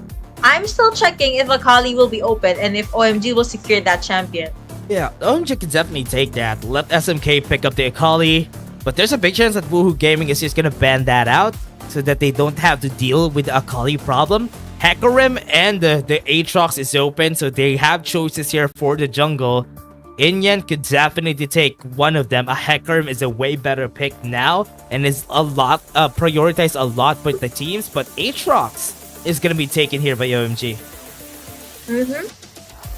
Securing a powerful champion. Akali gets banned out, sadly. Zeri will be banned out as well, but Ornn being hovered and locked in by WHG now, paired up with another damage dealer, which will be a Saya. I mean, we saw how good Saya was in the A-Ram, so this could be a repeat of what we could possibly see. Just not sure if... Oh, okay! I was about to say, I'm just not sure if OMG will get Ezreal, but they hover it as I was saying it. Yeah, Ezreal is going to be a good pick. Always a consistent pick for the squads. It's been a while since I've seen a Gragas this day. People haven't been preferring the Gragas recently and have been preferring a lot of the other champions, but it's also a banned champion from our last series. Now with the Gragas being open, opens up to a lot of possibilities of them getting flashy plays, explosive cast again. Always great when it comes to CN conference teams. Okay. I'm looking carefully at how the draft is turning out. There's a Gragas. It's okay. Ooh, Rocky, I see it. yeah. I see it. If you're a Saya, your team basically wants the enemies to be near each other, right? Yeah. And one way to actually literally take them out one by one is to use the explosive cast from Gragas. So maybe that can displace the plan that WHG has. Yasuo will be banned out. No good ultimates, no dash ins, and no dash outs.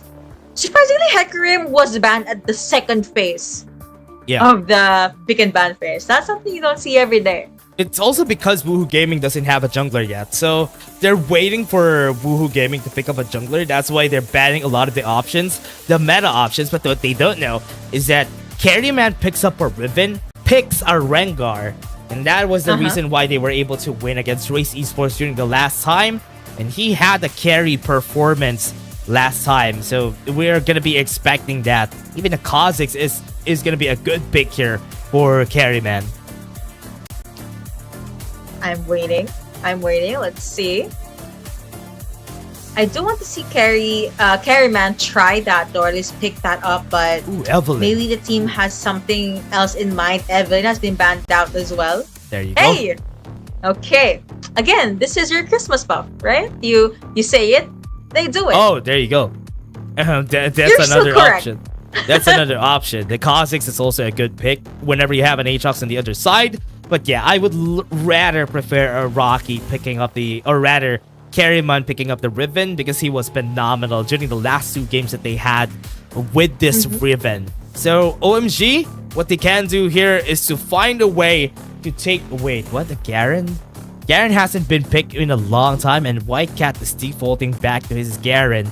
So I hope this brings good things for the team. And a Kai'Sa? A Kai'Sa? Oh man. Am I seeing this right? This is not a good day. Seeing a Kai'Sa again in our games. A Corki could have been better, but they pick a Kai'Sa. They locked it in. A Kai'Sa when there is a Saya and a Fiora and now a Morgana. Interesting. Okay. Yeah, that's the word for it. Interesting. Let's see. You know, they're the pros. We're just the casters. They know what they're doing, and we're just here to call it out. You know, I'm excited. Interesting. That's the most interesting part about it. is because they pick up an ADC. Xayah in the mid lane is not such a bad pick anymore. Because when you're fighting against a Kai'Sa, Xayah is always gonna win the 1v1. That's why this Xayah in the mid lane early in the game is just gonna dominate this mid lane. Yasuo doesn't have any way to go except for the Featherstorm, but the Xayah could definitely be a threat here for the squad. And Pan picking up an AP champion on the bot lane is also a good spot to be in. So Pan, an AP champion, which is his actually comfort champion at best. So this Morgana is also a good pick, at least for what Woohoo Gaming has in mind. Interesting. I did not expect that Kai'Sa pick, but you did explain that because of that, it paved the way for Xayah to be placed in the mid lane, and I wholeheartedly agree. But the thing is, you said this, Xayah wins against Kai'Sa, and they're alone in their lanes. Does that mean time and time again the jungler will visit the mid lane? And will their opponent do the same thing? It's a lot of questions that will only be answered once we jump into the rift. Again, this is OMG versus WHG. Yeah, and what I'm really scared of about this though is, their rotation. I was about to say that the Kai'Sa is gonna go to the top side of Baron lane, and they're gonna be not gonna be fighting against the Garen, which is not a good spot to be in here for Rocky.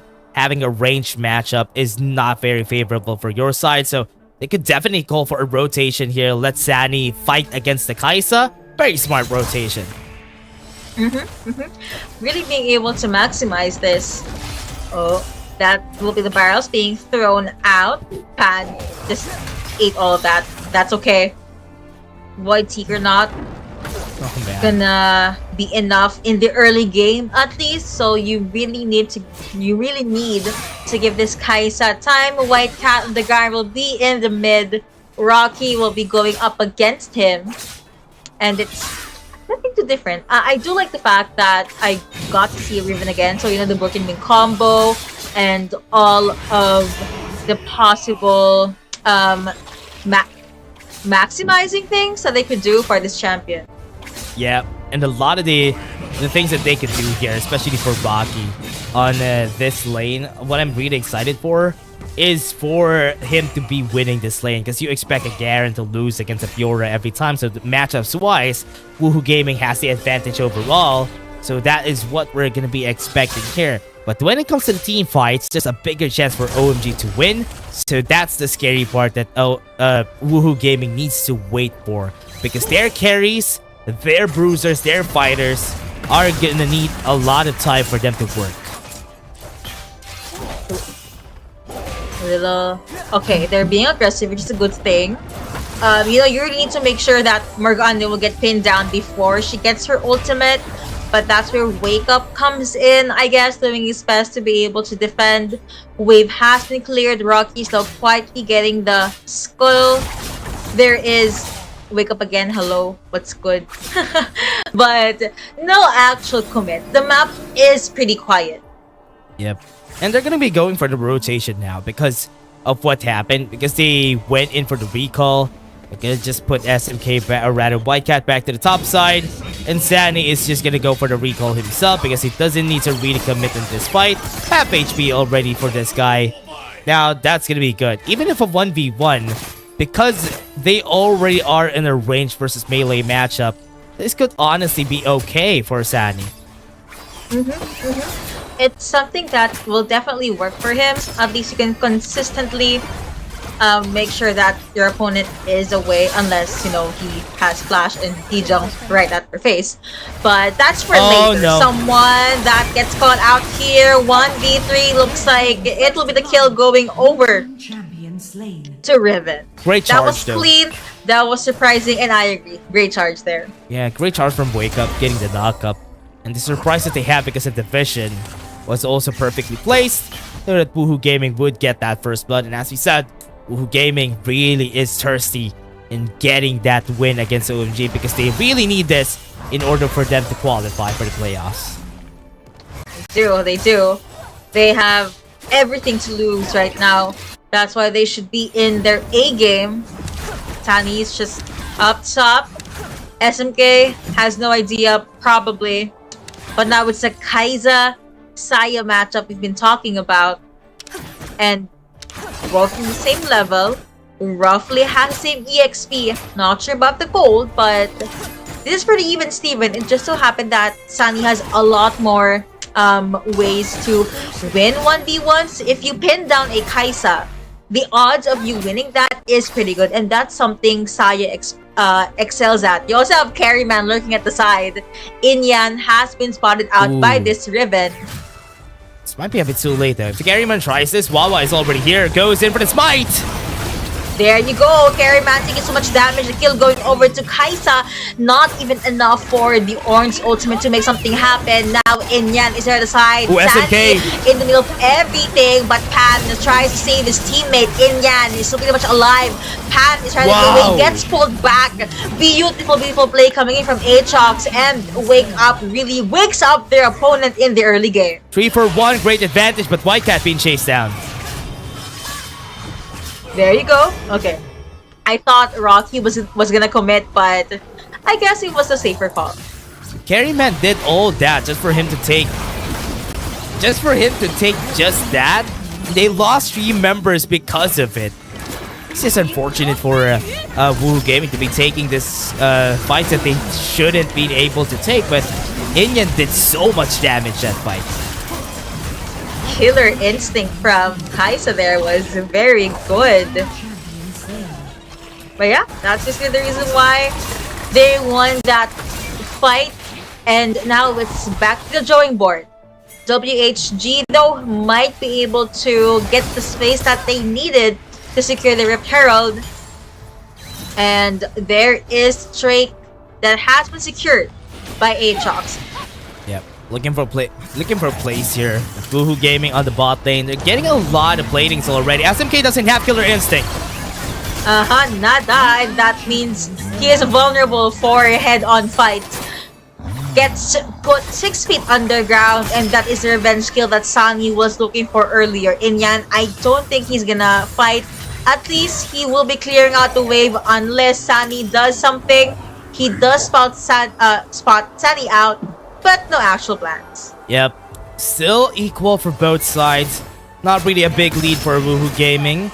Both of them don't really need to get a sizable lead in both places, because they don't really need to get a lot of kills though as a squad, because all of them are waiting for their ADCs and even for their fighters, Rocky, to be able to be in a healthy state.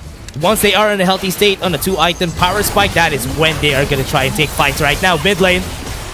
Barat being sent out, but Shelly is really making out of damage, but now Ezreal gets one. Sunny with the shield from Pan will be a-okay. That was too close for comfort, but at least they were able to get one turret.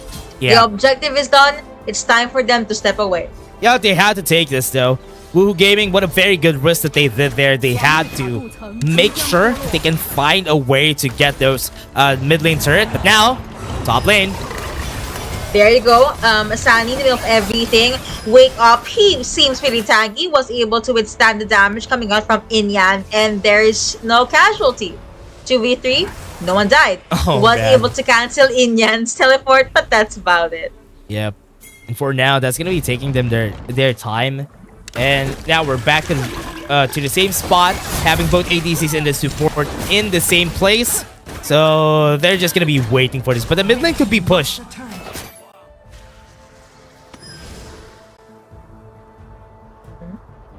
Check it. Let's see what's happening here in the map. Okay. What Fiora could do though is try to catch Whitecat or Garen off guard, but I don't think it's worth it. Just cancel the TP or the recall maybe. But that's about it. Hello. There goes Judgment, the Spinneroonie. And up at the Baron lane, it looks like SMK and Huahua are a 2-champion hunting unit, just seeing if anyone is misplaced or lost in the rift. Mid lane wave though still being cleared out by OMG, which is a good thing, but it looks like WHG, they really want to go all in. Pan with that Q will connect onto one in Yan. Very, very close. Carryman decides to dive in little bit too deep, Sunny. but that was worth it. They'll be able to force the storm out of Sunny, but that was able to get two. Beautiful, beautiful timing coming in from Saya, and that gave enough time for WHG to actually get 2 more kills. Graga says goodbye. Rocky was left unattended, and now here is Wake Up as well as Carryman with the Riven.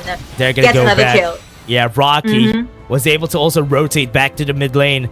That was really scary though. 3 kills onto the board for the side of Woohoo Gaming just because of those mistakes that they did on the side of OMG. They still weren't able to take any towers even though they got a lot of kills there.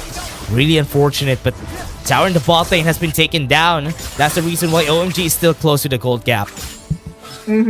They really are able to make it up for their macro and their objective plays, which I think is pretty good, but let's see up until when will that last. Right now, White Cat's objective so far is to clear the wave or tank damage. In situations like these, he just walks away. Yeah, I'm not fit for this job. It's not yet a team fight, so I'm just gonna go.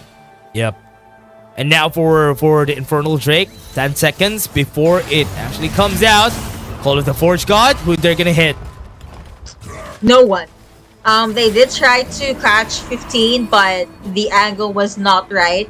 At the very least, OMG gets first priority onto the Infernal Drake. Barrage has been sent out for Vision. Mystic Shot will be used by 15 as well, which means they probably know where WHG is, but OMG, they still want to be able to zone out Carryman or Rocky, preferably. Pan's Q is so scary, and they don't really want to take any chances with it. 15 again alongside White Cat will just try to hold it out as far as they can. A little bit of a zoom in for dramatic effect, but so far no one's fully committing just yet. This Dragon Dance is lasting for quite some time. Yeah, they're taking a long time before they start this fight though. They don't need to take any risks. That's why Woohoo Gaming are just trying to take their time, waiting for the next ultimate. Once they have the Call of the Force God, that's gonna be their time! There you go, Pan with the initiate, but that's gonna be Orn again with the ultimate. White Cat gets caught out. There will be the Gragas with the ultimate. It's not gonna be enough. Carryman as well as Rocky, they dash right in. They get 1. 5 and 7 now on the board. 15 Trisha Baron is not gonna be enough, but the damage from WHG will be enough to take down the Infernal Drake. But of course, OMG, they still want to really press and push their chances. Wake Up a little bit too deep, got out of damage, but he is still a-okay. Sunny now onto the sides, gets spotted out by SMK. Kaisa, I believe, still has ultimate available, or can still jump in with the Icatian Rain. Yeah. Infernal Drake again being targeted by WHG. Here is OMG, but Aatrox with that steal, getting the buff, getting the dragon, but now this is gold time for OMG. White Hat does get golden, but it's not going to be enough. Garen with the ultimate. Justice has been served. Ezreal gets bursted down. Kaisa will be there, will be able to get away. Ezreal gets kill onto one, but overall, I think it was a quick victory still from OMG. Yeah, OMG got the dragon, got a 2 for 2. That is very worth it. Close to getting the soul. So let's take a look at the replay there. Really close. Once he got the Darkened Blade in, perfect timing of that smite. But with what happened here for Woohoo Gaming, Wake Up was really low in Carryman. That's why they were easy targets for those kills in that Demacian Justice that hit them both. That's why Woohoo Gaming, it's a good thing that they were able to still get trades even though they were out-positioned by the members of OMG. I know, they're still able to, pivot their way to a victory and still make things happen. Now, with their newfound confidence and newfound buff, because again, they were able to steal the Infernal Drake. Now it's time for them to still be on the hunt. Wake Up does know where SMK is. Baron is up, but no one is jumping there just yet. Oh. Doesn't have vision though. Yep. Wake Up is gonna be there. Cass has been thrown out. They have their eyes set on San Juan, but San Juan was able to get away with the Feather Storm. All of those squills, all of those disengages, they were forced to use it, and they were forced to give away the turret. Yeah, even the flash was used there. You have the Baron here on the top side of the map. I'm expecting Rocky to build Hull Breaker after this and just go for the pushes whenever he needs to. But we're still not seeing that happening. So far, this Gragas from White Cat has been doing pretty well against this Fiora pick. Agreed. He's making a lot of things happen, which is obviously another check into the win conditions for their team. But anyway, looks like it's back to the mid lane. Carryman again looking for his next possible target. White Cat, as usual, will just disengage. You just need the silencer to be there in the fight. But the V Tower doesn't look too free right now because White Cat spots out the anomaly. And it's now everyone making their way up into the Baron pit. Yep, some vision to the Baron side. And Rocky's already moving towards it. Garen's pushing the bot lane, and now they're risking it. They are. They're trying to take this one out quickly, but the barrage has been sent out. Vision is now available. There it comes OMG. Let's see. Riven has secured the Baron, and it's good to go. But now SMK is here for the backline. Arrow of Aatrox does get burst out. Pan taking so much damage, but with the shield, he is A-okay. Q not gonna be connecting, but Carryman in front of everything. SMK now with the Cape and Raid, even using the killer instinct to get it. But 15 now gets taken down by that Saya. Everyone getting taken down, but that will still be the victory for WHG. Ooh! A great snipe from SMK, but still the 2 kills on the board. 4-1 for the side of Woohoo Gaming, and taking the Baron to get it with it was perfect. Look at the replay here. Inyan tried his best to get close, but that knockup, double knockup coming from Wake Up, stopped him from getting into smite range, and that's why they got those 2 kills really easily after this. But 15 going for an arcane shift forward after this fight was the reason why they got more and more kills. It's a good thing that SMK got more, at least a kill on Pawn, but it was still too much for OMG. That exhaust, and well, there was a wall, so he can't really walk through that. But yeah, that is something that WHG was able to utilize, and that beautiful Void Seeker, all according to plan. That was calculated. Oh man. Now we have the Dragon coming up in 14 seconds. Rocky needs to find a way to use this Baron in order for them to get a push, or at least just make use of it. They didn't have a lot of time and wasn't able to push anything out of it. So now we have a Dragon available. And now this Dragon is going to be the soul that OMG wants. And if they take this, Woohoo Gaming is up for a loss here.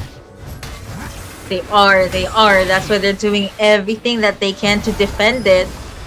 A few face checks here and there to make sure no one is waiting, just so they can secure the Ocean Drake. Unbeneficial barrage being sent out by 15. Just check if anyone is trying to do anything suspicious. But now Carryman might try to go with the flag. SMK gets caught out, and there you go. That was all according to plan. Even popping the grand challenge just to secure that kill. And with that, there's no Kaisa. There's no solid ADC. Well, there's still 15, but you know, no one to jump in with the killer instinct. No one to jump in with the Void Seeker. But wait, 1v1 for their Storm. Exhaust has been popped as well. And now Drake is down to 50% of its life. Yeah, really far away in Yen. Need to be careful about this. Goes in and it's gonna secure it for the team. Oh, there you go. That's the Dragon Base secured as well. And White Cat with the Dimash Injustice, but does get the kill onto Morgana. 15 and Wawa now forced to jump away. That was a lot of things that went so well for WHG. There's still 4 of them, pretty healthy here. And just in time for the Elder Drake. Wawa will try to get the fruit. Get a few healing here and there, but I said this earlier, the longer the game is, the stronger this Riven will get. Yeah, remember, they don't have any smites. They don't.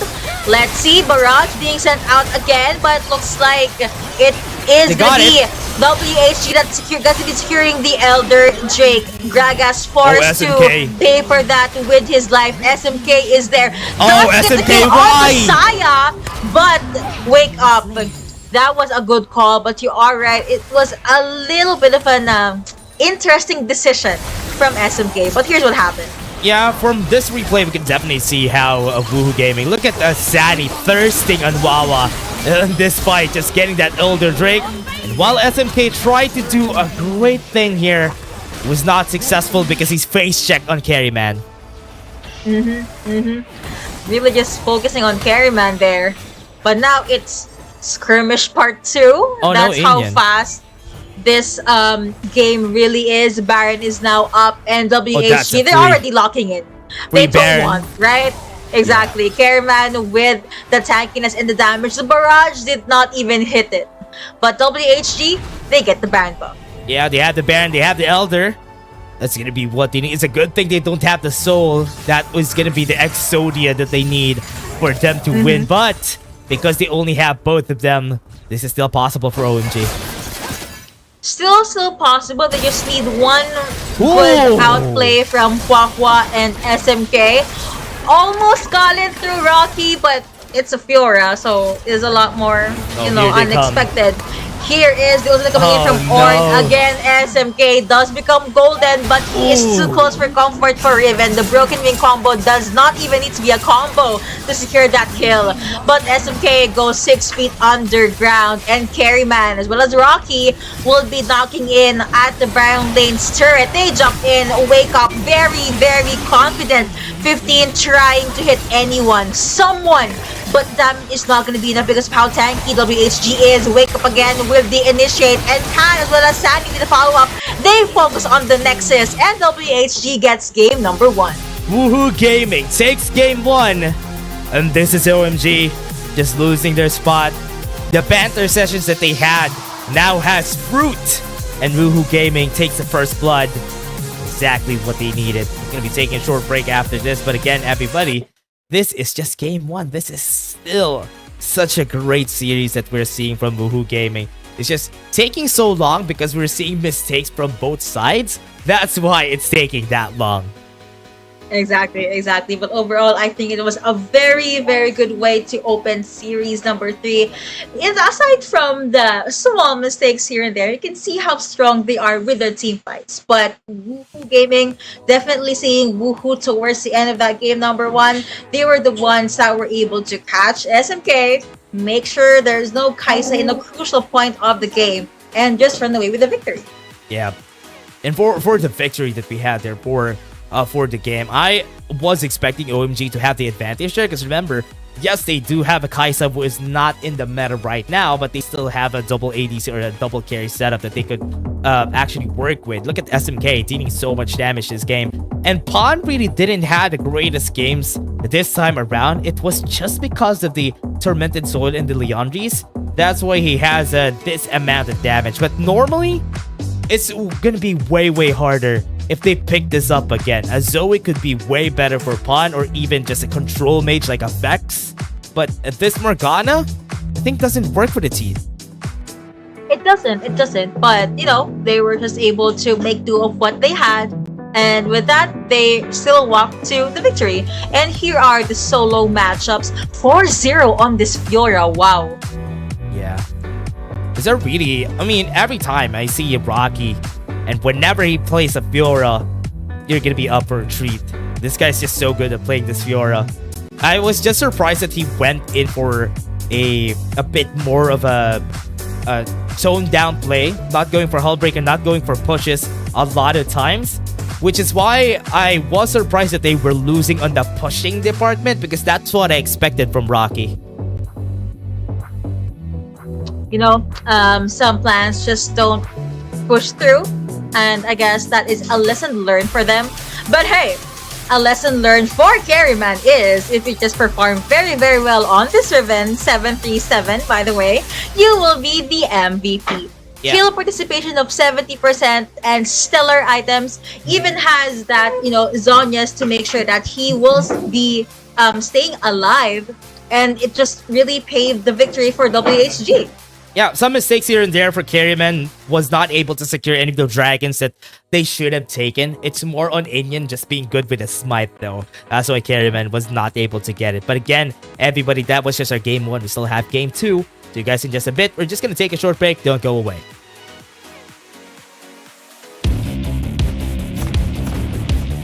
There's something about games.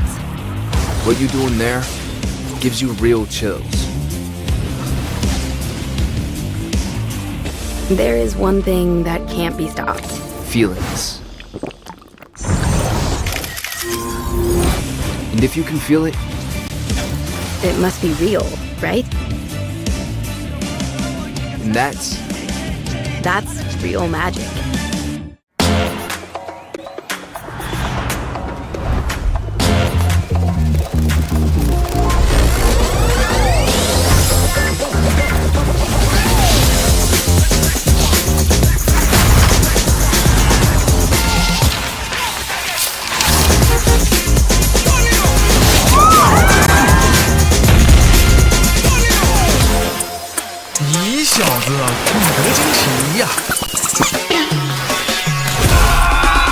Let's go.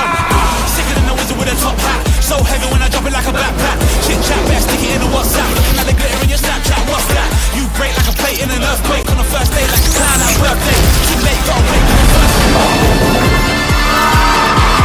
牛啊，这个球！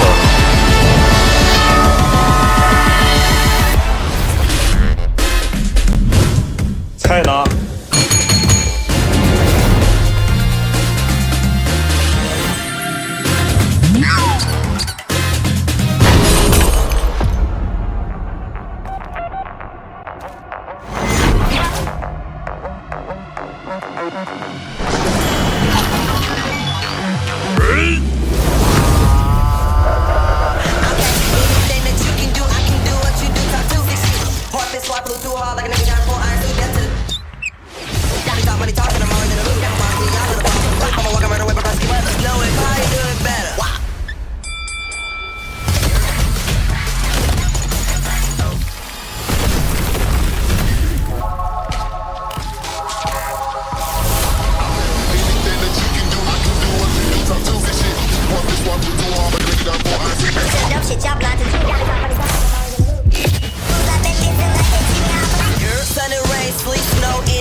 Step light, strike hard.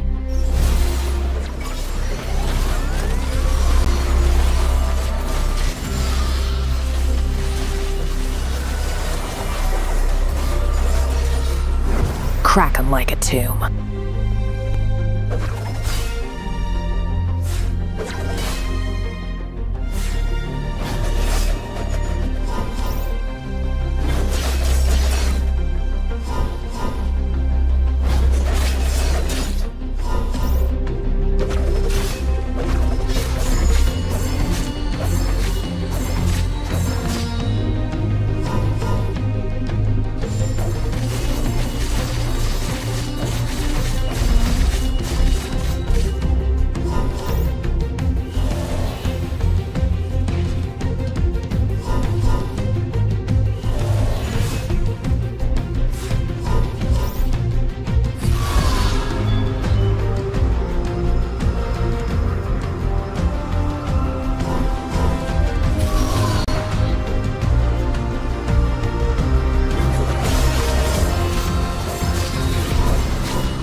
That was quite a game number 1 for our series number 3, but let's see if WHG will be able to win game number 2. Hi, members of the Beer Casters. I'm Yuko alongside Mustache, and let's hop into the pick and ban picks. Yeah, and Woohoo Gaming needs to win this. As we said, getting 1 win is not enough.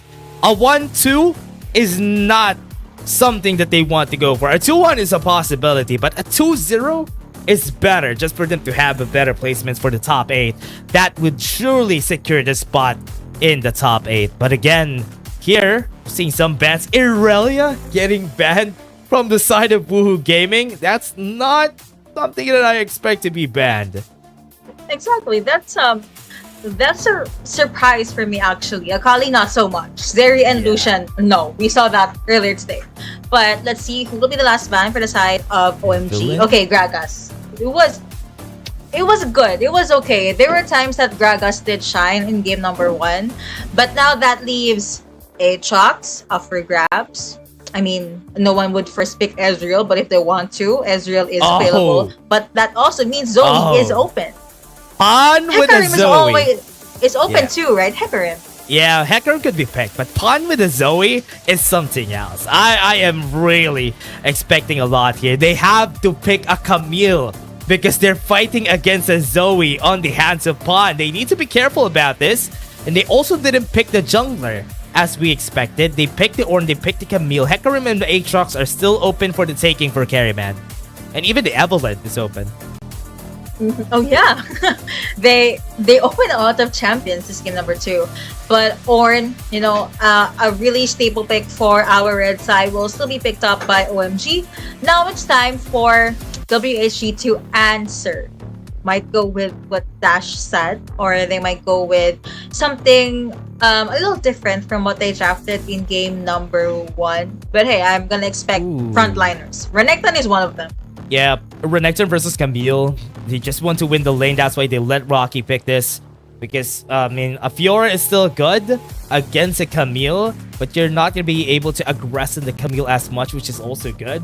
They picked the Severe on this early parts of the draft. I'm really surprised about the picks. They just want to get that priority, or rather, they just want to get those priorities on other champions and let Carryman just adjust later in the second phase picks. Ooh, there will still be here, and we mentioned, Hecarim is still open, so he will be hovered over and locked in. I honestly love the draft here for both teams. It's looking pretty well. Let's see how WHG will answer to that. Because you have an Ornn and you have a Hecarim, you also have a Camille. That's a lot of control all around the map. Yeah. They're probably going to be engaging a lot here for the side of OMG. So what they need is somebody to deal damage now. They are really lacking on the damage department. Ezreal could be banned so that you wouldn't be able to pick that up on the second phase of the bans. Even ban the Yasuo of SMK. I mean, if you just want to make sure that the Zoe is going to be confident in taking those fights. Exactly. Ooh. Okay, we're gonna wait for the last ban for the side of WHG here. Could be another damage dealer, ideally, because there's a lot of good frontliner already for OMG. Ooh, there you go. Oh, they took out Ezreal. Okay, yeah. But that leaves Saya open. So Saya will be hovered and most likely will be locked in because she is still one of the very good damage dealers out there for this meta. Yep. For Xayah, also the safety of the Xayah is always what they needed. But we can see some of the cracks whenever a Xayah gets picked, right? It's really hard whenever somebody's on your face already. So wait, they pick up a Karma instead on the second phase bans. Just picking up the Karma. The Xayah's not gonna get picked anyway, so it's still okay for them. And wake up on an Alistar. Something that I missed from this guy. Evelyn, yes, there you go. I'm just gonna say this. The top 3 champions that's been banned since, I think, first series is open in this game. So that's interesting. And oh, no, what? It became a Riven. Surprise, I guess. Yeah. I don't know. Yeah. It still came back to the Riven, which is not really ideal. And having a Kai'Sa back in the hands of SMK, and they only have an AP champion on the hands of you. So this is really not what I expected. There you go. Sonny getting the ADC in the mid lane again on a Sivir versus Kai'Sa matchup. Kai'Sa would definitely win this matchup. Sivir just needs to wave clear in the mid lane.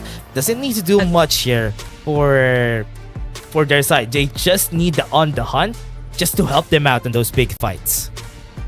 all of these small things will probably add up and will most likely be the reason why they will finish off with a victory. But it's all gonna depend on whether or not OMG has something else in game in their pocket. So while they talk about their game plan, I can't wait to see what will happen into the Rift. What's your prediction for this series, Dash? Yeah. 2-0?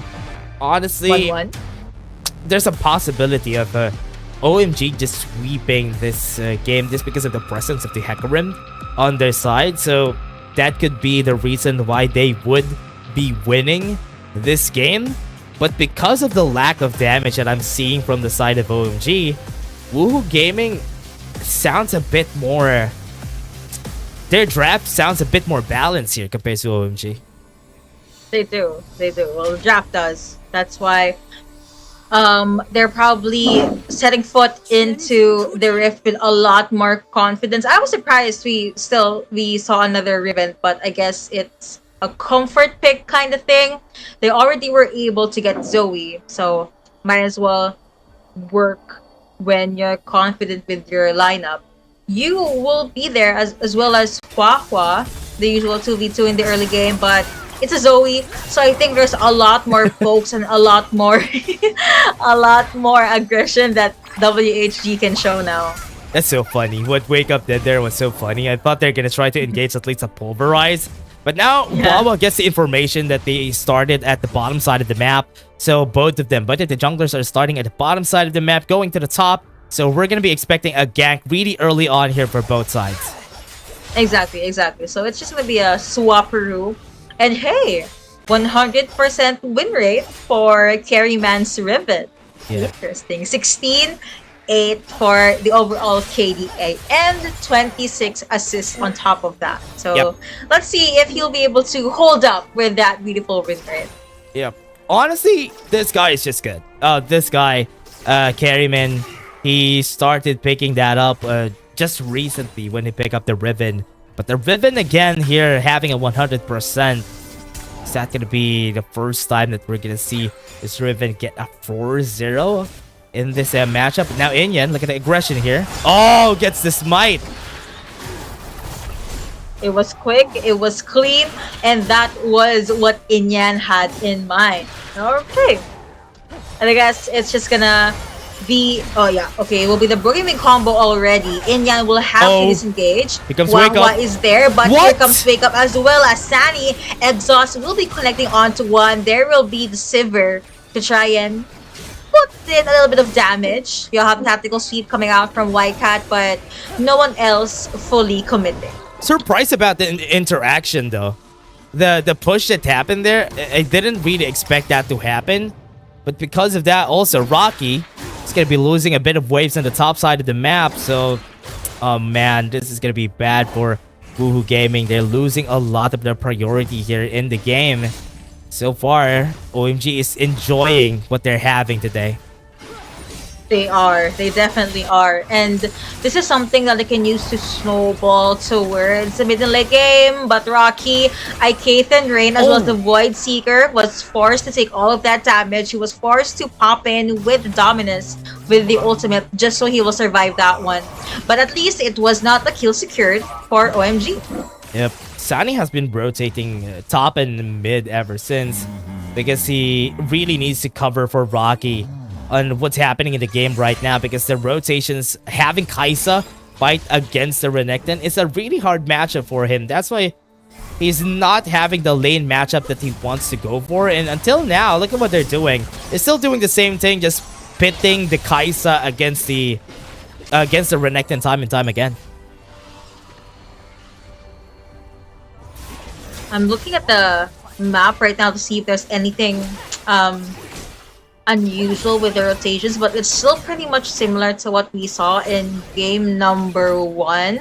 Karma will be left alone to probably trying to rev against Zoe, but right now it looks like SMK, it's not a good position for you to be in. But let's see, there's gonna be the exhaust connecting as well, like Ethan Ray connecting onto Wake Up. Inyan there in case something happens, but we're good. No one died. SMK is alive. Great flash, great killer instinct just for them to go to safety. Now they use their ultimate too, so with this, Rocky and White Cat has been chasing each other ever since a while ago. But now, would they go back to the top lane? Yes, White Cat is still gonna go back with the same rotation, nullifying the advantage that the Renekton should have had against that Camille matchup. OMG is playing this smartly. They definitely are. And okay, there's no one left there. Minions has been shoved away as well. They're just waiting for Zoe to go online here, basically. And now everyone is making their way into the mid lane. Shields and all. Hecarim is ready as well. And right now, okay, I thought they were gonna try to surprise someone, but they won't. Yeah, so everybody they're pretty conservative right now, yeah. Everybody's just going for recalls. Look at what's happening. Kaisa chasing Rocky, and the other way around is also happening. Which is why Rocky is not having the best of times here in the top side. Knockup. Not really having the best time, even though he's tanky. It's still difficult to be up against two champions. Right now, Riv Herald is alive. Ooh. The Void Seeker will hurt a lot, and that was vision given for their side. Shelly making her way out of the pit. Quavo will be there as well. Pan gets spotted out. Ornn with the Riven's ultimate. dead. Riven was able to go 6 feet underground. Hecarim, that was a very, very good try. Hecarim gets a kill onto the Shelly as well. That will be the Void, not the Void Seeker, but the Killer Instinct being used by SMK. Ooh. So good on this Kaisa, but he was predicted by Pan right there. A lot of bodies hit the floor, and with that, I think it's still a victory going over to OMG. OMG taking the Riv Herald in a 3-4-2. Very welcome sight for this squad. Now they're gonna go for the Dragon, but the replay is gonna come up. And as we've seen, Inyan can't even do anything because of the CCs coming in from Wawa. That's why he was not able to stay long for that Riv Herald take. Rocky tried his best here, but it was just nothing worked for them. Definitely. And see how you can really see how well that team fight was and how patient they were, honestly. But now let's see if we're gonna be seeing a take 2 of that. OMG, now they're the ones kind of creating space. The Drake is now up, which will be a Mountain Drake for extra sustain, extra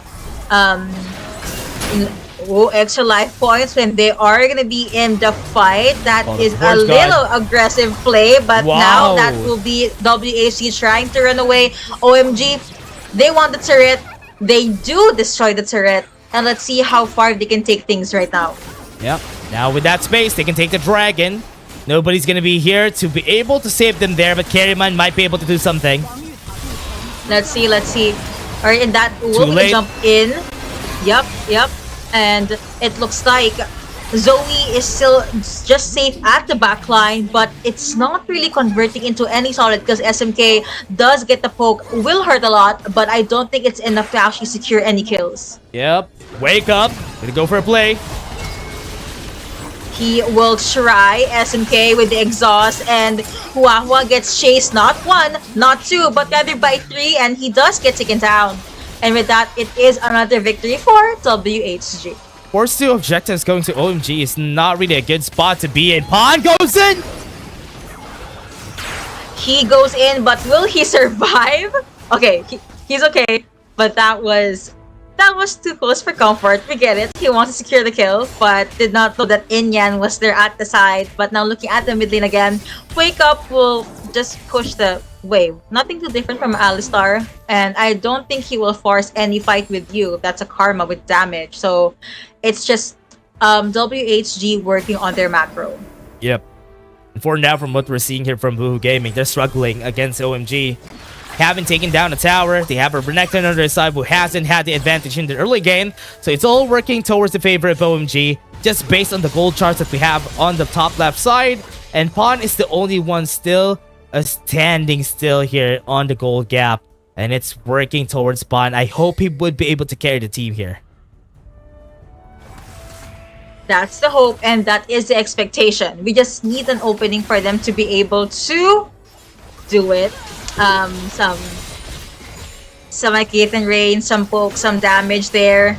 the longer the game is, the scarier SMK will obviously get. You have another ultimate coming in from Orn, but up top, that will be a 1v2. Rocky will not be able to move unless he survives. He tries, but sadly, it was a difficult situation to survive or last in. Going back here at the Dragon Lane, it looks like Carryman, San Juan, and Pan decides to join the party.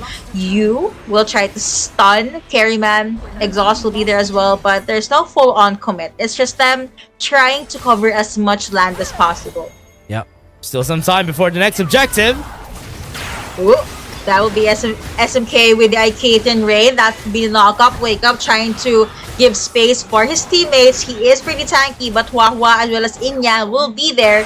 Carryman popping in with the ultimate with the Blade of the Exile, but no one actually got taken down. Well, I stand corrected. Alistar now got taken down. Yeah, I'm surprised that nobody helped him when he was trying to run away. Carryman just passed through. He didn't even go for the stun or anything.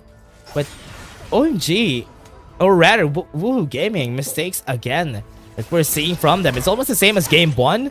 But this one is a lot more mistakes per mistakes, and this could really punish them for game 2. Let's see. Punishment might definitely be there. That will be the ultimate again coming out from Huahua. Void Seeker not gonna connect onto anyone. And no casualty still. Okay. Just almost, well, a little over 10 minutes in, and they're playing safe. Oh no. Really looking for this one though. You definitely have this side of things here for Woohoo Gaming, but based on what we're seeing, it's not gonna work out there for their side. Honestly, Woohoo Gaming is just looking for any chances, any mistakes coming from OMG. That's not a good spot to be in. Nope, not at all. And you know, the longer the game is, the more ground will be covered by their opponents. And it's still a narrative that we're waiting to be finished here because, to be fair, I think it's safe to say it's still anyone's game because of how powerful their team fighting potential is. But we're really just waiting in on the damage as well as the scaling, or if anyone gets caught off guard. But quite literally, only time can tell. Yep. OMG already in position. We all know they have the advantage on this last fight that we have seen them. Now with some items, 2 items in that Sever, things might change for their side. We're waiting. There might be a change indeed. But okay, Alistar is still, yeah, he's tanky. He's gonna be okay. Sever will be A-okay, unreachable even. I'm just waiting if Carryman can make anything happen right now. That will be the pokes, the shots, as well as a Void Seeker being sent out. But it was just them securing vision and making sure that there's no one misplaced or roaming around. A Void Seeker being popped again. Alistar will try to man or at least gatekeep. Then that's going to be the Hextech Ultimatum as well as the ultimate coming in from Orn. A lot to poke out of damage being shelled out, but Riven was the first one to fall. Now we're going to look at Kaisa right now. Still pretty much safe, and looks like OMG, they're all come together and they will be able to get the Jake non-contested. Where was Rocky when that was happening? I'm surprised that... What? Really surprised that they're giving this off to their side though. I mean, Woohoo Gaming, this is a lot of mistakes time and time again. And OMG's just taking it right now. Now they're gonna go. They are going to be going. No one will be jumping in, but now looks like Alistar just looking onto the side. Some pulverized here and there. Zoe that's going to kill onto one, but it looks like the barrel will be secured by Hecarim. Nonetheless, WHG now, they are struggling. A lot of champions are very low, and looks like SMK with the Kaisa making things happen. Zoe gets bursted down. One does become golden, but that's not enough because there is still the Blade of the Exile coming out from Riven. From Carryman, even Kaisa gets taken down. Another 1v2, but hey, it's tanky, has a lot of damage. It was a good try, but still, OMG, they get the victory, they get the Baron, and they even get the ace. Oh man, they got a lot, and now, how is this gonna work for Woohoo Gaming? OMG is just gonna be taking this win. There were a lot of mistakes this game, and one of this was them not catching the rotations off from Woohoo Gaming during the early stages, and that's why Woohoo Gaming is just erratic. OMG is just running them over this game. Yeah, and also there was an Evelyn and an Aatrox for free, and they picked up a ribbon in the draft, which is what is this? What is happening with Woohoo Gaming? Interesting draft choice indeed. So now here's the Baron buff minions making their way into the side of WHG. Another ultimate being popped by Ornn, but now we're waiting, okay, for a good opening from WHG here, but it is quite difficult because OMG, they're the ones really dictating the tempo. Yeah, and with this OMG, they could definitely just end this game anytime they want to. With a 5k gold lead already, they're gonna go in. They are gonna be jumping in. Double Shields bubble. here and there. Is this the opening? Okay, I thought that was it, but they still had flash. Oh yeah. OMG's just... Oh man. OMG's just playing this so well now. Just because of what Woohoo Gaming's mistakes. It's just because of the fact that Woohoo Gaming is making mistakes. That's why I'm saying that OMG is playing this well. Especially Inyen was the reason why they're getting a lot of this space in this game. Because of that Hecarim pick that they have. Being able to really utilize and make things happen with the Hecarim pick is a game changer, most definitely. How do you answer that though? Yeah, Hecarim at this point could definitely be a tank only. So what they can do is just let Pawn find a way to get a pick first before they try to take the fight. OMG could easily just run them over just because of the way that their composition goes. But Woohoo Gaming can't find the opportunity because they can't even give any space to Pawn. Looking for any subtle map movements, but right now it's basically just the two teams clumping together. They don't want anyone caught off guard here. They don't want to do anything wrong. And again, they have a Zoe that if someone is asleep at a crucial time, it might not spell well for them. Yep. For OMG, with what they're doing here in this game, they just need to wait. They don't need to give any leads to Woohoo Gaming. Once they don't give any mistakes, this stable gold lead is just gonna turn out well for them, and just wait for the next Baron and the next Dragon for them to take the soul. In a span of those minutes though, do you think someone might get taken down? Because look at how aggressive SMK is. He doesn't care. You're a tank, you're a damage dealer. Nah, if I have my eyes on you, you're probably gonna get a lot of IK and rain damage. And Void Seeker, it's actually kind of difficult to catch Kai'Sa now. I won't be surprised if WHG will be forced to commit a lot of resources just to reach that Kai'Sa.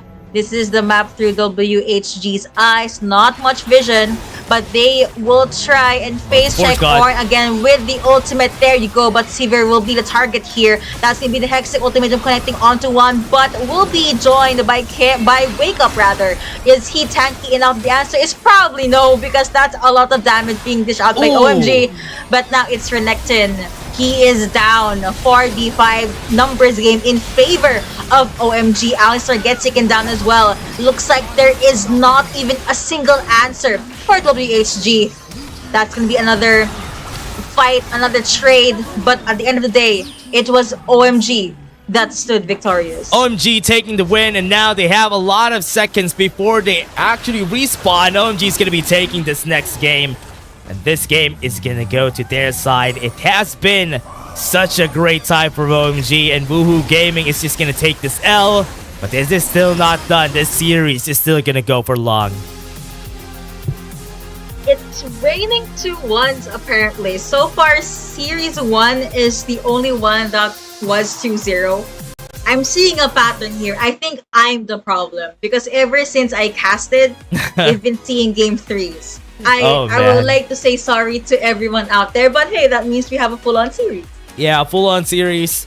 The only time that we're gonna see Woohoo Gaming drop down is if ever they lose the next game. Game 3, is where they shouldn't make any mistakes, because if they still make any mistakes for game 3, they're gonna be going down together with JDG on the top 9 spot, and they're gonna be fighting for who is gonna be staying on the playoffs. So that would just make it so hard for the players here. So I hope that Boohoo Gaming finds the groove for that next game. It's going to be a lot of questions. But of course, don't worry. We're going to be having those answers after the break. And when we come back again, you're going to be seeing the answers on who will actually win the series. Wait. I think we're still not going for the break though. We're still waiting for the scoreboards to come in and the MVP of our game to actually come out. So we're still waiting for that scoreboard to actually go in here. So we're waiting for that to come out so we can see what happened this game, because there was some mistakes that we're seeing. Look at this. Carryman, Rocky, not even able to deal some damage here in this game. They really had the hard time because Inyan was such a presence this game. Agreed. See, I was kind of excited to jump into the break because I wanted to see what will happen in game number 3. But here are the numbers and the stats, even the solo matchups. Whitecat was 5-0-9 in that Camille. Even was able to dish out 18.5k roughly worth of damage. And again, in the early game, I really thought WHG has this, but OMG, they were patient. They were able to utilize Hecarim. They were able to wait for SMK Kai'Sa's online time. And they also have a Karma to really secure all of the possible combos and just use their resources at the right time. And that's the reason why they were able to survive this match. Yep. And Inyan taking that MVP this game. And it was a well-deserved, honestly, because he did so much for the game. He was the reason why the game was taking so long, and OMG was able to get this MVP of 7 times already for this guy. Very well deserved for him to actually take it. But again, let's take a look, or rather, let's go to the break first. I mean, we still have game 3, everybody. We're just gonna take a short break. See you guys in just a bit. Step light, strike hard.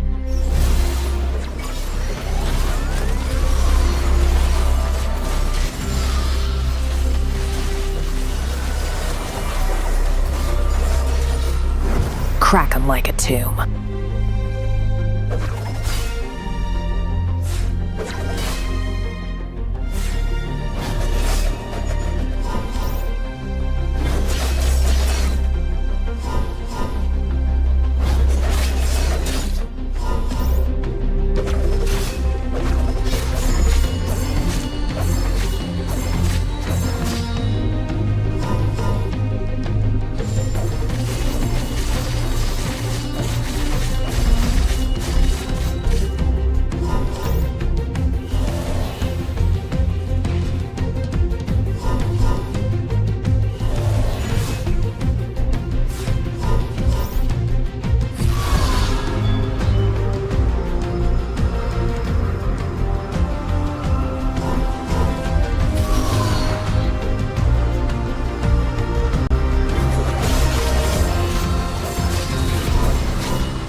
I go where the trouble is.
BO3 definitely reaching game number 3, and we're very much excited to tell you what will go down in the last game for the third match. We're gonna be your casters. I'm Yuko alongside Miss Tash. Let's hop into the pick and ban phase. Yep, going to the picks and bans. I hope they don't pick a Riven anymore for Boohoo Gaming. I hope so too. Because the Riven hasn't been, even though that Carryman was able to get the MVP during game 1, it was also not because of the fact that he was doing really well. It was because everybody was doing well at the end or at the last stages of the game there for Boohoo Gaming. They had an opening for an Aatrox pick. They had an opening for an Evelyn pick for their side, but they didn't pick it, and that was the reason why they lost this game. We were excited to maybe see an Evelyn in the previous game, but hey, I know they wanted to go with what they're comfortable with, but sometimes they're just better options, you know?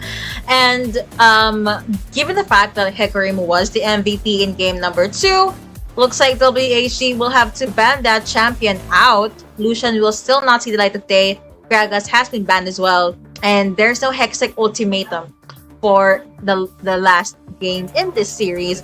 Ornn will be the first pick going over to WHG. Yeah, Boohoo Gaming taking that for themselves, giving up the Zoe, giving up their champion. Aatrox could be picked here by Inyan for them to have a better jungle pick compared to the other side. Evelyn is also open, so if they want to secure the junglers first, Evelyn would be a good pick, or even an Aatrox, but they really went in for the Zeri pick. Well, I guess they really want to get the damage and get as much range as they can. Zeri is definitely one of the best champions for that. But we also have Asaya that is being hovered and will probably be locked in by WHG. Saya and Ornn has been a popular pick all throughout the WRL-A. And now let's wait and see who will be their third pick. Probably someone that can survive the front lines. Aatrox? I don't know. Could be Fiora? anyone at this point.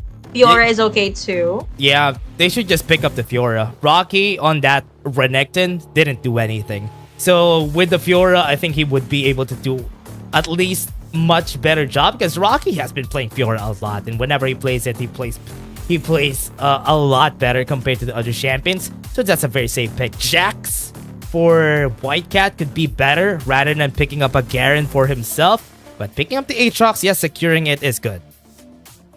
I mentioned Aatrox in WHG side. Apparently, he will be locked in by OMG. Jack looking pretty well for OMG so far. I mean, they got Zoe, even though Zoe lost in the previous game. You have 2 solid backline damagers, and you have an Aatrox that will scale really, really well even in the late game. You also have the Road Ender in case things become tricky. And moving on to the second phase of the banning, Evelyn was open but now will be banned out by OMG. Renekton has been taken out by Woohoo Gaming as well. Yep. Renekton's gonna get banned. They don't want to deal with a Renekton. Camille is out of the picture. There's only so much amount of champions that they can pick now. A Garen could still be picked by White Cat, but I think a Jax or a Gwen could be way, way better if you want to have a fighting chance against a Fiora on a 1v1. So that could be an angle that OMG could go for. Exactly. Hey, if they wanna jump in with a reverse sweep, you know. Kha'Zix taken out as well, just so there's no one to jump and burst Zoe or Zeri down. Two Z's. Anyway, just waiting on the last ban for WHG. That'll be an Alistar. Kind of makes sense because you don't want someone to pulverize and at least disrupt their positioning. You mentioned Riven earlier, but now it looks like Riven has been eyed by OMG. Yeah, OMG is gonna pick it so that Woohoo Gaming doesn't have any more options in the jungle. Gonna be forced to pick a Kha'Zix or Lee Sin. Vi is open, so Carryman could use that for himself. White Cat could use this Riven pretty well against a Fiora matchup, so it is still an okay pick. But Pawn is gonna go back to his roots, taking out the Ziggs for himself and fighting against Yu in the bot side, which is also okay. There's another... I'm really expecting a lot of other picks here for Pawn, but the Ziggs is a safer pick just for them to not lose, but the Karma is still gonna come out to his side. hey, if you're gonna talk about stuns, AP, even in crazy AP, and one of the best ultimates to start a fight, Karma is still one of those champions that the pro players choose at maybe A S tier. But Yone didn't have a successful win rate today. I think will still be picked up by WHG. Yeah, picking that up for Sonny in the mid lane is also a good part of it. But that leaves an open opinion here for the side of OMG. They can still get the Gwen, they can still get the Jax. That's a lot of champions that does 80 damage. But with that, that gives us a lot more options here for the support. Asuna? This is not a draft in where Asuna could go. Yeah. Okay. I think they picked up Sona as a safety net. The kind of, or she can be used as a movement speed boost to engage or disengage or heal. Crescendo can also be used in case someone decides to pick up someone. It's awkward. I see it working, although I'm just not too confident about it. Yeah, there's a lot of knockups already on the side of OMG, which is good. But most of the time, whenever you have an Aatrox or a Riven in your team, you need somebody to be a primer. Before you start the fight, you need someone to get a good amount of CC first. For example, like a Braum could be good. Anything could have been good. But yes, a Dancing Finale, the new ultimate of Sona, would be okay. There's a lot of better options out there. I could have picked a Rakan and that could have been okay, but the Sona, I'm not sure about this. Because at least in this draft, I mean, a Sona is okay, but in this draft, I'm not sure if it's the best. I guess the team will just have to prove us right or wrong when they load into the Rift. Again, this is the final game of series number 3. Let's see, will OMG get the victory or will WHG just close out the series? Yeah. Now for Boohoo Gaming, still going back to Rocky, going to the top side. Yone on the hands of carry, man. Oh man, it has been nerfed. We're in patch 4.4C. And Boohoo Gaming has been loving picking up surprising champions here. Yone in the jungle. Yes, I mean, the wave player is way worse compared to before. But I don't know if it's gonna go well here for Boohoo Gaming. That's the question, but I guess we just have to trust their choices. It's different, but hopefully something that they know how to work around with. But earlier on, we could see that OMG are the ones that has the upper hand when it comes to the early game. Pan picked W to control enemies for 27 seconds in the last game. Yeah. Wow. It's not really, honestly. Boohoo Gaming? Oh man, I'm just really surprised about what's happening right now for Boohoo Gaming. It kind of feels like they're playing around here. Because in the play, if you want to get the playoff spot, that game 2 could have been your playoff spot. But now when it comes to the drafting, I mean, it's okay. But the Yone, I hope this would work for the team. Let's see. They did a lot of interesting picks recently, but hopefully, again, it is something that they know how to survive or work with. But no ganks, no surprise movements just yet. They all want to focus on getting their ultimates first, making sure that they have the upper ground and everything else. But now Carryman will be able to secure that Skull Crab, and he will just go back to the base. But White Cat, that is a little bit too deep, was not able to secure the kill though. I thought that could have been a kill though. One more lunge could have been the kill on the White Cat, but he didn't really pull the trigger. But because of that vision that he had it safer. But that could have been a first blood. And I guess we're back to the drawing board. Could've, would've, but still they were not able to secure it.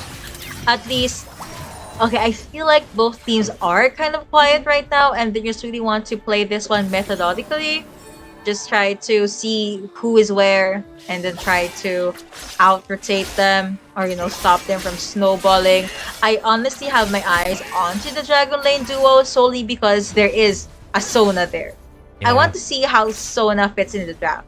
Yep. I hope that this Sona would be able to make it work here in this game, but from what we're seeing, a 0-0 still a good spot to be in for almost all of our players here. It's not really that bad for both of them. And having Karma in the meta again is a good spot for these players that play AP champions. But top side though. There will be the weak points propped by Rocky, hopping in with the Grand Challenge. There's also the ultimate coming out from this Riven. But no actual commitment. It's just them trying to taunt each other. Right now, Woohoo Gaming looking for opportunities, but because they have a Yone, they don't really need to fight anything, maybe until the next objective. I can see that Woohoo Gaming losing the first objective on the hands of OMG, so OMG could use that in their favor for them to at least snowball the advantage that they have, and as long as the Yone hasn't had any items yet. Ooh. And I guess it's a lot of minutes, a lot of opportunities that Yone doesn't have a lot of items just yet, but they are ramping. They're aiming for that. It was a good attempt coming in from OMG, but still, it was Carryman that got the last laugh. A lot of pokes, a lot of zooms through OMG, through SMK even. If he was very good on the Kaisa, could you imagine how well he's gonna perform with the Zoe? That's one of the questions that's popping in my head right now. Yep. And still now, I mean, still not yet set in stone here for both of our squads. Because in 4 minutes 30 seconds, we have the objective now coming in 30 seconds. So we're still waiting for that to come out. But with OMG, I think they have advantage. Whatever they choose, Woohoo Gaming is just gonna give that up and just trade for another one. It's all about those trades, all about those answers. Let's take a quick item check as well as, see if they're doing anything unusual. None so far, but I could see that Hua is really making sure you is safe. There's also Inyan that had first dibs on the Rift Herald, but I think they're gonna commit because Carryman is down here at the Dragon Pit. Pan and Wake Up do see this though. Let's see if Pan will do something, but apparently they won't. Aatrox does secure the Rift Herald. Wait. And I guess that's a small lead. Yep, got the Rift Herald. Don't even need to throw out in the top side. They could definitely get some healthy spot here in order for them to get the platings that they need. Wake Up's gonna come back on the top side of the map, but they are just gonna use that ultimate to just play it safe. Just to create space and make sure no one is in an awkward position or no one will get taken down. It's one of those micros that the players have been playing ever since game number 1. But right now, Hua is just focusing on the heal, on the sustain, whereas White Cat is focused on trying to take down Rocky, Fiora, and the Riven. It's a classic matchup, honestly, for highly mechanically skilled players, but no casualty even. They're still playing it safe. Now back at the Baron lane, it looks like there's a lot of space for you as well as Hua. Yeah. And for now, for Woohoo Gaming, what is happening here is it's quite a different spot from what happened during game 1 and game 2. We're already on our first objective and nobody has killed each other yet. Now Carryman might have an answer there. They tried. The turret has been destroyed, but again, no one really died. When they see an attempt and they pretty much just surrendered the turret there. Looking at the Baron, maybe there's something different, but it will be a no. It was a good attempt. Sani is still pretty much healthy. White Cat and Rocky is still going at it apparently, but White Cat will have to disengage. Yep. White Cat is still playing it well here against Rocky in the bot lane. That's what you expect on this skill matchup overall for the Riven and the Fiora. But for now, we're still seeing, or at least waiting, for Carryman to get his items first before they go in for a full-on fight. A while ago, as we expected, They're going to be trading the Rift Herald for the Dragon, which is also a good spot for Woohoo Gaming. OMG getting this mid lane turret gives them a lot more map control. And hopefully they can translate it into a lead. For now, just securing buffs. Nothing too crazy. This is a very different play style from what we've been seeing in game 1 and 2. It's just really them focused on taking down turrets, getting vision, and even if there's an objective like the Rift Herald or the Dragon, they don't really try to kill anyone except Pan. He almost got killed there. Yeah, Pawn almost got killed. 2k gold lead. Not really that big this early, but it's still a sizable lead at 8 minutes. So we're still waiting for the next one. 2 minutes on the clock before we go for the Ice Drake. And because of this, we can definitely see some changes here from the playstyles of both teams. Nobody wants to take the loss. Woohoo Gaming wants to secure the playoffs.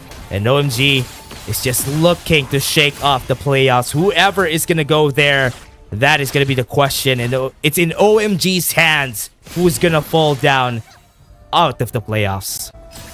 They're the gatekeepers of the players that will make their way into the playoffs. And that's interesting. That's such a very good narrative. But anyway, Wake Up does get caught out here a little bit too slow. But he was able to jump his way into safety. But that leaves you as well as Wawa, I guess, near areas to get the turret. Oh, no, here are the other members of OMG though. Actually, the target connects to Pan. But he will be a-okay. Will be able to heal himself as well. Inyan as well as Wawa is right there. That's gonna be the combo coming out from Yone, and he secures First Blood. First Blood! And now we're seeing fights in the mid lane. White Cat could go for the chase. The chase will still happen. Rocky dangerously low. But okay, OMG, they decide to not force anything else. Yep. Let's take a look at the replay of what happened there. Close! One more shot from the Darkened Blade. Could have been the kill, but because Carryman was able to get a great knock-up, Inyan had no chance of surviving that. It was all calculated. He saw the opportunity, he seized it. Yep. 2 towers for 1 kill. OMG still has the advantage. They got the mid lane and top lane turret. And Woohoo Gaming is still finding ways of getting map control in this game. 10 minutes. Dragon has been taken. There's a mid lane that is free. So Ice Dragon, OMG could easily take this. They can and they should. That's probably why they're all ganging up onto the Dragon Pit. White Cat is the only one there at the mid lane, but he is retreating. Caraman being able to secure the buff as well. Inyan just checking out wards and making sure there's no one from Woohoo Gaming that will do a sneaky play. There's a Wake Up, but I'm not sure he's gonna full-on commit to the Drake. But now it's back to OMD trying to box Woohoo Gaming in. The Dragon is alive. First dibs goes over to OMG. There comes Rocky. There is you as well as SMK. They're trying to go all in. Dragon down to 50% of its health. But it looks like WHG, they really want to force this take. Yeah. White Cat has great positioning here. They're waiting for Sleepy Trouble Bubble. Chance for White Cat. Oh, okay, there is a Dragon reset. WHG, now they were able to try and bait the Dragon. I don't know. Grand Challenge has been used as well onto you, but you is still alive and healthy. That's one crucial ultimate down for the side of WHG. And the Dragon is still alive. We might be waiting on an initiate from Yone, but there's still Zoe that can literally make anyone fall asleep. Now Inyan will be right there. Carryman is there lurking on the side. Orn again will be ultimate connecting onto no one, but that's gonna be the stun connecting onto 3. That is a good initiate, but still OMG. They're actually focused on the Dragons. They didn't care about the kills, but maybe now they will. See the chase coming in from Wake Up under turret. They don't care. Sandy will be there as well. Wake Up does some golden, but there's gonna be the jump in coming in from this Yone. Wawa trying to jump away. Flashes are available, but some resources, crucial resources, were already down. And while everything was happening, Rocky was making his way into the mid lane. Great dancing finale from Wawa, stopping the Call of the Forest God from happening. And with that, that gives them a lot of chances now. Topside could be taken here. And this is a chance for that Fiora to take some towers down for themselves. But for now, it is gonna be a stalemate again. We're back at it. We're still at the point in where we don't have lots of kills in the game. 2-0 so far, almost 13 minutes into game number 3. It's all about these macro fights, being able to secure the gold lead, the turret takedown lead. Actually, even the gold, it looks like OMG is just up on 800, 900 gold. And yeah, that's the kind of gold lead that can disappear in 1 or 2 fights. Yep. OMG has a higher chance of taking this though, but with the dancing finale, we can definitely see how Woohoo Gaming has been playing this game. The dancing finale is going to be effective every time against this squad just because of how Wawa has been placing it a while ago. But now, OMG, Inyan looking for a kill.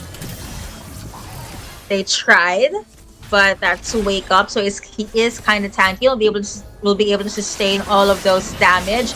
But I'm still waiting on a good pick off or initiate from Zeri.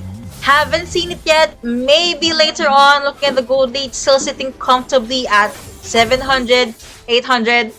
But now White Cat will be spotted out by Rocky, and WHG, they're actually charging in onto the mid lane. Good call, but Wake Up did a lot of damage. That is too close for comfort.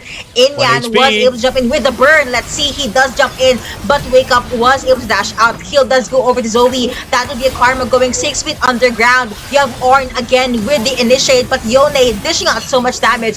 Aatrox gets kill onto 1, but OMG, they don't care again. Get the kill on the Saya. And that will be a lot of gold, a lot of lead going over to OMG. Another Baron getting to be taken here by OMG. They only lost 1 member, 3 for 1. And this is where it's gonna go down. The Baron could be taken. And once this is taken, there's no answer anymore coming in for OMG. And this is such a great spot to be in. Woohoo Gaming, their lives are in the hands of OMG, and they could definitely take this themselves. What was your favorite thing about this replay? Yeah, just because of this replay, you can see what they did here. Woohoo Gaming are so far away from each other, and that Fate Sealed from Carryman was the reason why they didn't get it. Could have been a great setup. Wawa didn't even need to do anything much there, but that worked. Huh. And now let's see if they will able to replicate that. Right now you could see that it's such a huge lead, and OMG is a lot more confident to work around now. I'm still waiting on that Sona pick, but hey, as long as they're winning, I'd still count that as a victory.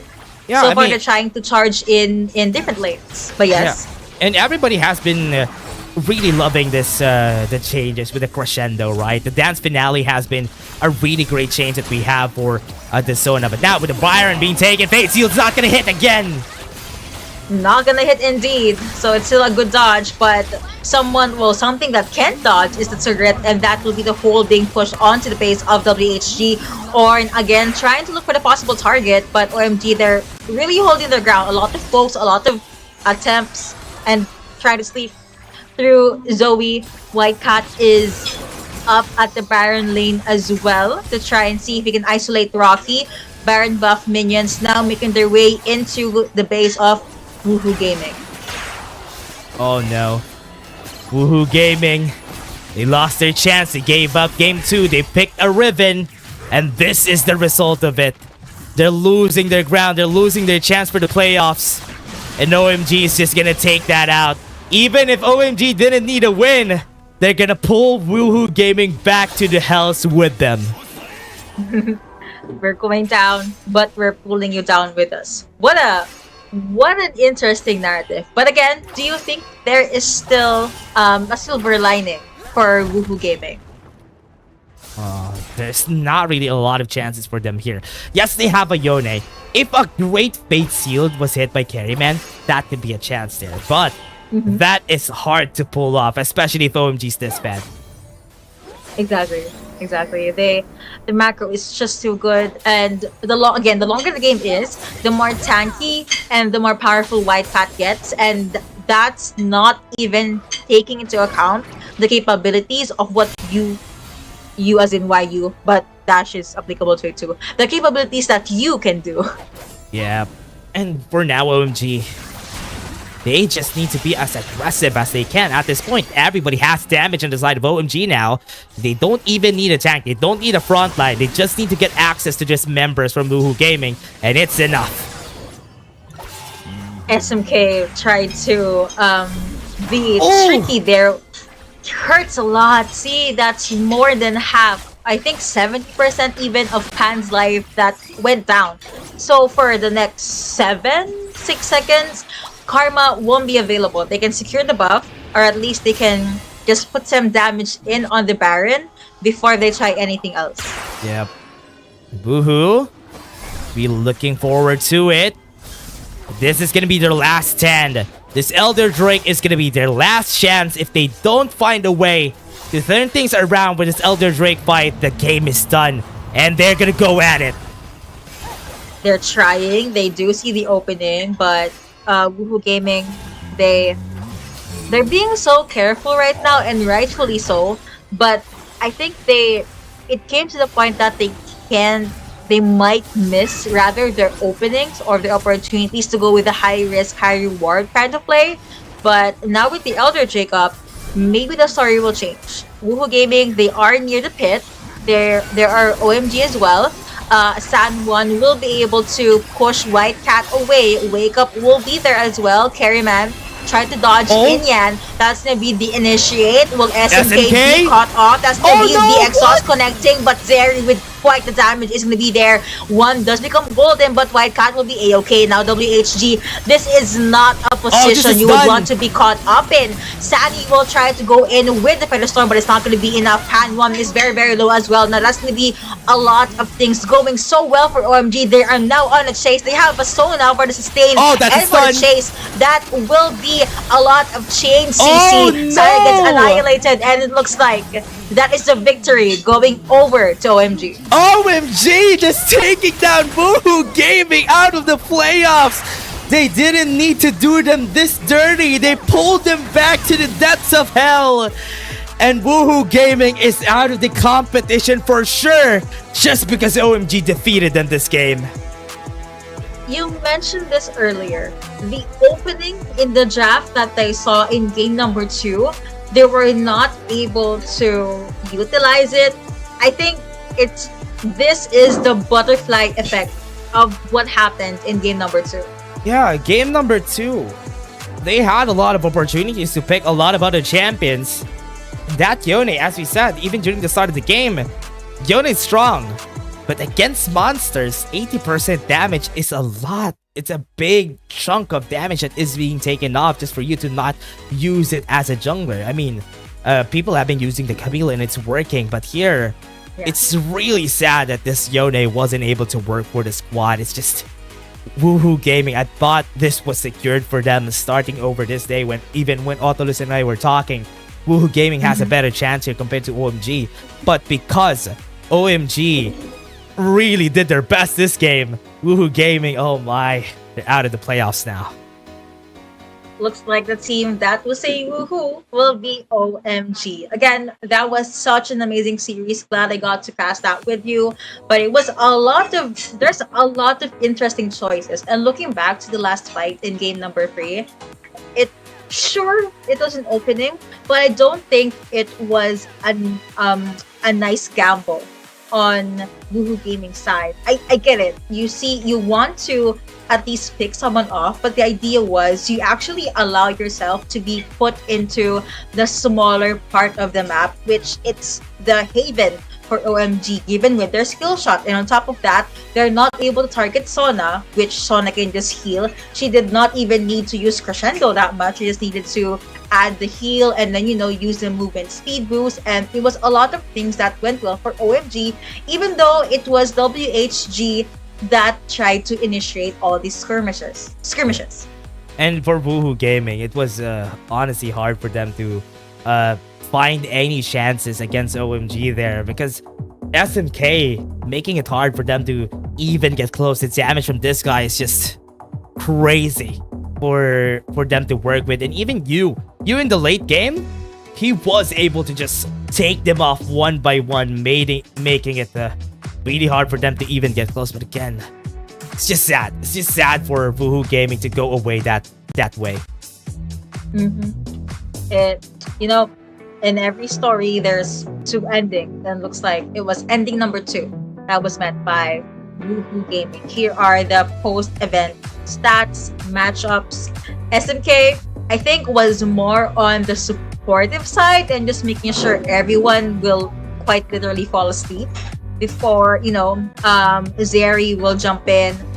8 assists coming in from Wawa as well on this Sona. Never left Zoe or even Zeri.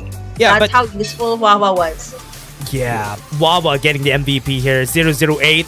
Kill participation of 100%. That's just how low the kills we have here today. But again, everybody, sorry about the mistake a while ago. JDG and Woohoo Gaming are gonna be in the same spot at the top 8.5.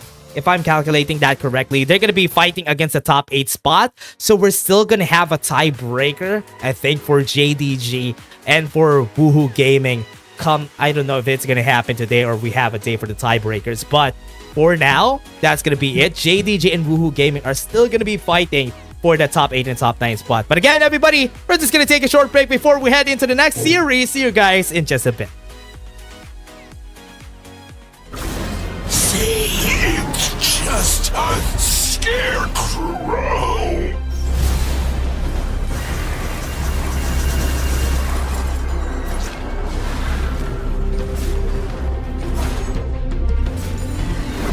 Aren't you afraid?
到赛后采访，我是麦麦，站在我身边的是来自 OMG 的应援选手。那先和大家打个招呼吧。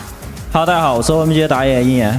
OK， 第一把其实很可惜啊，但是第2把、第3把都打得非常好。想请问一下，你觉得相比于第1把的话，之后的比赛哪些方面会做得更好一些呢？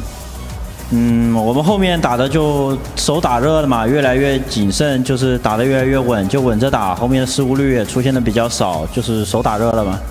Okay, so the first question is actually it's a really pity that you lose game 1, but in game 2 and game 3 you prepare really amazing. So what do you think of what kind of perspective you think you're better than game 1? And this is a race because I think we just made less mistakes and our status get more back, and I think our condition or our mentality is more stabilized. 那其实聊一聊你们队伍啊，我觉得其实 OMG 这个战队，因为你也待了很久了嘛，你见证了他很多的成长。你也陪伴他们的起起落落，有没有什么话想要对整个队伍说呢？今天把今年所有的比赛打完了嘛，然后就一路走来都挺不容易的。我们经历了2个赛季，然后经历了1次大换血。我想说的就是，也没有特别好说的吧，就是大家都辛苦了，一路走过来，就真的辛苦了，辛苦了大家。Okay, so the second question is, you are the oldest roster in OMG, so do you have any words to all of your teammates? And his answer is, I think I'm really thanks for all of you guys supporting and hardworking. Actually, we are going through like 2 seasons and it's been a really long time to just practice our synergy. And I think actually during this time we just have a big roster change and thanks for all of you guys. 那最后一个问题想问到的就是1年前也是在这个舞台上，我当时问你，我说1年你有没有什么话想要对自己说的？你当时说，请你一直自信下去，因为我觉得职业选手最重要的就是保持自信。那如果时间能够倒回到1年前，你想对自己说什么呢？我想对当时的自己说，请一定要坚持下去，一定要把这条路走完。一定要坚持下去，因为这是你热爱的事情，对吗？是的。Okay, so the last question is actually 1 year before on the same stage, I asked you, would you have any words to yourself? And his answer is, be confident because you are a pro player. And if you can go back to that time, would you have any words to yourself? And his answer is, insist your way and just satisfied and with all of your enthusiastic to your future. 那么也感谢1年选手接受本次的采访，谢谢。那接下来让我们稍事休息，把画面交还给休息时间，拜拜。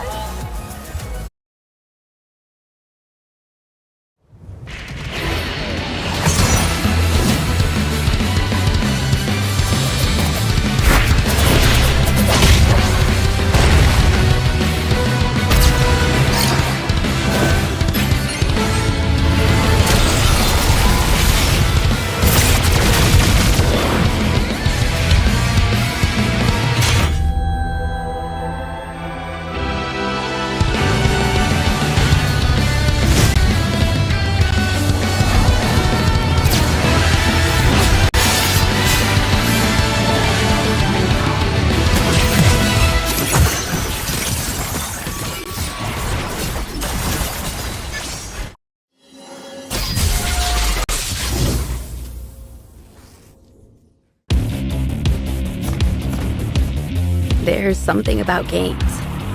What you doing there gives you real chills. There is one thing that can't be stopped. Feelings. And if you can feel it, it must be real, right? And that's real magic.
Step light, strike hard.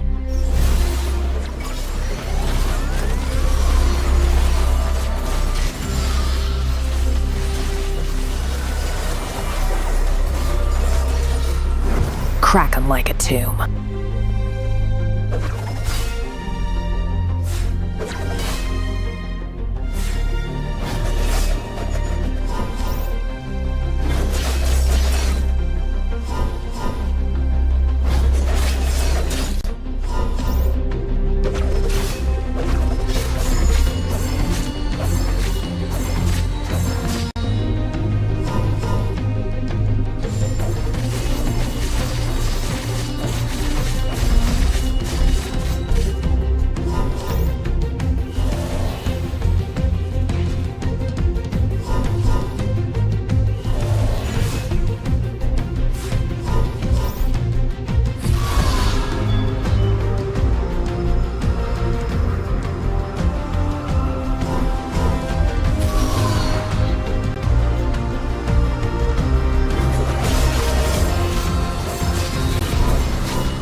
Quite an interesting first 3 series update, but now finally we're down to the last series. We're gonna be your casters. I'm Yuko alongside Miss Autolus. You look too happy. What's happening? Like, what's up, man? It's our first time casting together here in Wild Rift League Asia.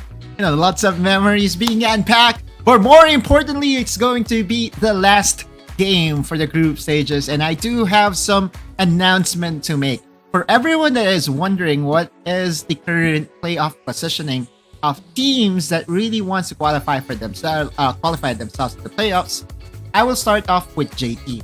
J Team's current record is 7 wins and 7 losses with plus minus of 0. So they are unfortunately already eliminated from the tournament.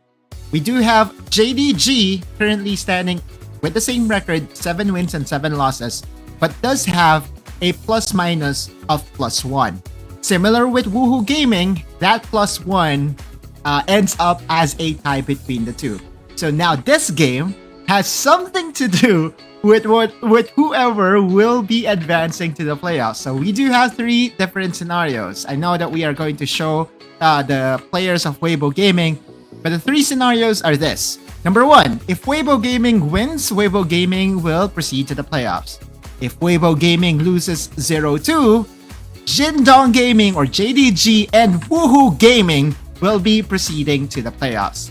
And the number 3 option is if Weibo Gaming loses, but with a score of 1-2, we will have another set of tiebreakers that will happen next Wednesday. That was a lot of information, Yuko. All I can say is that it's quite fitting that the last game of their group stages still has something in it. And yeah, something is still bound to happen. You know, there's still change up there. Yeah, so EDG will be tasked to either help Weibo Gaming or eliminate Weibo Gaming. Depends as to what will happen here.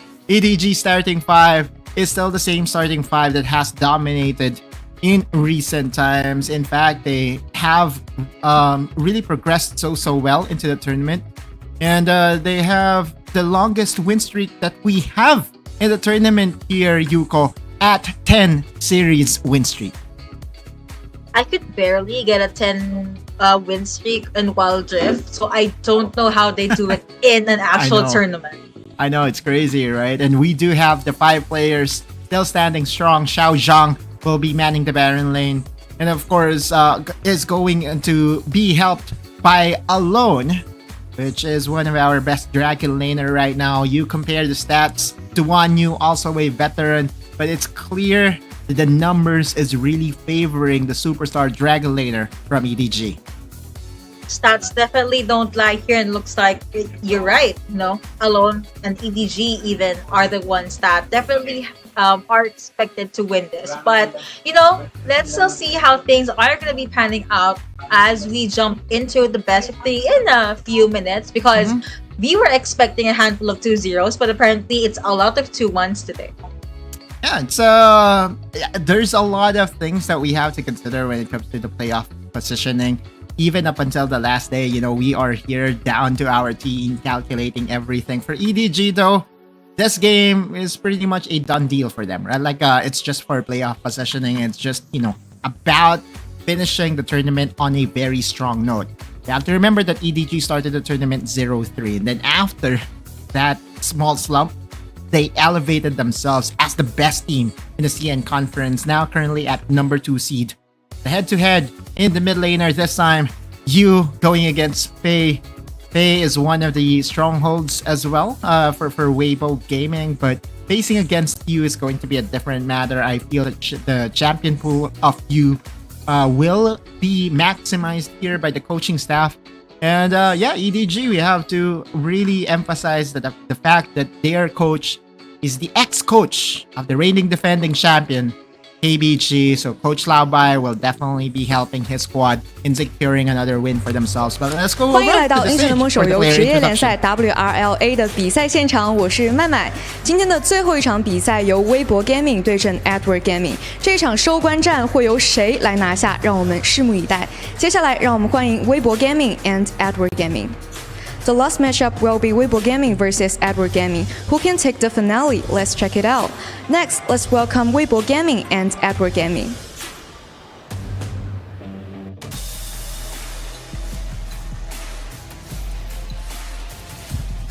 这赛季辛苦了，祝你们提前放假。想连胜吗？跪下来求我们吧。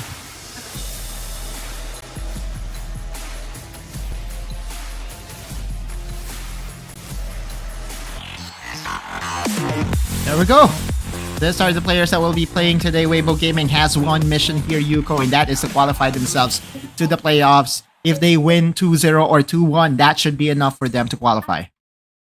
They just need to win, and all of these wins and maybe even a loss will have quite the impact, or the domino effect or butterfly effect into the entirety of WRL-A. Exactly, right? Like, even though the wins should really just matter for your squad, it kind of has its own effect or domino effect towards other teams as well.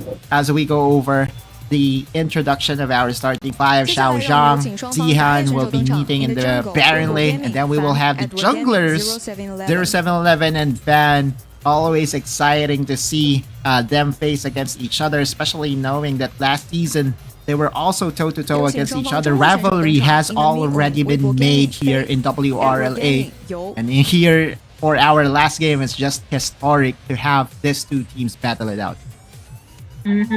No, there's no other way to end the group stages. I also love the fact that they do their actual poses and they stop for a few seconds. It's cute. See how serious they are, and then they do the thumbs up, they do the esports pose. It's very nice. Alright, so if you were to do your own pose there, what pose would you be doing, Yuko? I'll probably do an anime 两支队伍现已集结完毕， I'm 让我 not 们 sure 即刻 what 进入 yet. 召唤师峡 Probably 谷。 do a Naruto All the or players are Naruto. getting ready. Yeah, Let's this will be start different. into the wild. Oh, okay, I did not expect that. But there you go. The starting five has been announced here. I'm wondering who will be playing as support for Weibo Gaming. Was that a new support for WBG? I will be checking that in one bit. Again, this game is really very important. I think that is J-Chan. Yeah, I think that is J-Chan. I'm manning the support. We're going to enter an ERM game. And I know that this is quite new to other viewers, but this ERM game is just for side selection. Whoever wins this ERM game will get side selection for game number 1. Yep, we've been seeing a lot of interesting ERM games. Some even, last for like 11, 12 minutes, which is interesting. It's almost a full actual tournament game. But hey are you side complaining? selections interesting. Yeah, because yesterday I had a 16-minute game. I had a 16-minute ERM game when I was casting with Dash. I was complaining, and I'll be honest. So 11 to 12 minutes is it's quite long, but I would say it's acceptable compared to the 16 minutes that I had to endure yesterday only for side selection. But hopefully this time we will have compositions that will, easily be piloted by these teams to really win it for themselves. Because again, it's an ARM game, so they don't really have the freedom to choose which champion they are to play.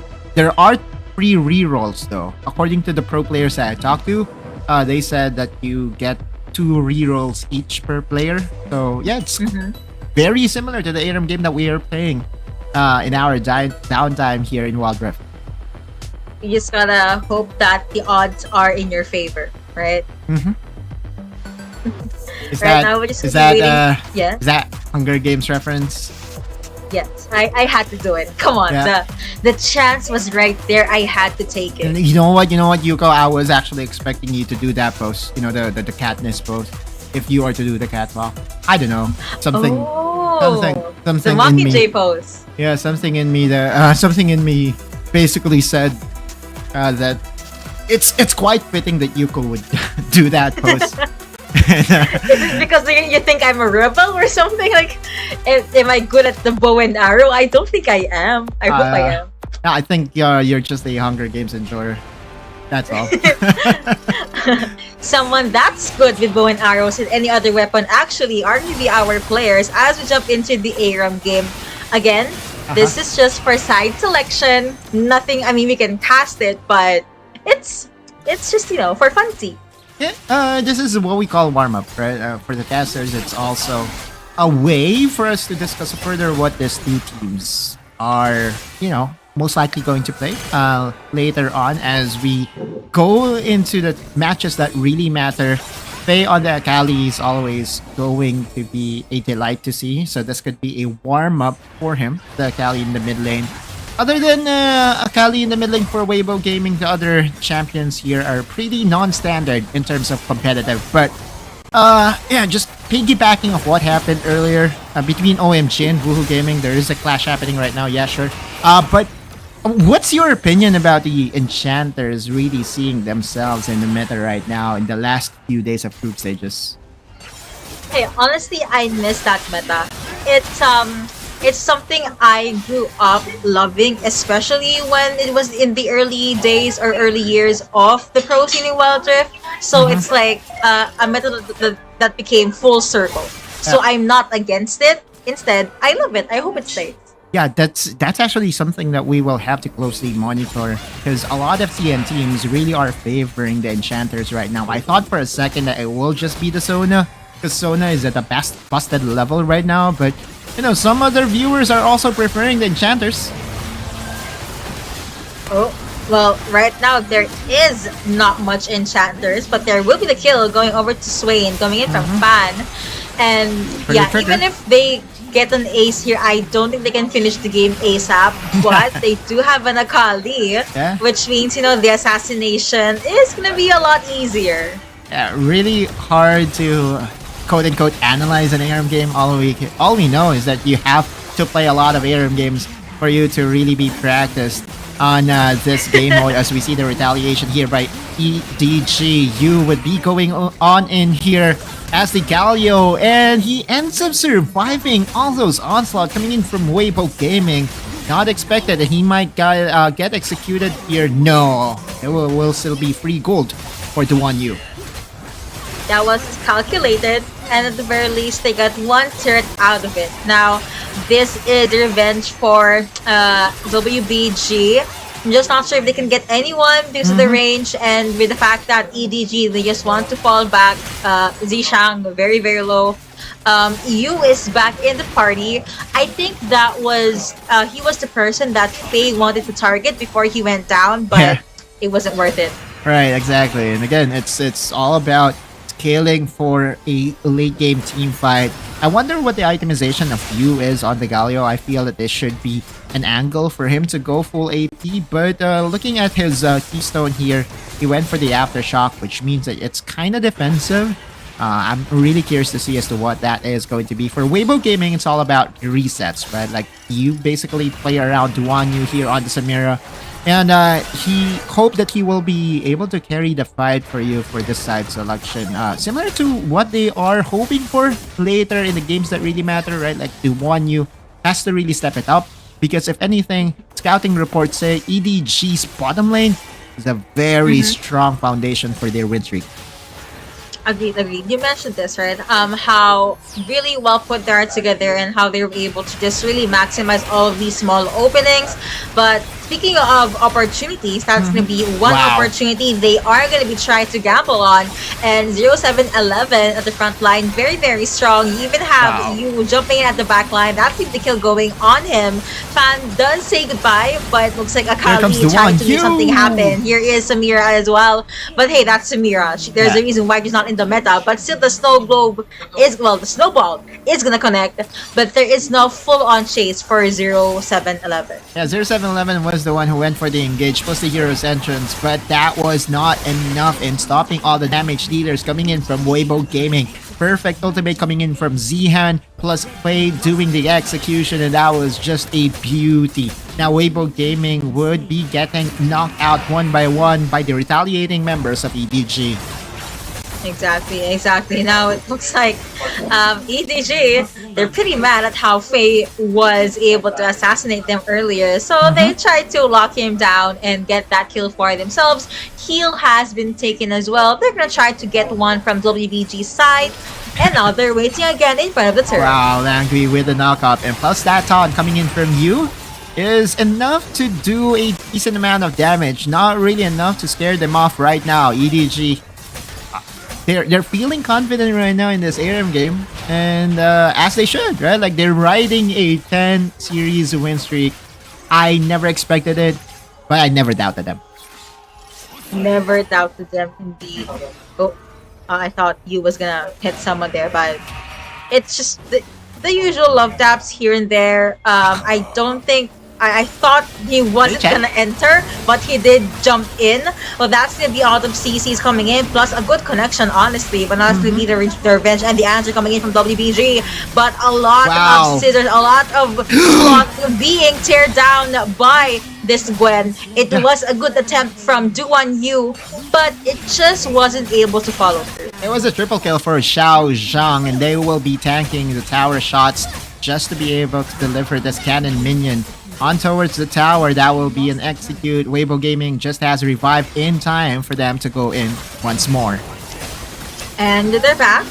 Does get a kill on to Caitlyn. That was a good target from Seth. Seth, however, gets taken down by the Gwen, and there's a lot of back and forth. And now WBG, they're the ones that is walking towards the nexus of EDG. But hey, there is Langui wanting. Yes? I'll be honest though, up until now, I don't know who's going to win. Because you look at the know, gold, right? It's pretty much even. Duan Yu would have enough damage and company to actually threaten down this tower, but it won't be enough. 0711 goes for the chase, goes golden, and finally Fate Sealed kills the Xin Zhao with Duan Yu's Inferno trigger. That should be enough to collect 2 heads. Yu coming in and Yu going out. That makes sense. Going out. Yeah. See, it's funny because we know it's you, but you also know it's you. I know. Anyway. I know. It's I and you against the world. Here goes the hero's entrance. Now Faye is going to be detected by the tower. Just a sponge for the knockup. Jay-chan shielding up, but Xiao Zhang does have a good amount of damage. EDG again, successful defense. Tower doesn't go down. 15 seconds before Weibo Gaming revives.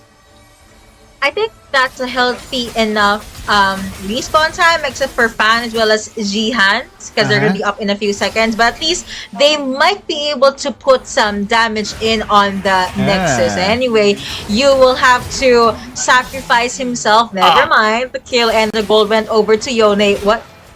Was that a sacrificial lamb sound you did just now? Yeah, I know. Because you said you went for the sacrifice, and so I kind of did a sound effect because I thought that you were referring to me. Now though, for EDG, I wonder what their game plan is going to be. I miss a Caitlyn though, for a fact, and that's that's true, right? Like, we don't see Caitlyn get picked in the competitive just because she's not that strong, right? Relatively. Yeah. Especially comparing with the other meta Dragon laners that we have, like Ezreal. Ezreal is a safer option, still very reliable when it comes to damage output. I think this is going to be our final and last 5v5. The waves are pushing in towards the territory of EDG, so if they get to chase down the members of Weibo Gaming, they should have enough damage and manpower to finish this ARM game. Let's see. I mean, they have the wave. They even have the initiate. There you go. That's the tanky frontliner was able to get one. There's a lot of shield, but it looks like Alone is safe at the back line. When it gets killed onto Akali, no more assassinations here. And it's EDG just going all in. You have 0711 even trying to go to chase. They have the heal, but will it be enough? The answer is yes towards EDG side. Let's see the re-engage coming in from WBG. But I think it's pretty much enough to see that EDG, they get the death timers. They even get a lot of kills here. Fan is the only one left that is healthy on the side of WBG. But EDG, they're gonna go with the Nexus dive. There is a fresh wave of minions. Will it be enough to finish it? That is the question. It looks like they're letting it go. And EDG, wait. EDG finishing the Nexus just in time. EDG gets side selection.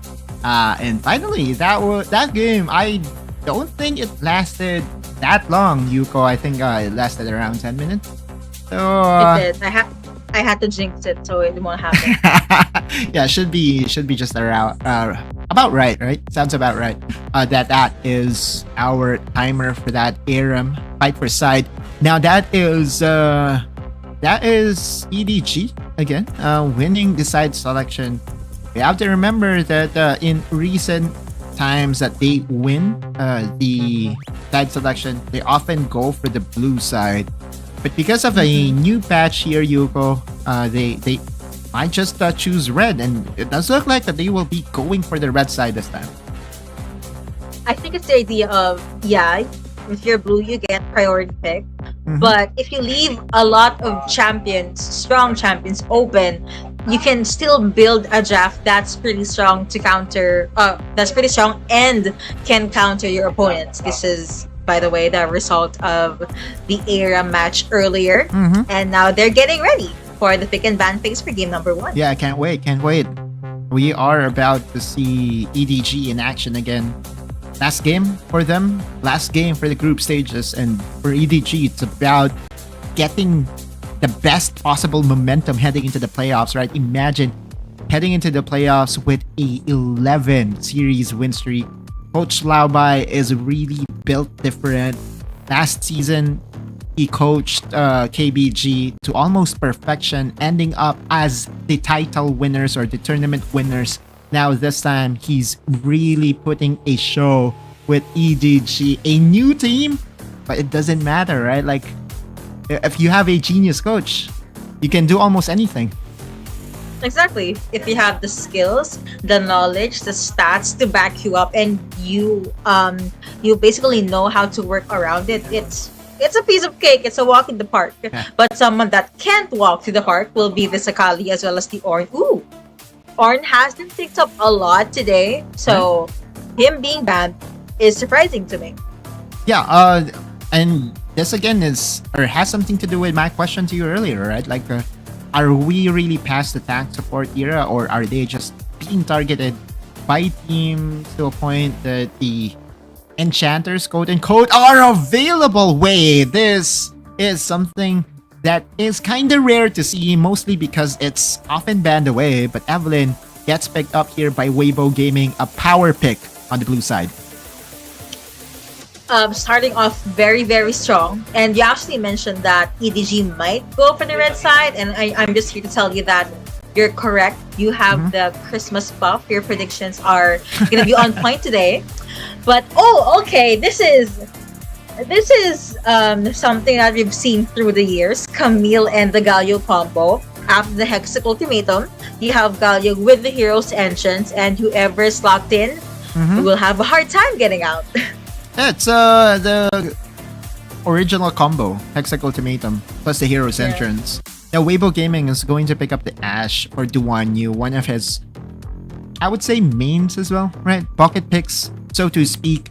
But really, the biggest thing, or the biggest asterisk here for the lineup of Weibo Gaming, regardless of how they draft this one out, is the Evelyn, right? Like, Evelyn has really shown a very good performance all throughout season 2 just because of the amount of burst that you can do. It's also one of the best tower diving champions that we have in the game, and at level 5 you get freestyle, which means that you can really rotate perfectly in the map. But that will be answered by one of the stronger junglers as well that we have in the game, in the Hecarim.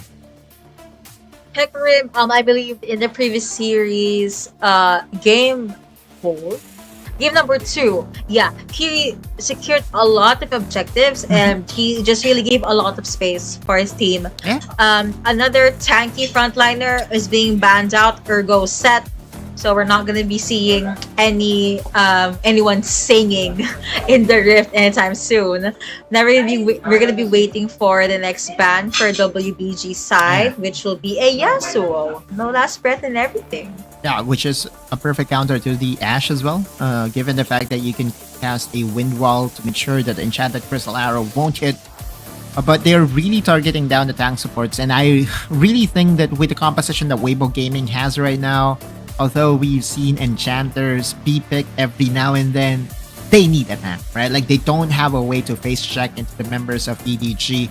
And in order for you to protect your Ashe, you need a sturdy frontliner, and that's the reason why they're targeting away the Ornn, they're targeting away the Set. Gragas is still open, which I think is a very good option for Weibo Gaming. It leaves them the flexibility of an engage or disengage if needed. But they are going to ban away the Lucian here as their last ban for Weibo. For EDG, what will be their 4th pick here? I think they would go for a Marksman. Right, okay, there you go. Yeah. Corky.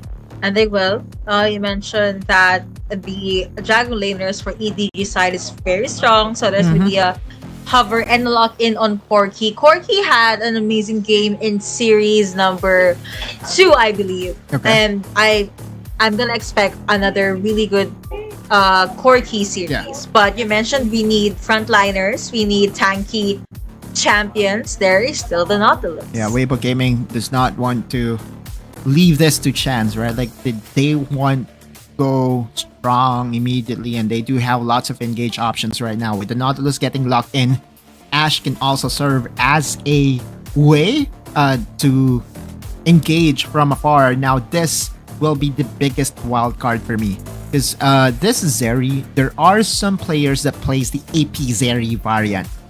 Meanwhile, in this particular composition, I believe that since they already have the AP damage coming in from the Evelyn, this could just be the standard, ratatatata Zeri, or a standard AD Zeri that I really favor a whole lot, right? I'm not really a fan of the AP Zeri. AP Corky is okay, but AP Zeri, not okay for me.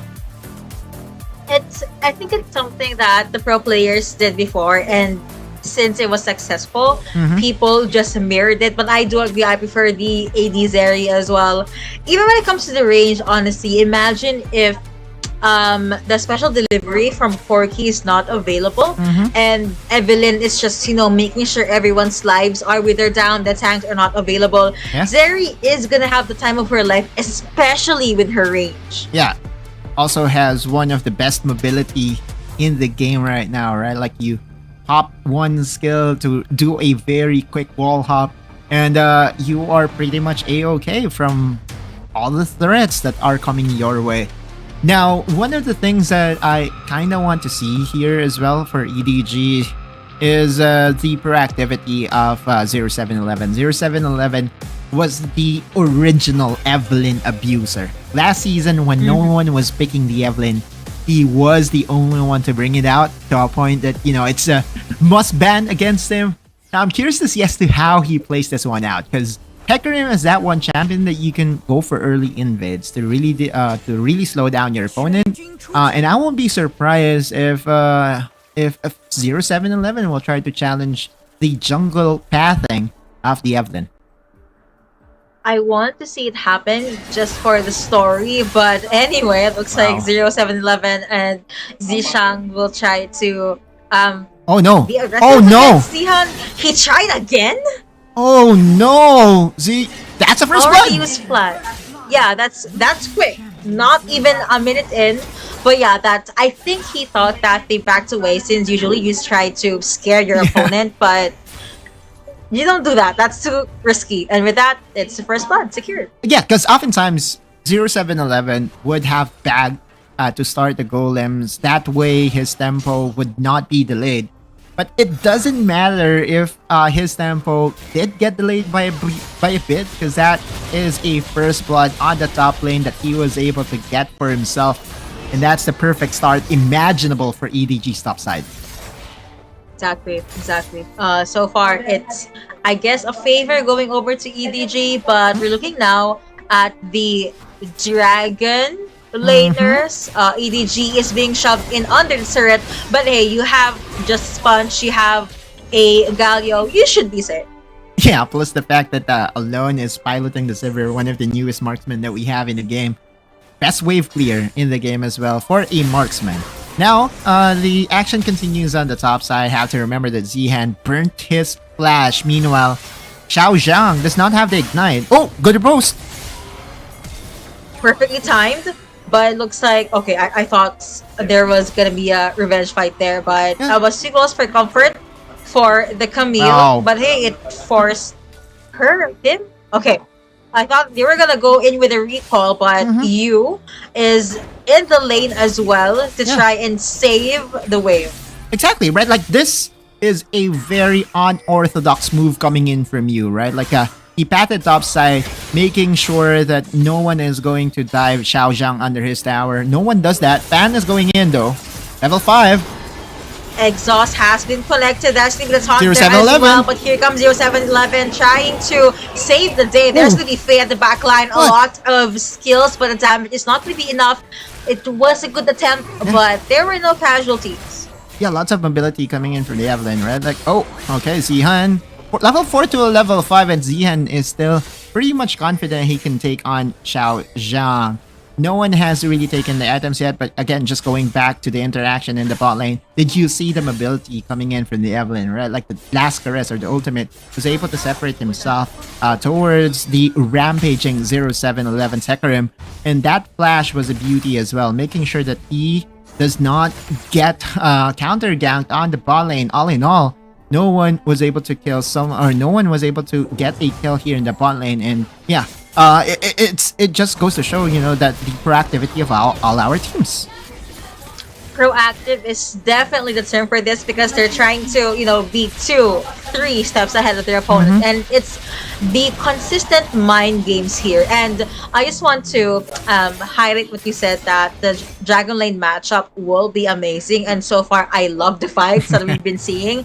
No one is dying just yet, but hey, you see the back and forth, but let's see if someone will jump in or go back. That's gonna be the arrow connecting onto one Langdi. That's gonna be a lot of taunts, a lot of CCs coming in, but one you with the secure. Now you is the only one left there, but hey, he can't really be reached unless 0711 tries to do something about that. He is jumping in. Gatling gun will be there, but it looks like he just jumped into his death. Oh wow, Weibo Gaming came in prepared. EDG did not really anticipate the surprise attack coming in from Weibo.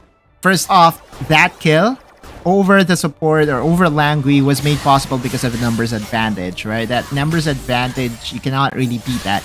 And then afterwards, 0711 went for the engage, did not anticipate that there are 3 members, and it was just a clear-cut advantage that Weibo Gaming was able to get here in the mid lane. Not because of EDG throwing it away, but because of the preparedness of Weibo. Preparedness, but let's see if they have a plan to stop that, or at least limit that preparedness. Again, too close for comfort. These two Baron laners, they always have us at the edge of our seat. Yeah, exactly. But a clear advantage for the Camille, especially on the XP department. Now the 5-minute fights might happen sooner than later. 0711's already trying to get some vision around the Mountain Dragon, but J-Chan was able to at least plant something to make sure that they will have information. Now Fan going all in against Xiao Zhang. Does have the ultimate, is Duan Yu. Yep, that is the ultimate coming in from Ash. But Ooh, Zishang, will he up be able to charge. survive? The answer is no. It was a good try, but now last TV engaged for the side of Another EDG. flash. Lang with end of everything. You have you again with the Gatling gun, but Hero's Alone entrance? does get pulled in. That's gonna be the hero's entrance, connecting onto one, but it wasn't able to get any kills. Wow. Instead, you have Evelyn, you have Fan with the swipe, gets that one kill, and WBG they disengage. Yeah, and that I think is the third time that EDG went for the punch, but was immediately punished here by Weibo Gaming. Looking at that replay once again, Xiao Zhang got half health because of the Evelyn's damage, and Language still decided to engage. A very good flash coming in from Duan Yu, and with all things considered, the chase down potential of Weibo Gaming still needs to be respected. Agreed.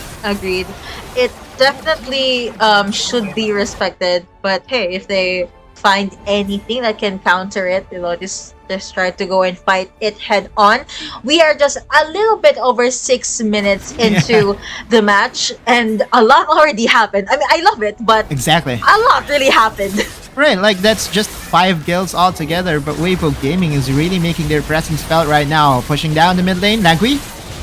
Will he be able to taunt anyone? But he does get pulled in. With that, you have Faye safe in the back line. Wow. 07 gets pulled in Good again. onslaught. Hecarim looks like it's back to, the horse just staying in the stable. Yeah. But WBG, they took some damage, but still, there were no trade kills. But Zishang is left here at the Baron lane side. Weibo Gaming is moving in as 5, right? Like they heavily committed to take down that tower in the mid lane. Now Xiao Zhang has to be careful. Grand Challenge has been popped, and J-Chan. Oh!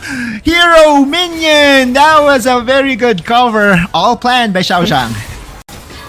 Calculated. Even the minions are playing the game. Here comes the hero's entrance. Zihan still alive, but it looks like the support won't be alive any longer. Okay, never mind. Okay. I stand corrected. He is a fan right now. Will be able to secure the buff. Here is 0711 again. He might jump in, but Alone is a little bit too far, so I don't think they're gonna force this. Yeah, exactly. 0711 still wanted to go for that blue buff. But it looks like that EDG has found their win condition this game. Alone, good spell shield. That is going to be the jump in as well. Alone, down to 55% of his health, but still he is still okay. Too close for comfort. That was scary. We have to admit, Yuko. The exhaust was also very clutch in saving the life of the marksman, and this is where Evelyn is very scary, right? Like the amount of damage that she can do, she can bring in, especially against a double marksman composition, is definitely the win condition here by Weibo Gaming. Meanwhile, for EDG, it's banking on the fact that the top side is on their side, right? Like you know for a fact that this Fiora versus Camille matchup has already tilted towards one side, and for EDG, it's about recognizing what to do at any given moment. We know for a fact that they are currently on a 10 series win streak. When it comes to recognizing win condition, they are the best. The best, yeah. And I agree. But so far, I guess we see that, but not much. There's glimpses of brilliance, but I think is it because of the draft? Is it because of Ash? Like, what do you think is the reason why EDG can't be as aggressive as they are? I think it's because of the map movements and map reading from Weibo Gaming. This Evelyn is really throwing them off right now. But if you look at the scoreline right now, 5 kills to 2 kills in favor of Weibo Gaming, but the goal isn't really that far from each other, right? That's a very good indication that your team is a solid stack of 5. And now EDG is trying to protect their marksman here in the bot lane. 0711 is now level 11. But it does look like that 5 members of Weibo Gaming is actually around this dragon area. Finally, someone tried to concede. That was the Fiora. Not sure what she's doing right now because she should be on the top side. She should be farming for herself. And you're now looking at a 1.3k disparity just because of that top side dominance that Xiao Zhang was able to do. I think they were just trying to give space, but in the end, it was a double-edged sword. But now Infernal Drake is up. Faye saved the backline. You have Fan there as well. Enchanted Chrysalis no like onto one, but again Evelyn was able to get the Infernal Drake. Now here comes Hecker with the ultimate. Will it be enough? Corky hurts a lot, who was able to get the kill onto Evelyn, but now it's EDG that's going on the chase. That's gonna be the Hex ultimate going to get onto one. This Fiora does get bursted down. You even have the heals coming through, but it only took EDG one good team fight and everything is now falling, dare I say, in their favor. Yeah, exactly, right? Like, they are a very strong team fighting team. They have the Saver on the hunt. They have a very good ultimate coming in from the Hecarim. But let's look at that once again. It was Langry, right? Like, he wanted to protect all his carries. Plus, the package needs to be respected. I'm not 100% sure as to what is happening to Weibo Gaming, that they did not really respect the power of the special delivery. Corky is being picked over and over again for the reason being that he can really turn around team fights using the package delivery system, and we saw the value of the package right then and there, Yuko. EDG was able to get a favorable team fight. No one died in the end from EDG. It was a complete wipeout. Actually, not a complete wipeout. It was a 4-2-0 in favor of Edward Gaming.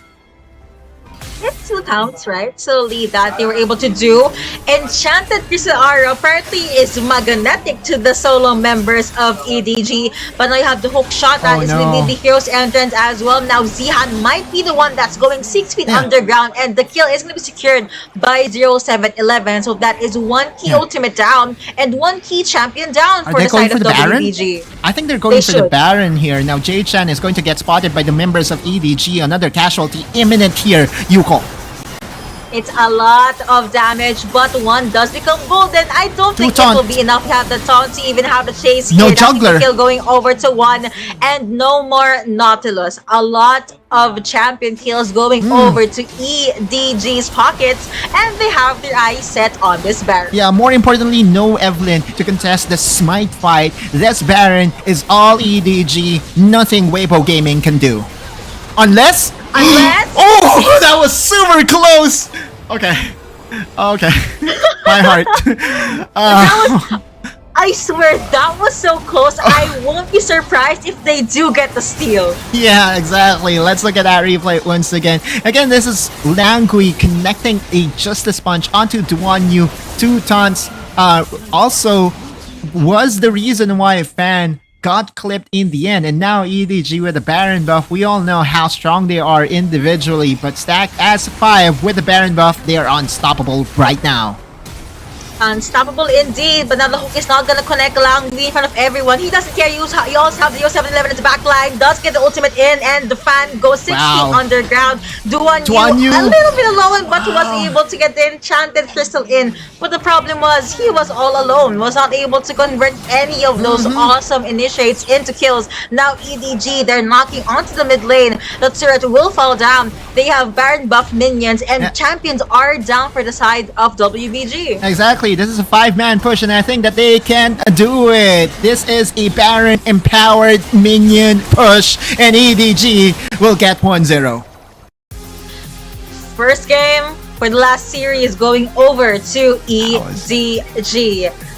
Interesting, because we thought it was, I guess, dare I say, a questionable game because they were not able to be powerful in the early game. But again, I said this earlier. They just needed one good team fight, and then they're back. They get the victory. Weibo really did a very good job in controlling the early game. It was just Zihan. Zihan was a massive problem on the top side for Weibo Gaming. Had it been that the top side wasn't that disastrous, maybe, just maybe, Weibo Gaming would be able to stretch that game out. Bank on the fact that Evelyn can still do a lot of ganks for themselves. And again, you look at that team fight in the Dragon Pit. One thing is for certain, Weibo Gaming's team fighting isn't as crisp as EDG's, right? Like, just the fact that they engaged on a team that still has a package on the Corky, it's not often that you see a CN team do it, right? But now we saw and witnessed how they got dumpstered by Weibo, by EDG. Wow. That's an interesting word. Okay, they got dumpstered. So I can't wait to see the stats about that game number one. I think it's all again. It's obviously gonna favor EDG a lot, right? But I am curious to see who is the MVP. Look at that. Total damage dealt, you had 14k. I know. It's balance effort, right? Like 14k, Xiao Zhang has 13 and then alone is 12k. Even 0711 and Langui had a 10k or has a 5k digit or 5-digit damage dealt, right? Like that just means that EDG is firing on all cylinders here, Yuko. No one gets left behind. It's more on a team effort rather than individual massive performance. Ohana means family. Family means no one gets left behind. You said it. I had to recite the Stitch code. Come on. Wait, what? From what film is that again? Lilo and Stitch. Yeah. Ohana means family. Anyway, yeah. Well, here are the head-to-head matches. 303 on you, and the MVP will be 0711. Okay, hear me out here. Yeah. During the early game, his ultimates or his initiates were a little bit questionable for me because he would die because of it, right? But he just needed to be tanky. And then, if you remember that one good jump in or initiate near the dragon spit, after that, it was a lot of lead in favor of EDG. He was the sacrifice tank needed, but before anything here, Hugo, we are going to enter a very short break. We'll be right back. Don't go anywhere.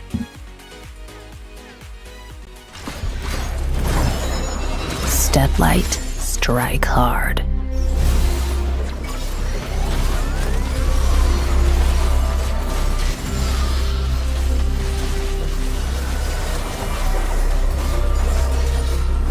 Crack 'em like a tomb.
I go where the trouble is.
just a scarecrow.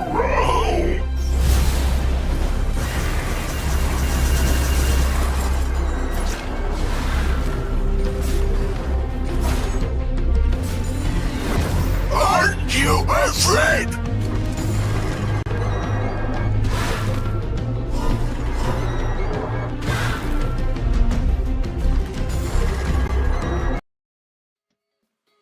Last series, possibly the last game even. We're gonna be your casters. I'm Yuko alongside Miss Autoluz, and again, this is quite a matchup. Game 1 was such an up and down, but we're gonna jump into the pick and ban first. Yeah, let's remind our viewers what is at stake here. If EDG ends up winning 2-0 against Weibo Gaming, then we do have our top 8 teams for the CN conference.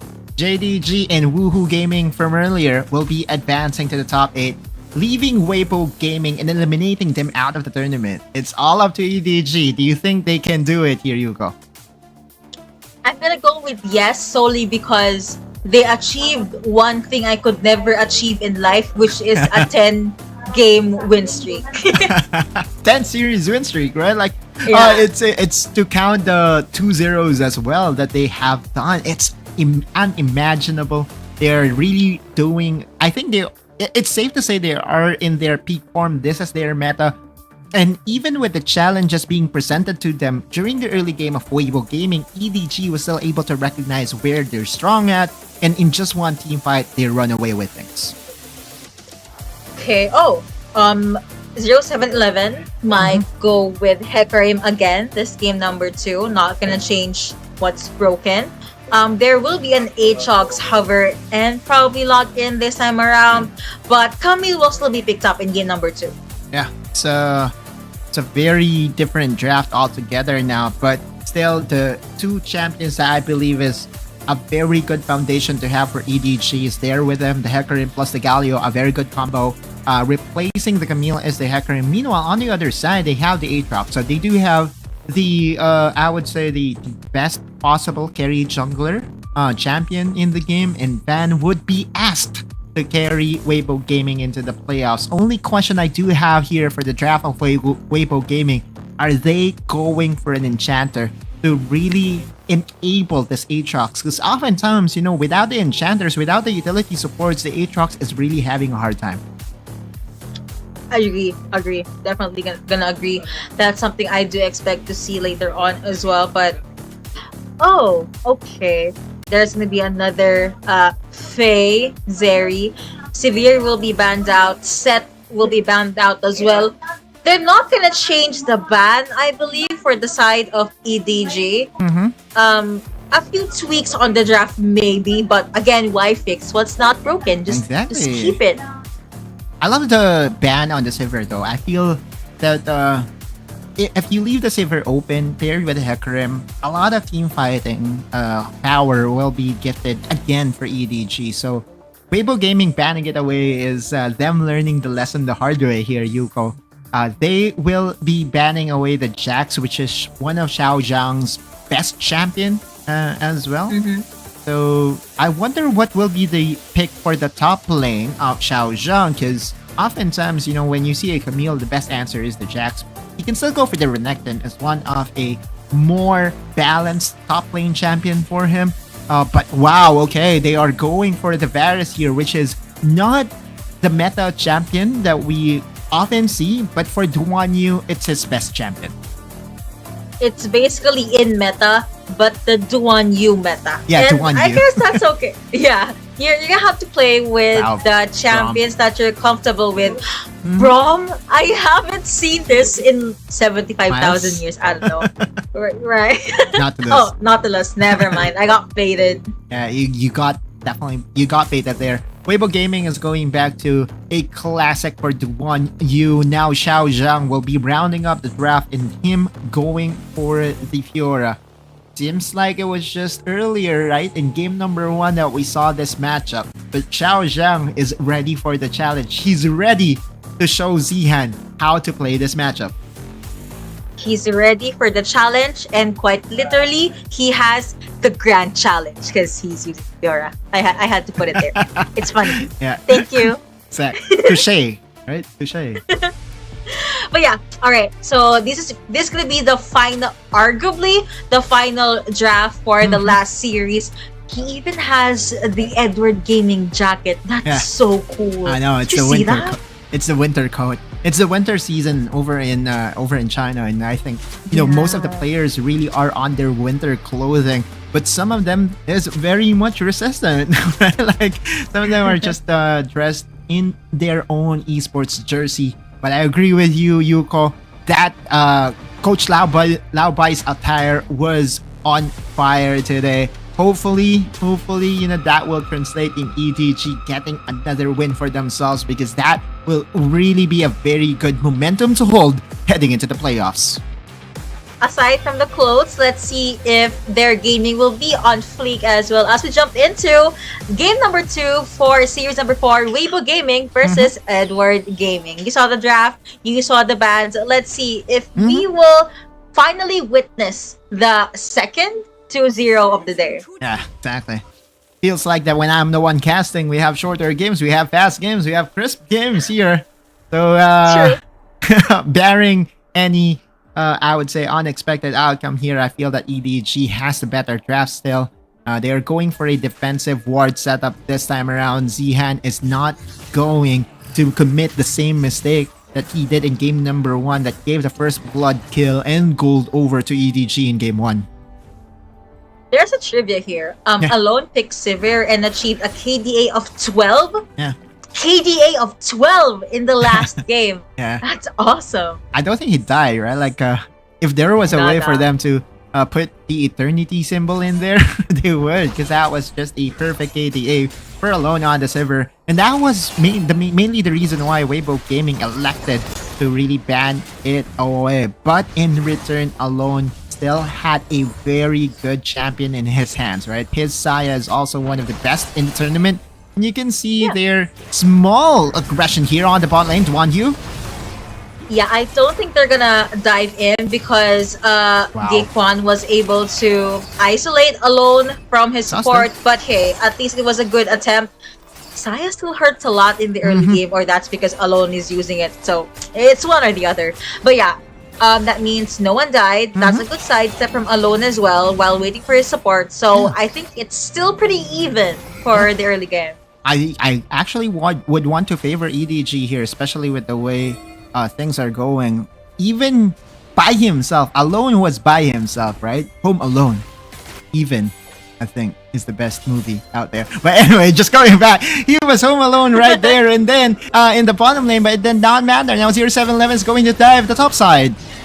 I love the Christmas references here, but 0711 has his eyes set on Zihan, but he's a little bit too far, so I guess I thought they were gonna focus on the turret, but I think they're gonna rotate over to the mid. Home Alone is literally alone right now. Doesn't need to jump in. There is really As a flash. Even a flash is not gonna be enough. He still goes 6 feet underground, and that is still going over to Aatrox. Okay, well, that took a long time of him being alone, right? Like, Langui had to know better.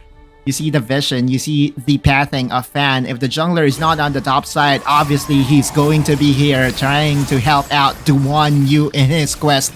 And that will be a first blood gold and XP heading over to the Aatrox, which is always a delight to see here, Yuko, and always an advantage for the scaling champion in the Aatrox. So EDG needs to be careful this time. See, I agree. Whenever you think about scaling champions, Aatrox is definitely one of the champions in at least A or S tier. So it's a pretty good start for the side of WBG. Right now, though, I think Alone will be accompanied by his support, so they can force a 2v2 at this point on. Looking at the barrel lane side, though, Zishang will just try to, I don't know, repost or unguard his opponent. Yeah, this matchup should favor the Fiora. Unlike with what happened in game number 1, in where there was a early Christmas gift for First Blood that Zihan gave over to the side of EDG.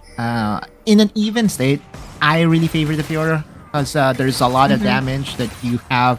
Plus, the riposte is a very good counter to the hook shot or the Hextech ultimatum. Now, Jay-chan is going for the engage, but a very well challenged, channeled Justice Punch by Langui was able to save him from that engage. But yeah, just going back on the top lane, if this continues, Xiao Zhang will have the night of his we'll have this game wrapped for himself, because I really firmly believe that he is going to be favored here on the top side. Agreed. Well, let's see how the narrative will happen, because there's a lot of rotations coming through. And then I realized something. See, whenever I look at the draft, I try to see the possible combinations, or at least how the fights will go. Do one you have a difficult time protecting himself? Because if you have Saya, you have Flash, you also have the Feather Storm. But if you're Varus, you only have literally the Flash. And EDG's champions, it's a lot more in your face. You have Galio, you have Corki, you even have Hecarim. So I think Varus is gonna have a hard time. But let's see. Yeah, very immobile, but does have the Chains of Corruption, which is one of the best ultimates when it comes to team fights as well. So we have to put that into consideration. Plus the fact that this is Duan Yu's best champion. Oh, Faye is going hyper aggressive against Xiao Zhang. There will be a handshake here, Yuko. Rift Herald goes over to EDG and Dragon goes over to Weibo. You get Dragon, we get Rift Herald, if you remember that meme.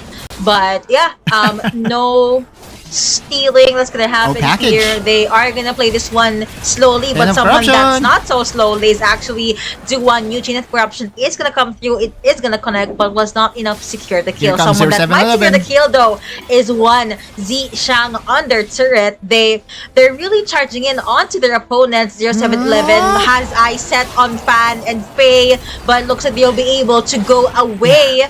There will be the combos as well as the Justice Punch, but here is Shelly being summoned at the Dragon. Right, exactly. This is really to my surprise, because oftentimes, the Rift Herald is being summoned in the mid lane, but they don't care. They want to put in the pressure here into the bot lane, and EDG will be happy to get that tower for themselves. Now, the 1v1 here by 0711, lots of hellos, lots of highs, or in your vocabulary, it's the log taps coming in from the junglers. Thank you for highlighting that I used love taps multiple times when I cast. I mean, you're the only one using it. How I would. It shows how many years we've been casting together, but at the same time, we aren't usually partnered. So, Merry Christmas, bro. Exactly. Merry Christmas to you and your family.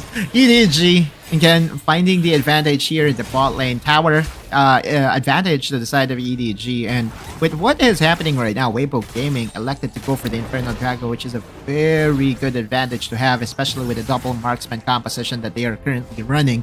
But they don't have any magic damage source, which is really troubling me right now, which I think, if we are to look at the items being built here by the Zeri, we might see the AP Zeri variant, which is the Luden's Echo, plus Crown as his first two items. Let's see later on, right? I mean, AP Zeri, sure, but as we've mentioned in the previous game, AD Zeri is something that's more comfortable for our eyes. But again, we're just casters, we're not the pro players. Anyway, jumping back to the game, in the mid lane, it was a quick minion wave shove from EDG. Saya as well as Galio will have to fall back now. There is gonna be Ji-Kwan trying to see if there's any other members of EDG near him. 0711 will be there. I think he is gonna dive, and he will dive at the back line. Duan Yu again. That is gonna be a very, very clean kill coming in from EDG, and the kill does go over to Saya. I don't understand. Weibo Gaming had vision the entire time. They know that they are outnumbered, but they still went on to engage. And immediately for the punish are the members of EDG. 0711 is now level 10. And the gap here in the jungle, favoring the Hecarim will really be a big blow against the members of Weibo Gaming. Now Faye being left by himself here on the top side. Wow! Wow! There is Zihan, but there's going to be the hook shot as well, connecting onto the Hextech Ultimatum. One is going to get locked down. EDG there running away. Featherstorm being popped by Alone as well. There's going to be the exhaust connecting onto you. The Q from Varus will not be enough. The Featherstorm connects to 2 though, but EDG enough time. 2 of them will recall, but it will be cancelled by Varus. Now they're still on the run. There's going to be the stun connecting, and with that, WBG will have to get the turret. Yeah, all those spokes were not intended to really take them down, but it is to delay their tempo and make sure to cancel their recall. The prize that Weibo Gaming was able to get was a tower on the top side. Not to mention that they were also able to defend their own tower on the top side. Okay, so finally we get to see the items. It is going to be the AD Zeri, so triple AD on the side of Weibo Gaming. That means that the tanks of EDG just need to build armor, and it will be very efficient for them.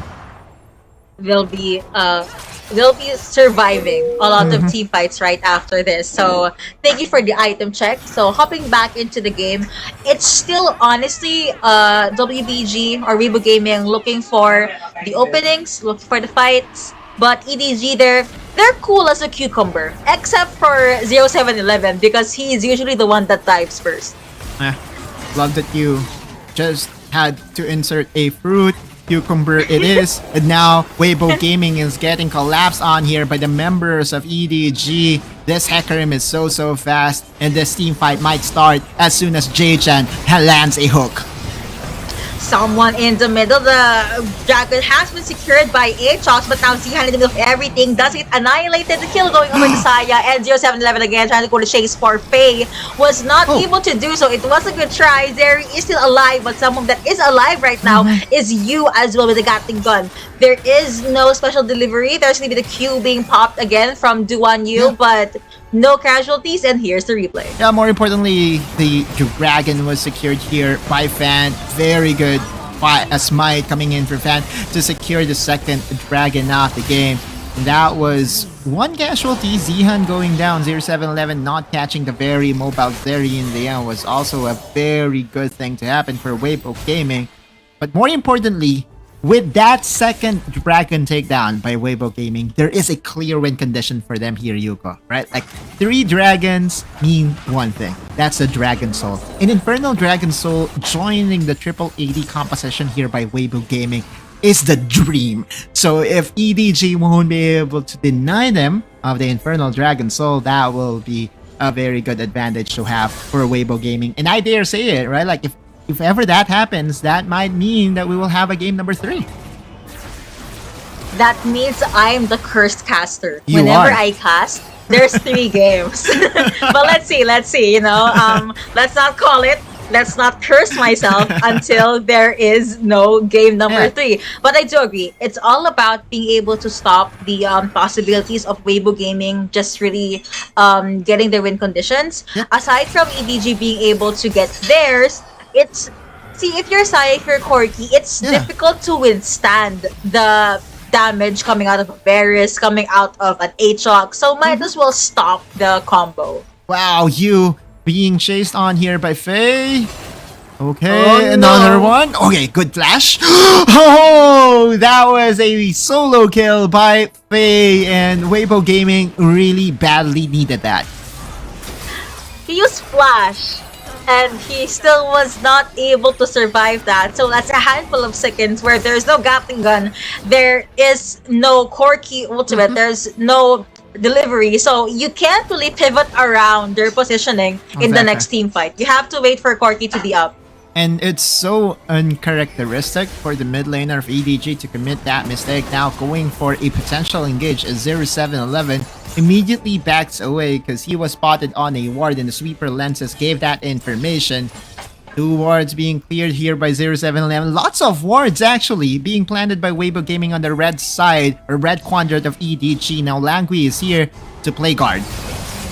Yep, there you go. Taunts are going to be collecting phase there as well, but he can't really do much because Langui is very tanky. There's just being popped there as well. Fan decides to disrupt the combo, but Langui was able to jump his way into safety. The laser coming out from Faye won't really do much, but at least they were able to push EDG back. yeah, that was a 4v5, and I dare say it, Weibo Gaming was so lucky that EDG was not able to get a team fight that they wanted right then and right there, because that was the ideal spot, right? Like, that's a choke point. And speaking of choke point, Weibo Gaming is still here challenging the members of EDG. I was surprised because if I were in front of a Corki, I would be walking away. But they don't care. They're taking the damage, they're buying time, and probably because it's Nautilus. He's so tanky. He can take it. Yeah, it's one of the best things imaginable for your frontline for Weibo Gaming. Nautilus really serves as the big frontline, not to mention that he has the stasis engine as well to use if ever needed. Quicksilver for Langui. But more importantly, are you seeing the gap in the top lane, right? Like the Fiora is winning 1.5k ahead of Zihan.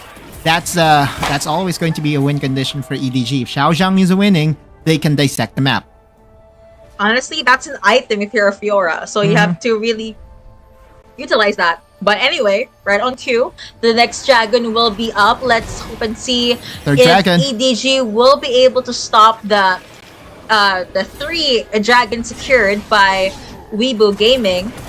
Now they're gonna try to go with the dragon dance. Zihan, remember, is there at the back line. That's gonna be the initiate coming from EDG. They do get the Nautilus. No more front line for the side of WBG. But the burst and the damage is definitely there. You have Duan in the back line. Will he be able to snipe anyone? 0711 is pretty low, but he is at the back. You have you there with the Gatling gun as well. The dragon is being targeted by EDG. WBG, they're still healthy. You still have Faye. You still have that Zeri, your pocket pick Zeri. Zihan takes a few damage, but that is against a Fiora. Hextech Ultimate being popped there as well, but that's the Gatling gun being used. Let's see, one of Hextech Ultimate! Now he might get taken down. Now you have Zeri gets annihilated. Not Nautilus, actually that was Hecarim that got taken down. Now it looks like WBG, they have their win condition. Duan, you cannot be reached. He's very low. Zihan gets caught out. That's the double kill going over to Saya and EDG. They just need 1 kill. They will be able to make things happen for their side. Yeah, no jungler for both sides. And J-Chan will have to surrender this Ice Dragon. That means that EDG was able to deny the win condition of Weibo Gaming. With the 5k gold advantage that they have, they are poised to take down another objective, which is this mid lane tower, but they are deciding against that, and they want to go for Vision here in the Baron Pit. They get Vision, they get the Dragon, and now possibly they could get the Baron. It's okay, honestly, it's rushed, but you might as well do it. Yeah, it's a double marksman composition, which is very good in taking down Baron, but this is still very risky. Oh no, the Baron is very, very low. Other members of the Saya was able to secure. Now they have to get away. 0711 will try to sacrifice himself to see if other members will be able to run away. Zishuang will be targeted by Fan. They have a turret. They're safe. That was a good call for EDG. Yeah, EDG now has the Baron to really help their squad. Weibo Gaming will be getting the consolation prize of the mid lane tower, but EDG should be all smiles right now here, Yuko. Not only were they able to deny the Ice Soul from Weibo Gaming, they're also now empowered by the Baron buff, and they can just take more gold for themselves, open this game even further. You're looking at the gold chart alone, 0711, and even you would be topping the gold charts right here, 17 minutes. They are rich. They are very, very rich, and they translate that into the game. You see the aggression and just how confident they are with trying to either look for pickups or quite literally pick someone off. Right now, Hecarim is just... He can take anything. I think he can take a few CCs and he'll still be okay. Now that was a wasted ultimate. Now Xiaozhang is trying to play with fire here. EDG's members, all their objective right here, right now is to take down the towers, and they will be successful in taking down a tier 2 in the mid lane. Now EDG is going to be content. They're not going to brute force this push. Instead, they're going to go for the Elder Dragon. Weibo Gaming here to challenge.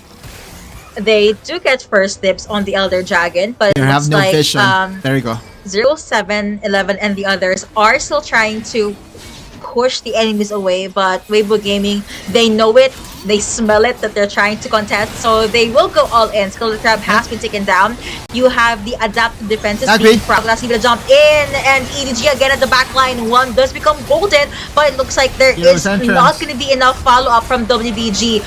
Galio does pop in with the ultimate. You have Duan at the back line. Someone might get taken down. 0711 is still okay. He's alive. Do not worry, my co-caster. But then here is the final fight. The Elder Dragon will be taken by Zeri, and with that, WBG, they can either go all in or they will take a step back. And to that, I say they got both. They got one kill and they take a step back. And Weibo Gaming might just have gotten the objective needed to prolong this game. We look into that replay, and 0711 is already out of the picture. 0 HP. Now, this might fight ended up with Faye, of all people, getting the Elder Dragon. Executes, now joining the team of Weibo Gaming for the next few minutes, and EDG needs to be careful. And with that, it's another, well, a handful more minutes that the game will be extended, because Weibo Gaming, they're the ones charging in on the mid lane right now. You will try to defend, but I don't think he really can't do much. And with that, Weibo Gaming, they take a step back with smiles on their faces, plus Zihan securing the last outer barrel lane turret. Yeah, exactly. Right now, Weibo Gaming and EDG are going at it. Back and forth here, Yuko. And this is anyone's game, right? Like, the goal lead that you are seeing from EDG, it's negligible right now. And Weibo Gaming still has half of the duration for the Elder Dragon to go for another team fight. In fact, they're forcing EDG to face check, and they're starting the Baron. Almost at 50% now for the Baron. I want to see EDG try. They have the Hecarim, but looks like they...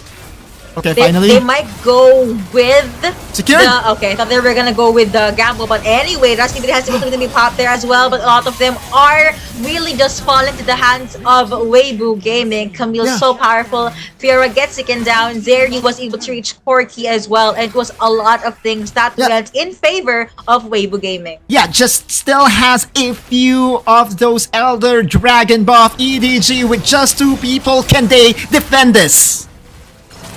They have to if they want to end 2-0, but it's difficult because Weibo Gaming, they really are knocking in on the base. Alone will be there trying to clear the wave, and you have the tank trying to save himself with a CC chain. That will be game number 2 going over to Weibo Gaming, and we have a game number 3. Weibo Gaming is still alive. They are still in playoff contention. They have at least forced a tiebreaker to happen next Wednesday. If they end up winning, we will have Weibo Gaming joining the playoffs. If they end up losing, that's okay. They will have a tiebreaker next Wednesday. What a clutch team fight, and Faye winning it all by getting that Elder Dragon for them was super clutch. See, they got the Baron, and they were able to get one champion on top of it. So they were able to win the numbers game. After that, it was just them being, just steamrolling against EDG. And it was a lot of things that went in their favor. On top of that, I would like to confirm that I think I'm the cursed caster. Whenever I cast, it's a full-on 3-game series. So to the viewers, I'm so sorry. It's all my fault. This is what you call the Christmas special for Yuko. But more importantly, right, like, jokes aside, this is so good for all Weibo Gaming fans out there. That means that they are not yet out of the tournament, because had it been that they lost to EDG 0-2, that's it for their tournament life. Now Weibo Gaming will still have a chance in game number 3 to solidify their spot in the playoffs, or if they end up losing, there will still be a tiebreaker come Wednesday. A lot of possible tiebreakers here. If you're gonna look at the damage, that is 36k from Corki and only 29k from Faye. But again, the macro and how well Camille was able to isolate the key targets, and how well Nautilus was able to hook the backline, or just isolate, or just separate. There you go. Separate the members of EDG in their positioning. It really translated to them getting the victory. And again, this is a much needed win. I won't be surprised if they select Faye as the MVP. Everyone really did their role. for Weibo Gaming. On the top side, they were struggling, but it did not matter. S5, they are still a unit, and Duan Yu on a champion that is meta. Just for him, he made a difference here. 4-1 and 4, not too bad, right? Like getting a challenging alone in that DR lane duel. MVP goes to Faye as we predicted here, and that Elder Dragon steal was really the clutch needed by Weibo Gaming to force a game 3. MVP will be bestowed upon Faye. You've seen the plays. You've seen how patient he was with 4-1-3 as a KDA. I think he really deserved it. So that was a beautiful game number 2. We're gonna hop into a very short break, and when we come back, it's the final game of the final day of the final series. See, it's just a scarecrow.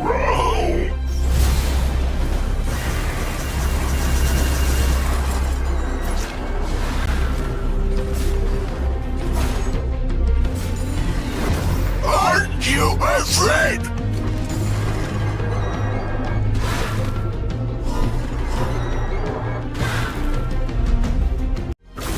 See, it's just a scarecrow.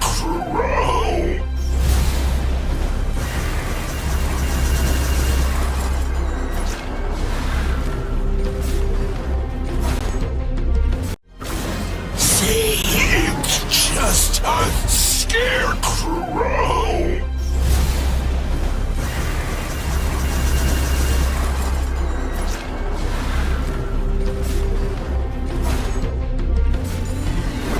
Aren't you afraid?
There's something about games. What you doing there gives you real chills. There is one thing that can't be stopped. Feelings. And if you can feel it, it must be real, right? And that's real magic.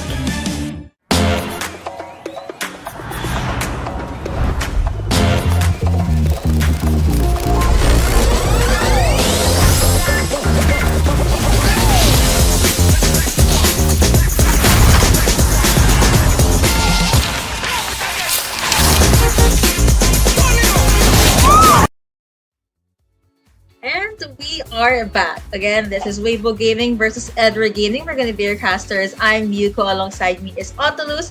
We've seen the series go 1-1, but now it's time to see game number 3. Who will be the victors for this matchup? Yeah, last series of the surely last game of the day, last game of the group stages here. Yuko with Weibo Gaming banking on the hopes that they will be able to secure a playoff spot today without needing a tiebreaker, and it will be so, I would say, it will be so historic to take it away from a team that is on a 10-game win streak. Weibo Gaming will be selecting the Camille as their primary pickup, and as expected, EDG will default back to the Hecarim. Yeah, I think there wasn't anything wrong with the Hecarim in the previous game. They could pivot or choose a different ADC or, just damage dealer in general. Ezreal has good stats today, so I'm happy they picked that up. Yeah, it's one of those very, I would say, very stable source of damage. Now, Weibo Gaming will be going for what worked for them in game number 2, goes for the 8 procs here, Yuko.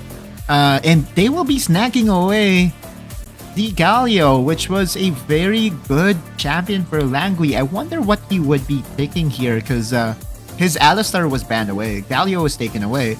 I mean, he can default back to the Gragas, maybe, because those are the 2 champions, or the other support champion that Langui has played in the past can even go for the Prom, but I feel that if they won't be able to secure the Gragas, it will be a lot harder for EDG to close up the series.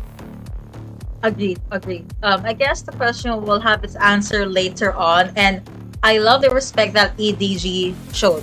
They banned out the Zeri because that was too crazy, okay? That Baron Steel and the late game Zeri from WBG, that was kind of illegal at that point. Yeah. But Gragas also being banned out, so really withering down the possible pool for Langui here. Right.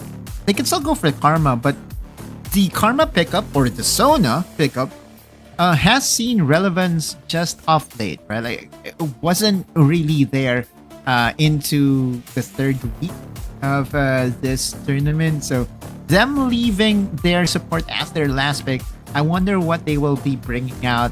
They went for the Corki and the Ezreal, 2 of the best poking champions in the game. And Weibo Gaming will not go for the Varus because that was banned away here by EDG. Lots of respects, lots on the line for Weibo Gaming, and EDG still wants to deny them of a 2-1 victory. We asked who will be the champion for Langui, and apparently he delivered. The Nautilus was open, so he will lock that in. Gragas could have been better, but I think Weibo Gaming was 2 steps ahead of them. So they made sure that, hey, you're stuck with the Nautilus. You have no choice but to just soak up on damage. I think the biggest difference between the Nautilus and the Galio of Langui is the Nautilus will be there to really just help out in picking or in locking down champions. Meanwhile, the Galio can be used defensively. How many times did we see Langui cast the Hero's Entrance to provide support to 0711? That was easily denied here by Weibo Gaming. And truth be told here, Yuko, I think Weibo Gaming's draft overall was genius, right? Outside of the fact that it's no longer the Duanyu Varus that really has helped them in this tournament. I think Weibo Gaming's draft overall might have a chance here of ending the 10-game win streak of EDG. And if you think about it, it's very cool to think that in the last day of the group stages and the last series and the last game, they finally were able to maybe end the dominating win streak of EDG. Yeah. But hey, we'll never know. They just they do have a stellar performance ever since game number 1. Yeah, and Faye is instead of going for the Orianna, he asked Duanyu to play the mage in the bottom lane, which advantage in the bottom lane by EDG will even be more magnified. Ezreal is one of the best laners that we have in the game in the current patch, and Alone and Langui will recognize that as a fact. They are even trying to take away the small golem that is available here, but Jay Chan will be denying that from EDG. Yeah, I mean, you're a Galio. You can take up so much space, and you can quite literally push people away. It was a good attempt. I mean, early game Ezreal is very vulnerable. You kind of know he won't do much unless Langui will be able to hook someone. Exactly. That's that's the killer combo, right? Like you hook someone down, and immediately the burst coming in from the Ezreal will be there. And primarily the reason why Ezreal is one of the scarier early game champions that we have in the game is because of the Kraken Slayer. It will really surprise you with the amount of damage that it can do in the laning phase.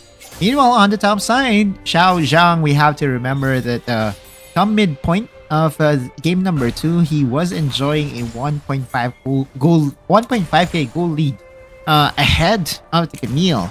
Unfortunately for them, it did not really pan out into a victory, and that was because of FaZe stealing the Elder Dragon.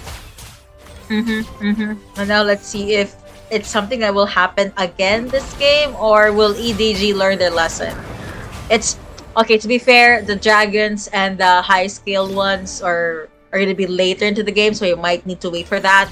But for now, we're going to focus on the macro and them trying to play the chess game, the chess match. You know, if they rotate, will they try and force it, or will they just try to steal the possible I'm waiting. I thought they were gonna try to gank. Yeah, I stopped my sentence mid-sentence, but apparently, okay, they didn't do it. Yeah, I know. They are keeping you on your toes. And again, Van is playing with your heart right now, Yuko. Even Zihan is very close to level 5, and that's why, you know, at any given moment, this could explode. We're waiting, and okay, there was a good attempt. All right. But they are taking their time into the Baron lane, making sure Zihan will not be able to walk or at least reach the opponent's turret. Now, if it's Corki, he will be able to clear the wave almost immediately. I'm waiting for a good shockwave from Duan Yu though, because I feel like he won't hesitate to dive under turret and just pop in with the shockwave. Yeah, of course. Especially with their jungler, or if their jungler is there to back them up. One of the best ways to deliver the ball on towards the opponents is by attaching it on towards the Galio, or that's what we call the ball delivery system. Clipping alone should be enough. Alone is very squishy. But looking at the map right now, I don't think we'll be seeing any ganks anytime soon. There could be a commitment on the top side, especially knowing that we are at the 3-minute and 30 mark, which basically means that you could still use the ultimate.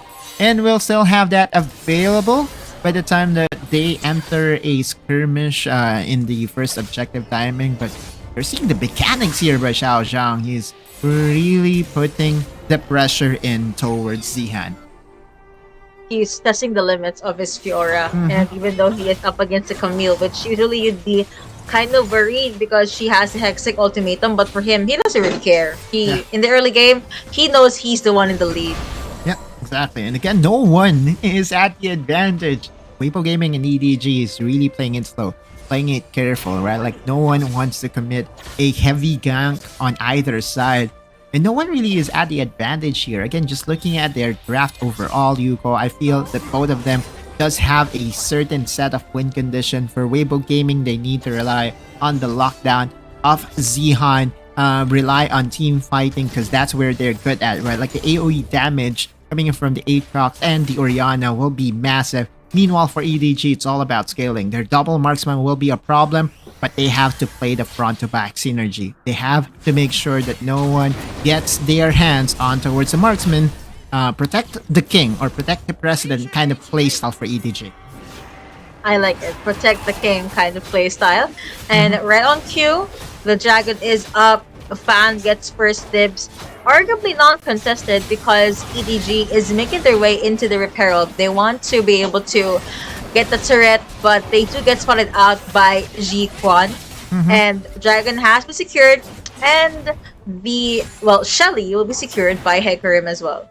Exactly, and this is just going to be a very easy trade. EDG will most likely use this Rift Herald on towards the mid lane to help out alone, be more accelerated. J-Chan is here to just deny them going back again, it's a very quiet game. And to me, and EDG really knows that the time is not yet now for them to go for engage. Meanwhile, Weibo Gaming, I feel that they are still being very careful. They know what is at stake. And, when you are this close in banking or in grabbing a playoff spot, you don't want to be the reason why you ended up losing this chance, right, Yuko? And that, I think, is the reason why Weibo Gaming as a whole is reluctant in going for any risky plays.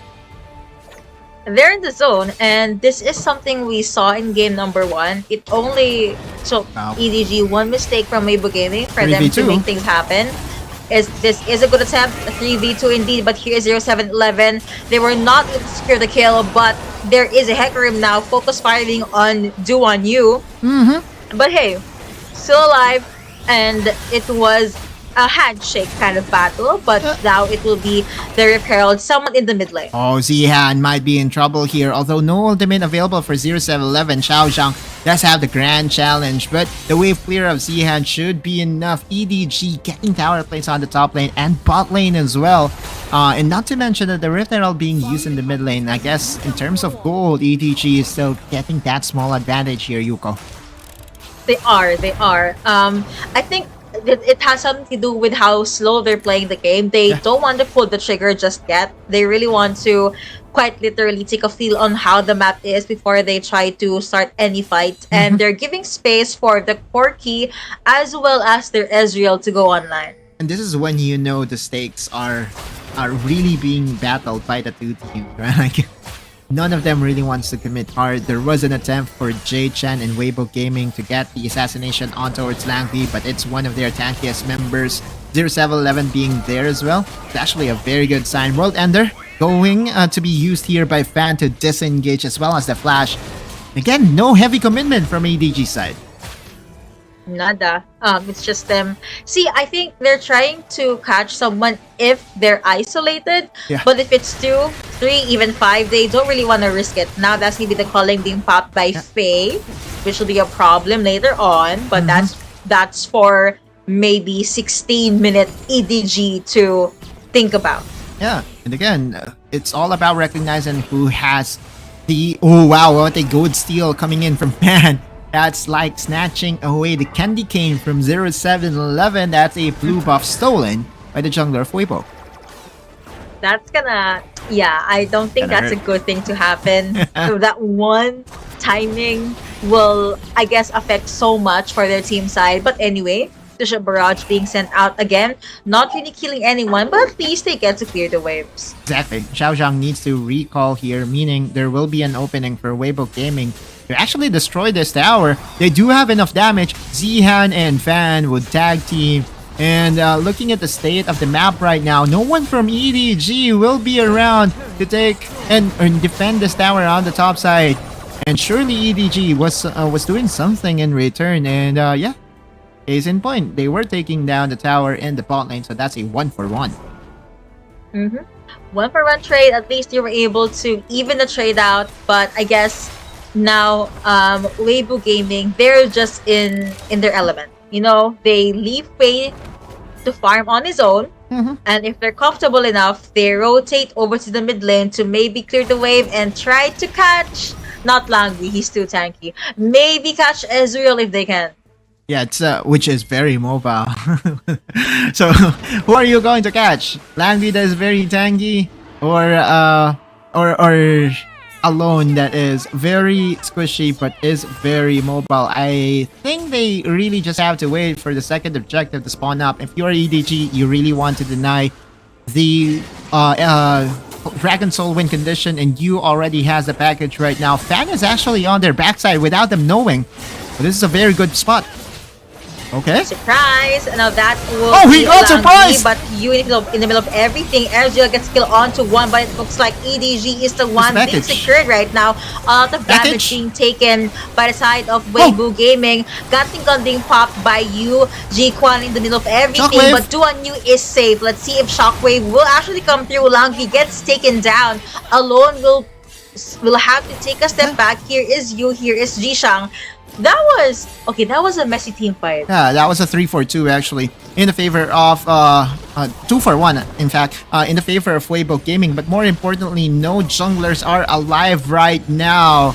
It does look like that Weibo Gaming will be gifted of a free Infernal Dragon unless Alone has something to teleport.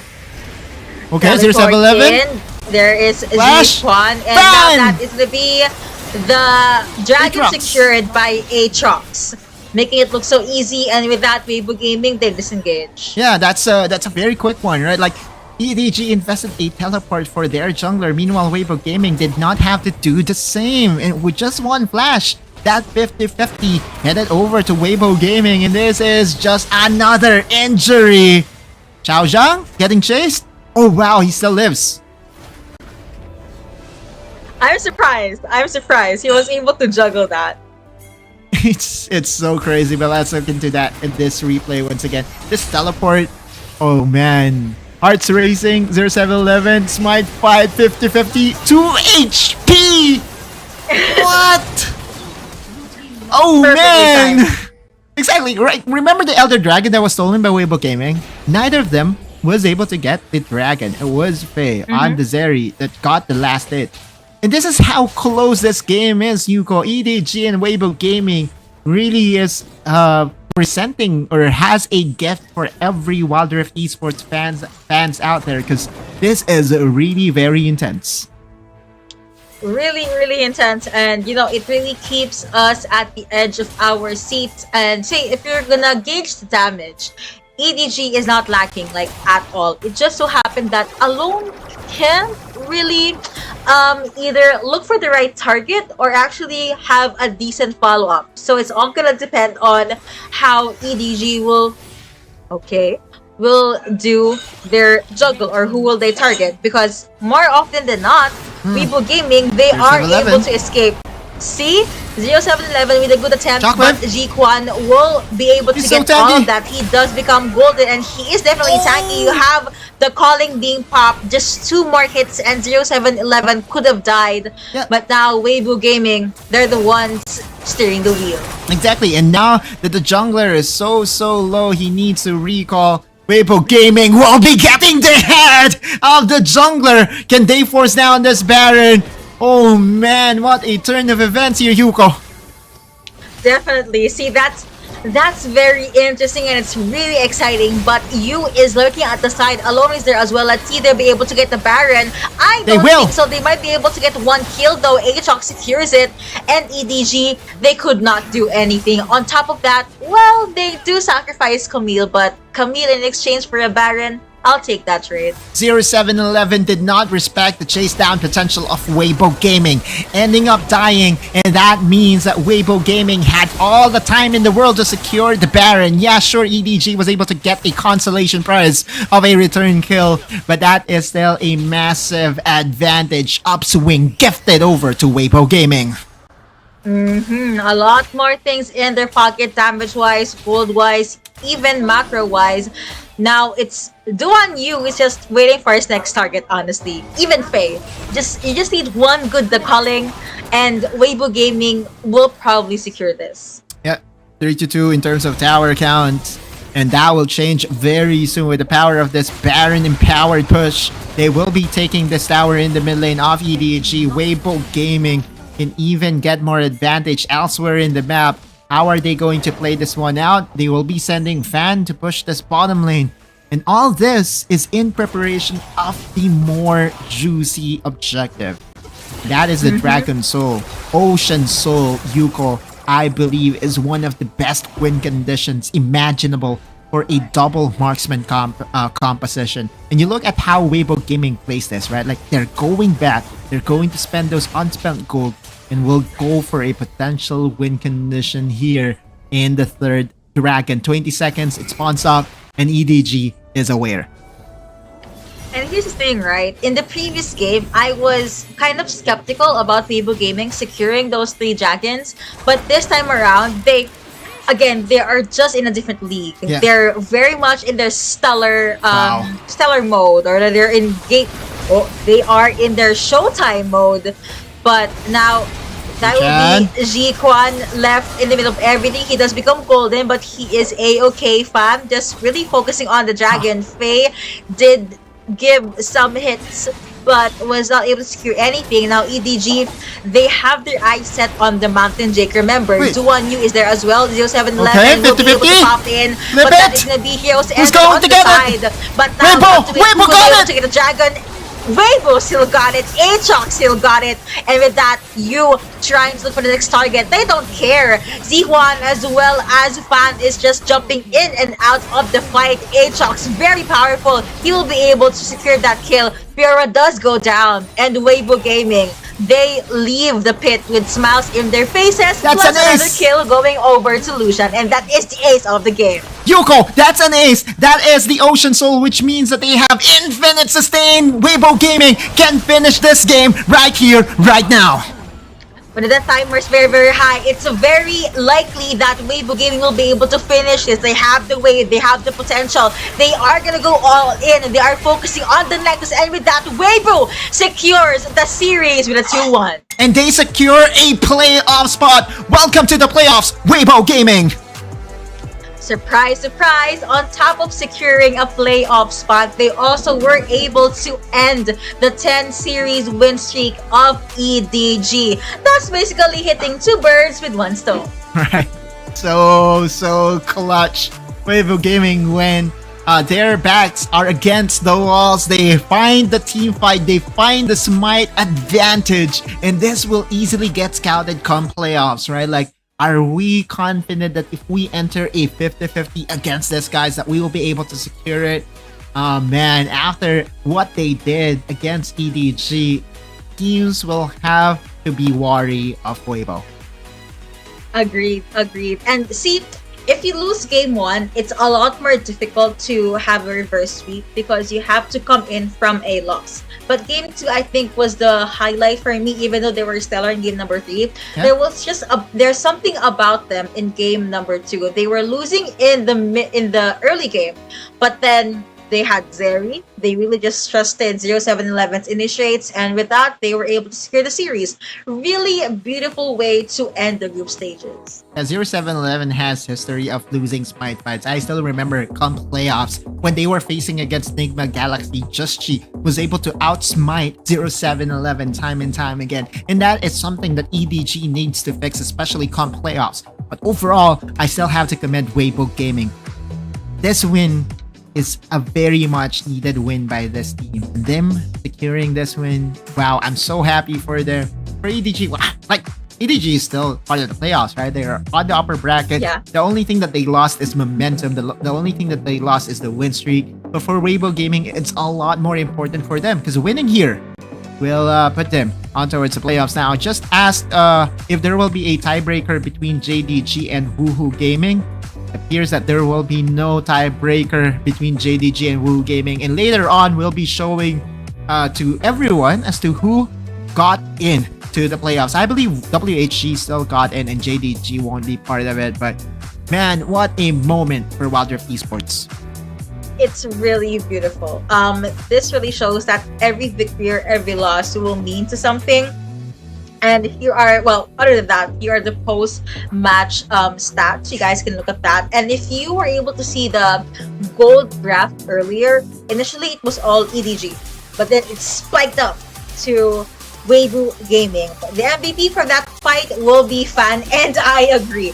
Multiple times, he got the dragon, okay? That was crazy. In the middle of everything, it's like, there was a fight, you're being targeted, but you don't care. You just want the dragon, and that's it. I mean, if you outsmite your opposing jungler 3 times in a row, you have to give it to Fan, and Fan, very well deserved MVP for Weibo Gaming. And we're going to show everyone, of course, the standings and the playoff picture. The playoffs will happen, and we will resume on the first week of January. So we're going to enter a quick break, right? 1 week break before we go back into the playoff action, which will begin, I believe, on the 3rd of January.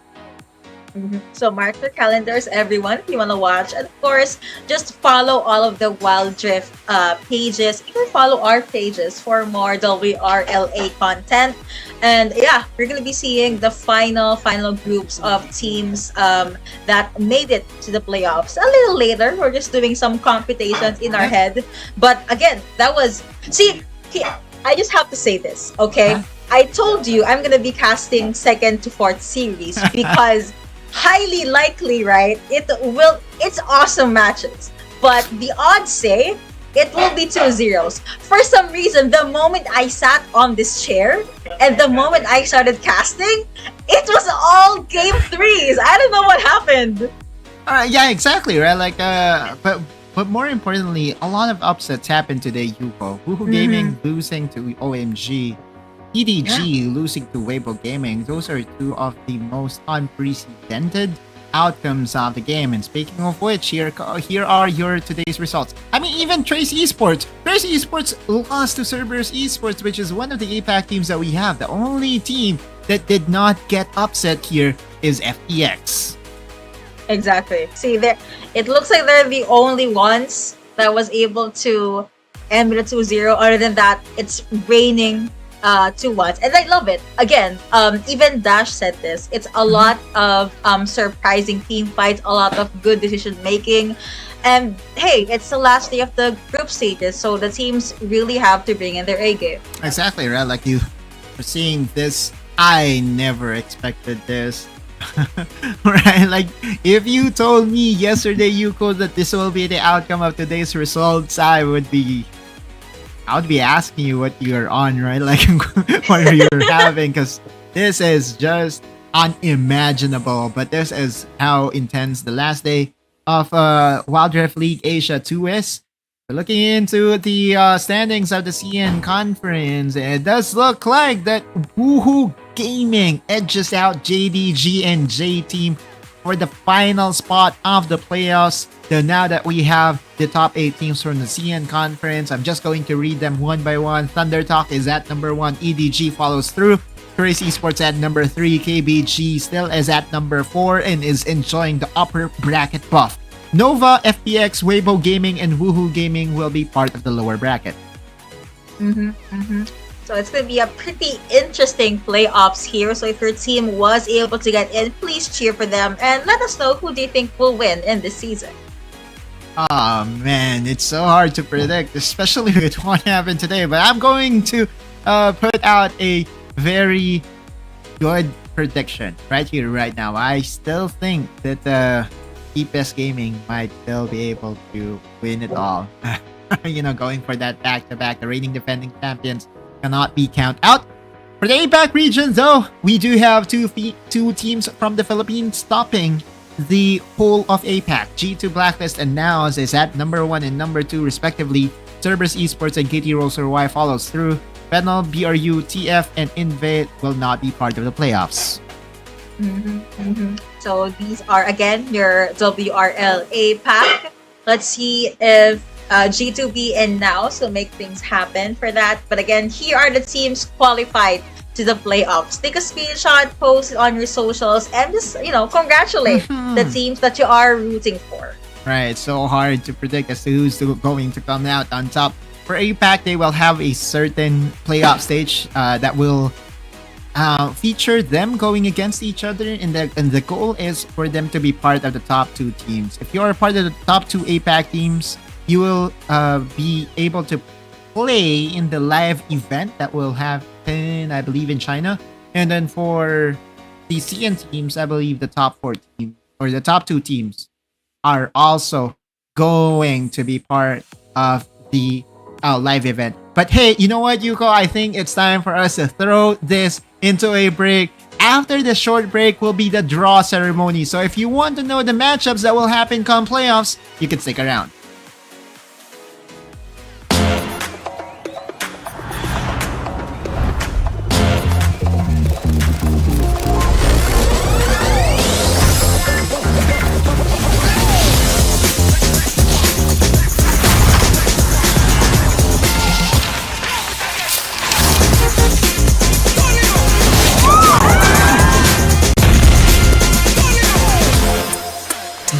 小子得惊奇呀！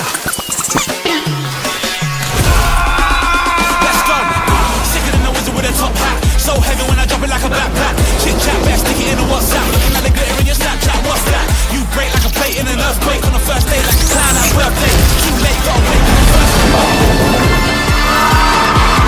牛啊，这个车！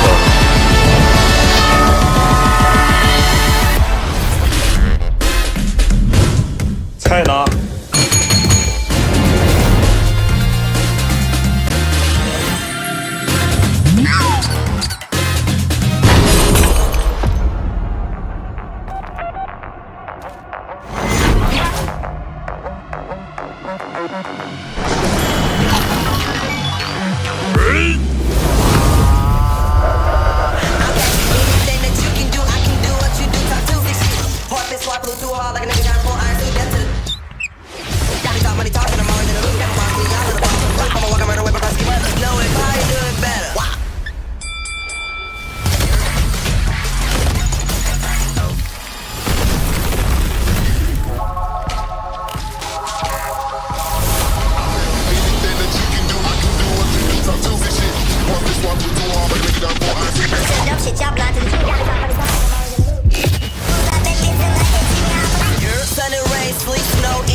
Step light, strike hard.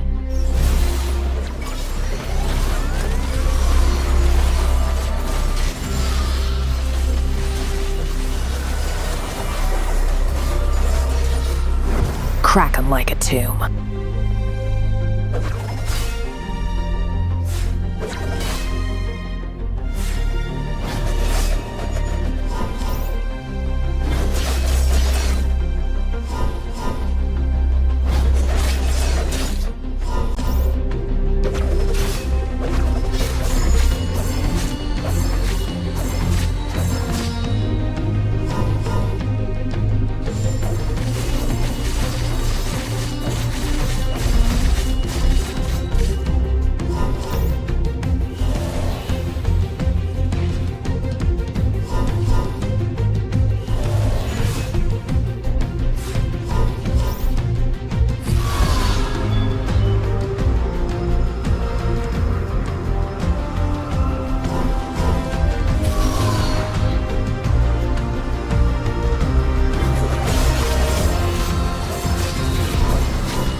I go where the trouble is.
See, it's just a scarecrow.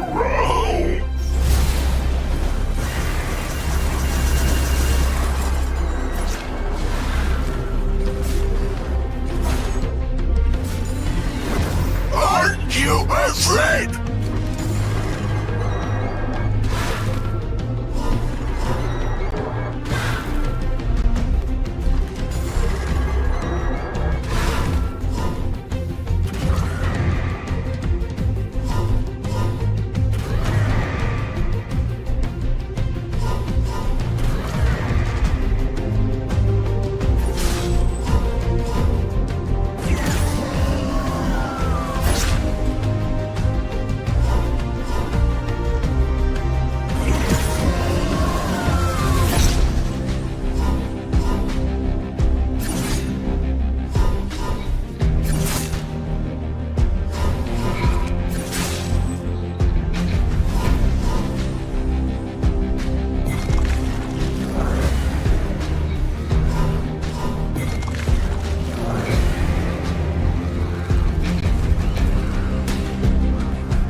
There's something about games. What you doing there gives you real chills. There is one thing that can't be stopped. Feelings. And if you can feel it, it must be real, right? And that's real magic.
light, strike hard.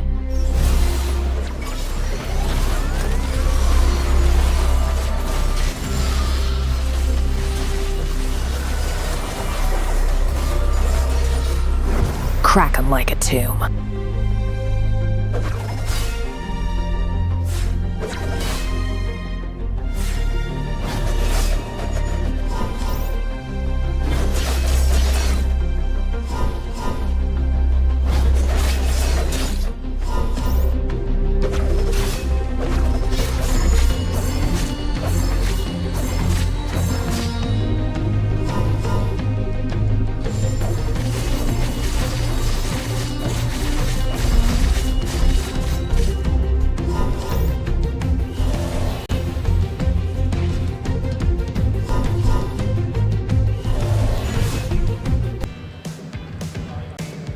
Hello， 现场以及屏幕前的召唤师们，大家晚上好，我是麦麦，欢迎来到英雄联盟手游职业联赛 WRL-A 季后赛的抽签仪式。到目前为止，常规赛阶段所有的比赛都已经结束了，也让我们恭喜 CN 赛区晋级的8支队伍以及 APEX 赛区晋级的4支队伍。那么接下来我们将通过选手的选择来揭晓最终季后赛的对阵。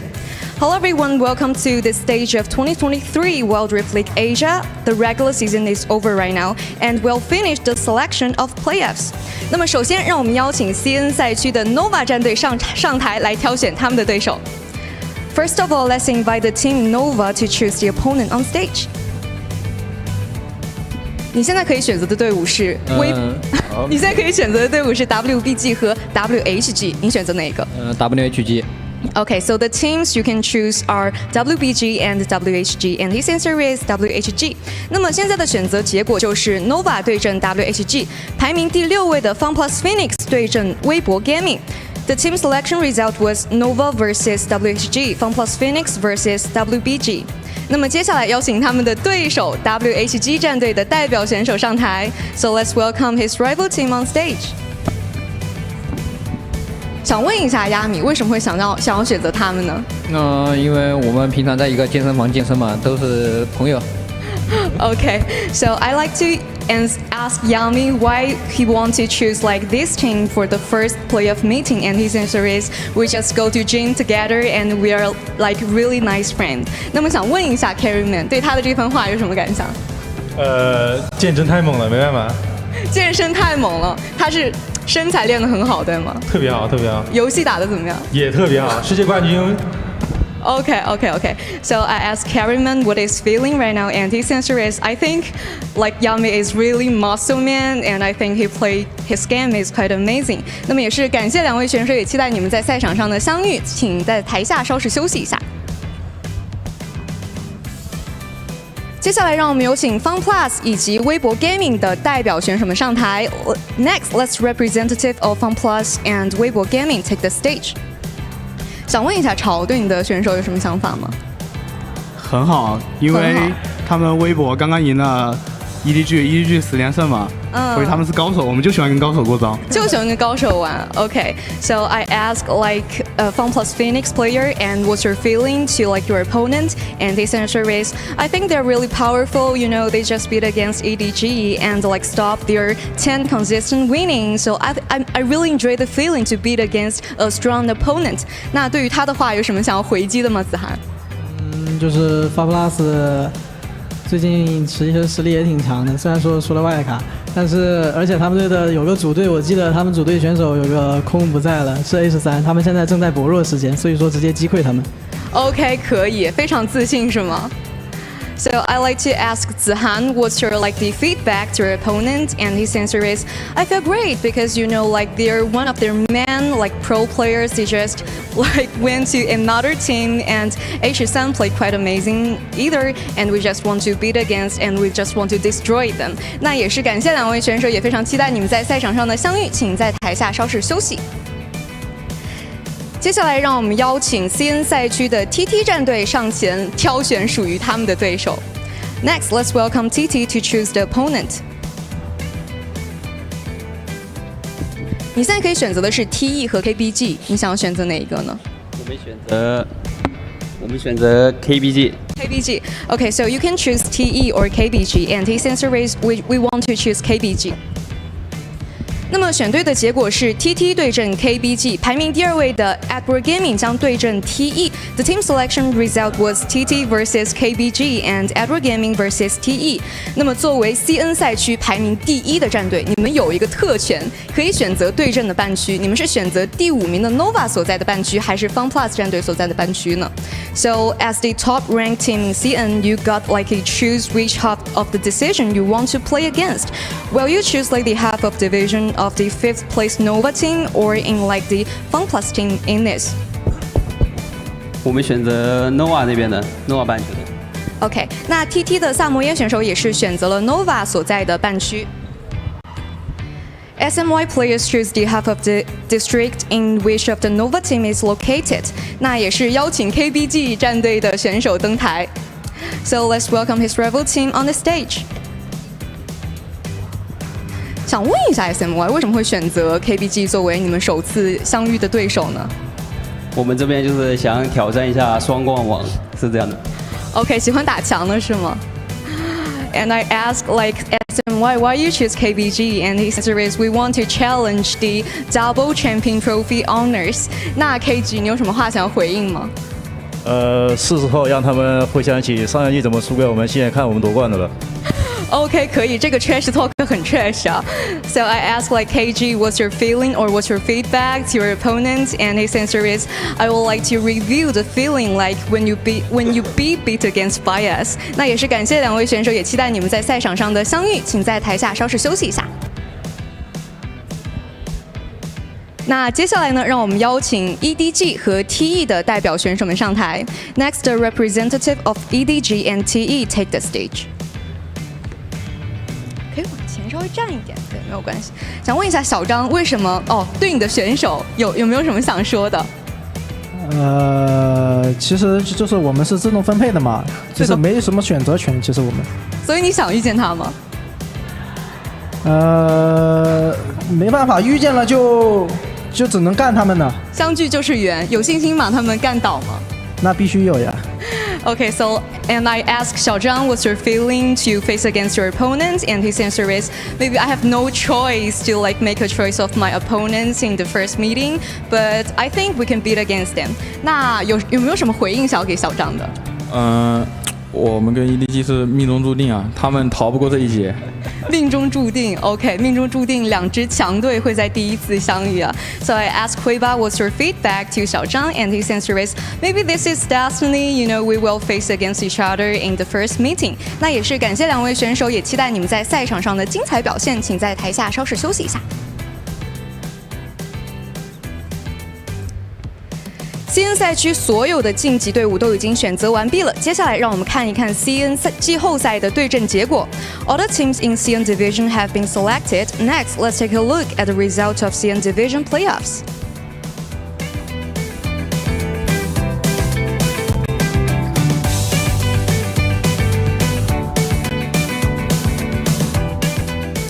接下来让我们公布 APEX 赛区选队结果。选队结果为马尼拉 Nails 对阵首尔 KTRY， 排名第2位的葵松 G2B 将对阵西贡 CES。Next, let's announce the APEX team selection result. Team selection result was Manila Nails Esports versus Seoul KT Roaster Y. Second placed Quezon City G2 Blacklist versus Saigon Cerberus。那么接下来让我们看一看 APEX 赛区季后赛的对阵结果。Now, let's take a look at the result of APEC Division.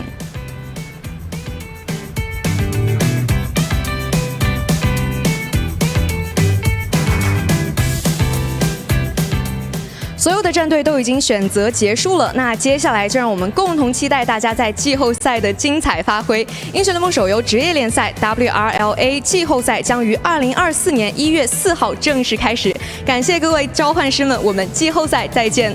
2023 Wild Rift League Asia playoff season will start on 2024 1.4. Let's look forward to all teams' wonderful performance in playoffs. Thanks to all the summoners. See you in the playoffs. Bye!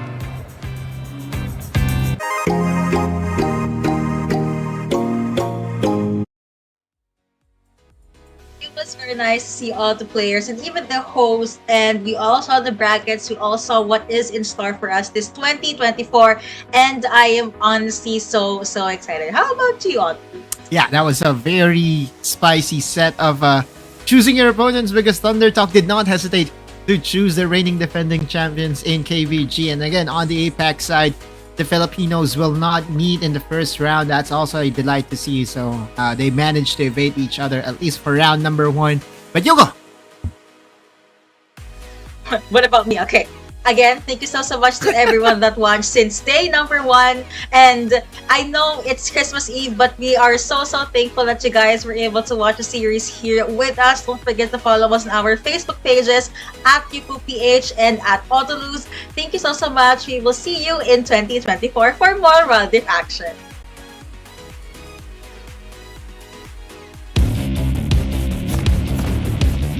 There's something about games. What you doing there gives you real chills. There is one thing that can't be stopped. Feelings.